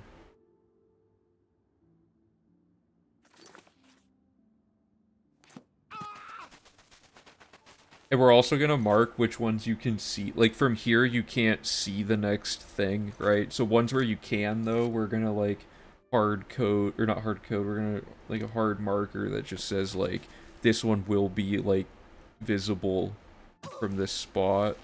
Where did it go though? Oh.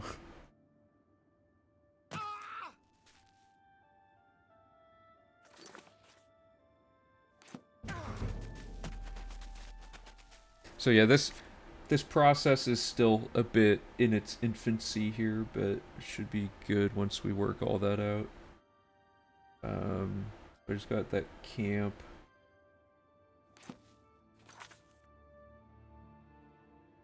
Shattered Mine, and then Fort.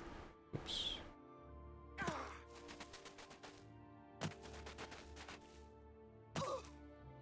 Okay.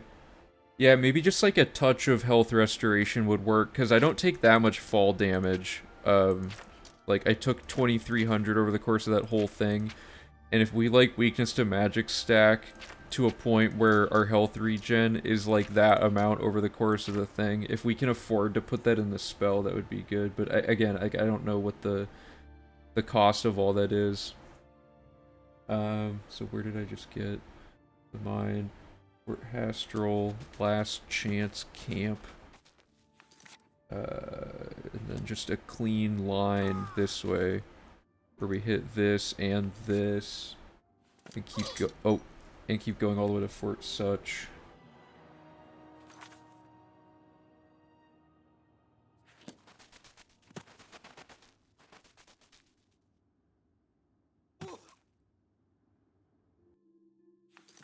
So, are you saying we shouldn't stack weakness to magic onto our player for the 2 minutes, because it would make it that we would be refreshing to have progressively more and more health each time, so it'd get out of hand quickly?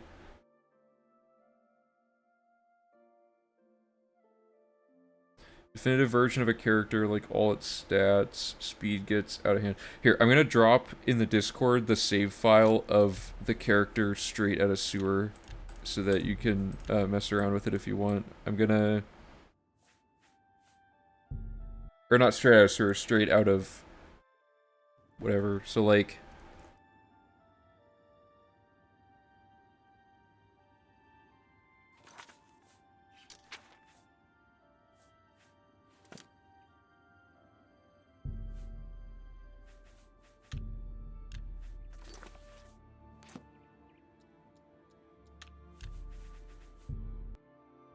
Double check this.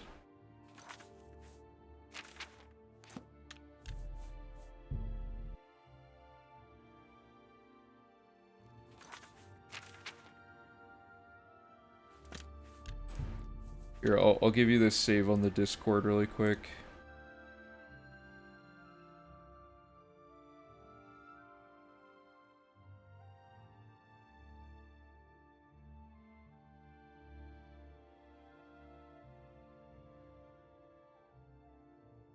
I'll put it in route discussion.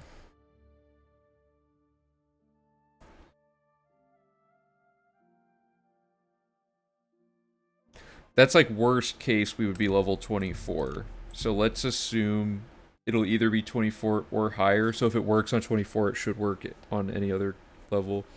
Can we get a weakness to magicka really fast? That will give us 1,001 spell for the refresh. So that's what I'm saying, like, if we take Bosch's current system, we're already, like, the final stack of magic that you put on your character is like over 1,000 speed. So if we have that weakness just have a 2-minute duration, it'll stay with us while the speed is active, and we can just cast like a brief refresh of the spell where all we do is pop the skeleton down and hit it once, and then we're good to go.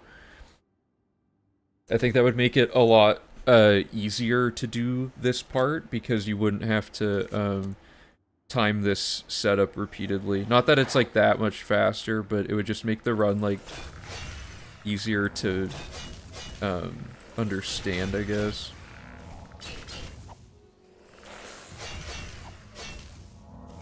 Because, like, I mean, it's kind of awkward to set that up every time. I'm getting the hang of it, though, obviously. I think, like, I'm a strong believer in, like, the most convenient something can be for the run, the smoother it goes, and, like, the more enjoyable the run is to people. I think this setup is still a little bit in the territory of, like, too, like, difficult for the average player. Like, I don't know, it should be routed to be as fast as possible, no matter how hard it is to input, I guess, but at the same time, like, certain things seem like they add too much confusion. It's really close, though. I think if we have a little bit of restore health, and we have the ability to refresh it quicker, that's like, the setup the first time could be as long as it needs to be, as long as there's an easy way to refresh it. 1, 2 hit, 3 hit, 4, and that's it again. Is there no way to drop like a single payload of it? Because like every back and forth scales it up, right? But if you did the spell 3 again, wouldn't that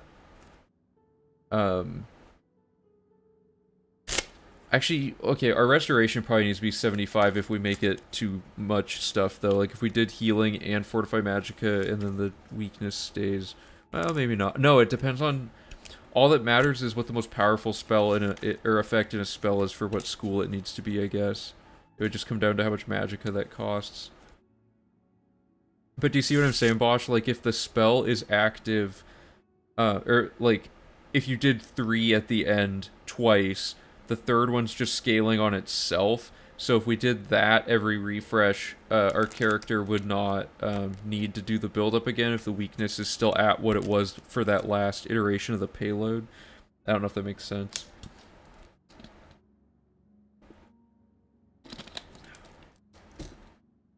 Anyway, I'm going to keep exploring the map, though, because this is fun as well. So now we're going to go all the way to Fort Such, which took like 2 seconds. Then Malakath's Shrine, and then Belbadoro, or whatever this is called. Did I not get it? I missed it somehow. Belbadoro, and then Crowhaven, and then we go up, and there's a bunch of text I can't read, that I'm assuming is these. Did I miss... Probably whatever, oh yeah, Lord Dread's estate. That, and then we're gonna sweep up here slightly till we hit this camp and this mine and this fort, I think. I think that's everything we needed there. And then what about this thing? What is this?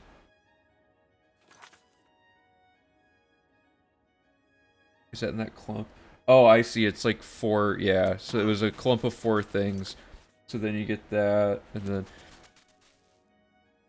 Whoops. And then you hit this. Please. Wait, whoa, that's way off. Or no, that's right. Okay, and then this. And then... Wait, what is that? Garlus... Agia. Yeah, now we go northwest up to here. Man, the map is gonna be like... so much better. This is gonna be like the largest split save in the whole run, and then skill grind is still coming up after that. It's like, it's so great. Whitmond,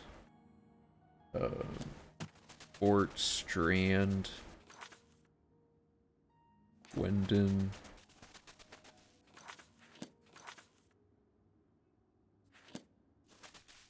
Probably this, then this. Yep. The troll candle, yeah. And then up to Bellatr's Folly. Oops.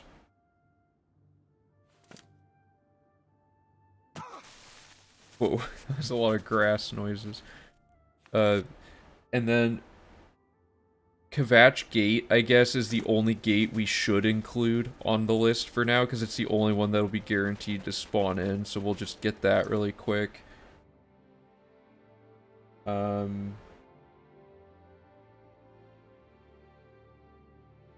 Oh, that's the name of that, okay. Mortal Camp is, like, somewhere over here. Oops.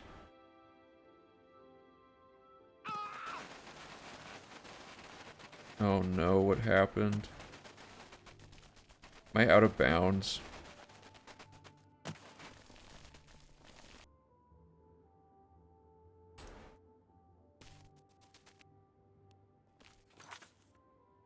Uh-oh. I was facing the wrong way.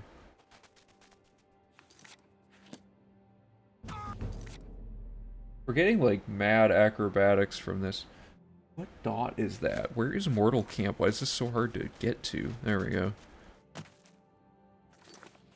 Okay, I'm at low on health and spells about to wear off again.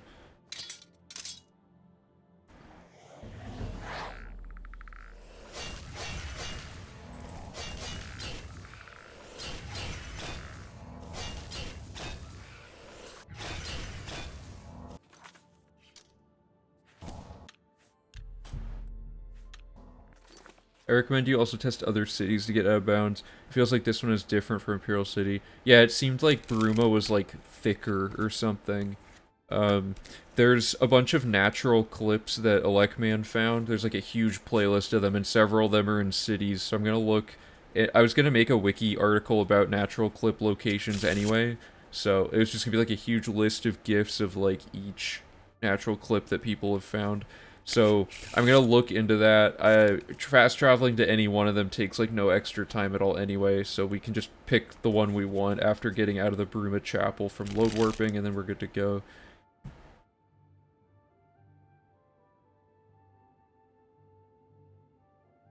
Okay, so now we have Mortal Camp we just got, and we want to go to Knoll Farm or something? What is that called? Oh, Knoll's Meeting. Oh, the text is overlapping. Then go up here. Yeah.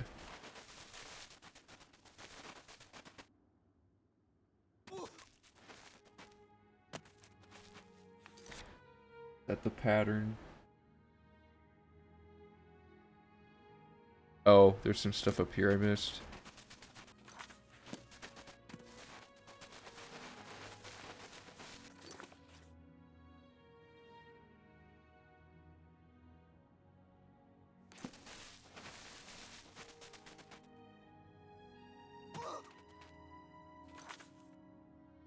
This would almost be easier if the text wasn't on the thing. Talwinique Shard Rock is like, if I go straight, I'll hit it. These two, and then you curve down, so I should just go straight south. Good. And then northeast.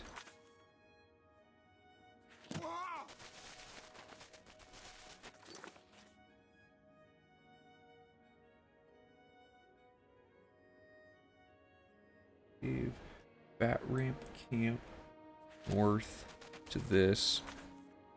And then get this shrine. Oh god, am I in the air?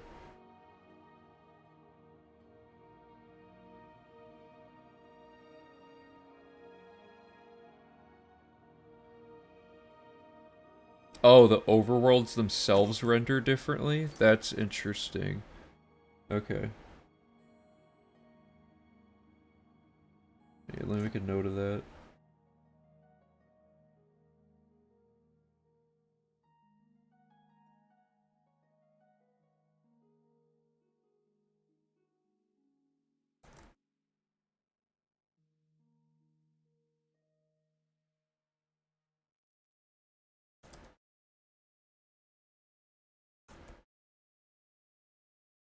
Alright.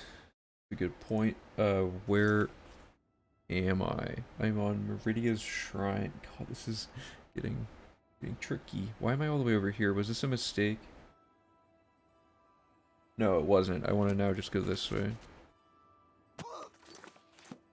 Oh god, good thing I quick saved.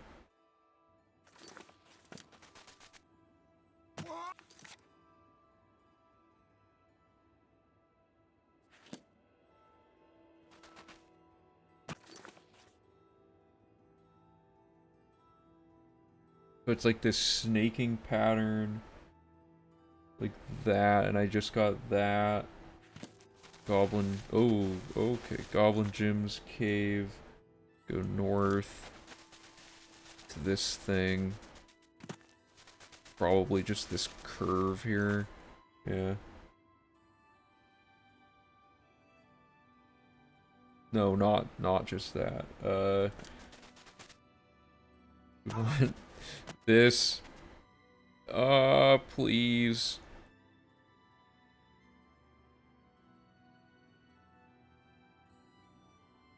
Why does the night sky look so high resolution in this game compared to everything else?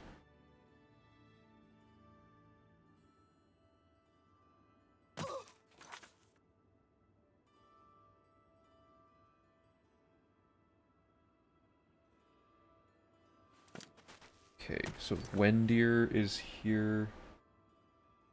There's something here. At least it's like easy to correct mistakes if you mess up. The only true time loss is just going like the wrong height. Close to a mount. Oh, you can just run all the way there. Okay, so we went here, and then the thing says to go here, then here. So we want to go like way south. Oh my god.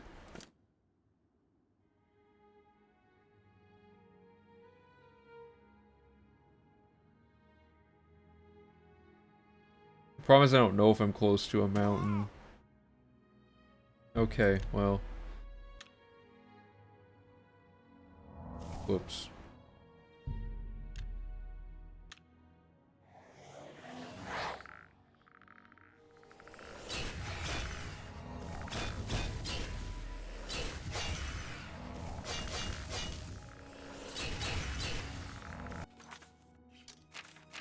Yeah, that's not bad at all once you get the timing down, you're right. Serpent Hollow Cave. We just want to go south to this thing. I think. That is not what it is.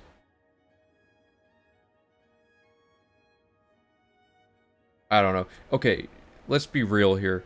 We've proved that this works. It's now just a flat time loss because I'm unable to read the maps that I'm using. So once we have better documentation, it'll be way easier to test this part. I say we call this successful. We know it works. We made our spells. They didn't fail to cast or anything. We can freely run around relatively ignoring fall damage. There's just like a few minor things that could be improved, but even if we left it as is, it's like already good. Like, I could even just randomly do this, you know, and pick stuff up if I absolutely had to.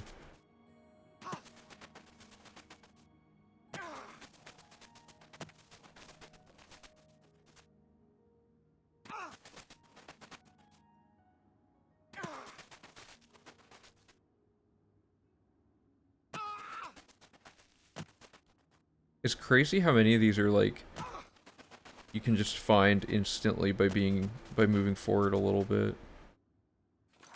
Because like look how much stuff I just randomly found running around. Like with a practiced path, this whole split will probably be like, not counting Oblivion Gates, like an hour.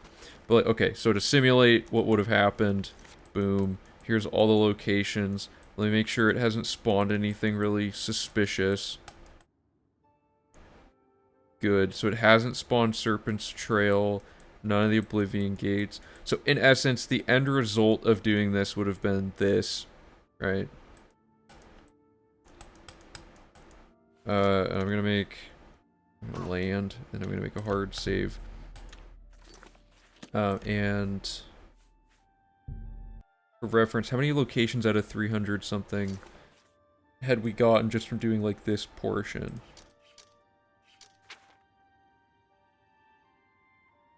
73 just from doing this one part of it, and there's 300 something. So like this will be quicker than the Nern route, like easily. It's harder to pull off, but it's faster than Nern route. Nern route we have to go a little slower, but we'll have a higher movement speed going into the Nern route this time, so it should be like about an hour and a half instead of an hour 45. And I guess maybe we could aid Nern route with like some sort of potion or some minor way of speed stacking on ourselves, like idly as we go, but I don't know if that's necessary. And yeah, so we got this as our latest file, and then what we would do to undo this, like, state of the map is just fast travel somewhere and begin doing things. So for example, Waynon Priory or whatever, you know. So this is the part where we get to actual, like, quest logic, right? Let me bring it up to the spreadsheet.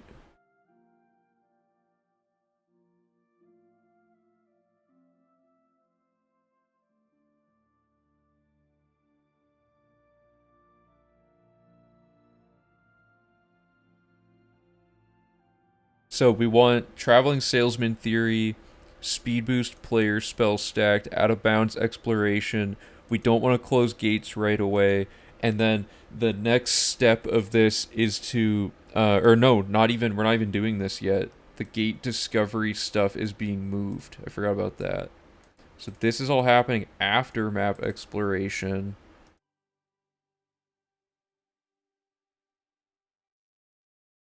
What is up with that? Can I really not? Is that a glitch? What is going on there?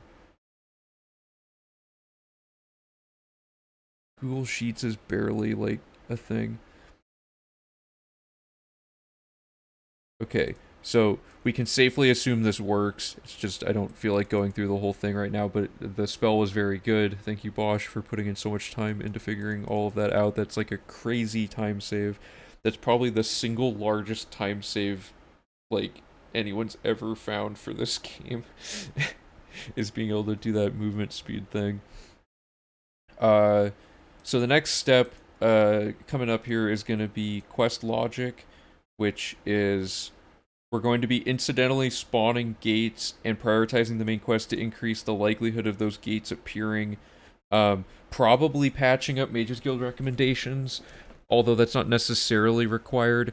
We basically are going to have to be looking at all the different quests in the game and figuring out, like, what's the best way to do them all in big clumps of logic all at once.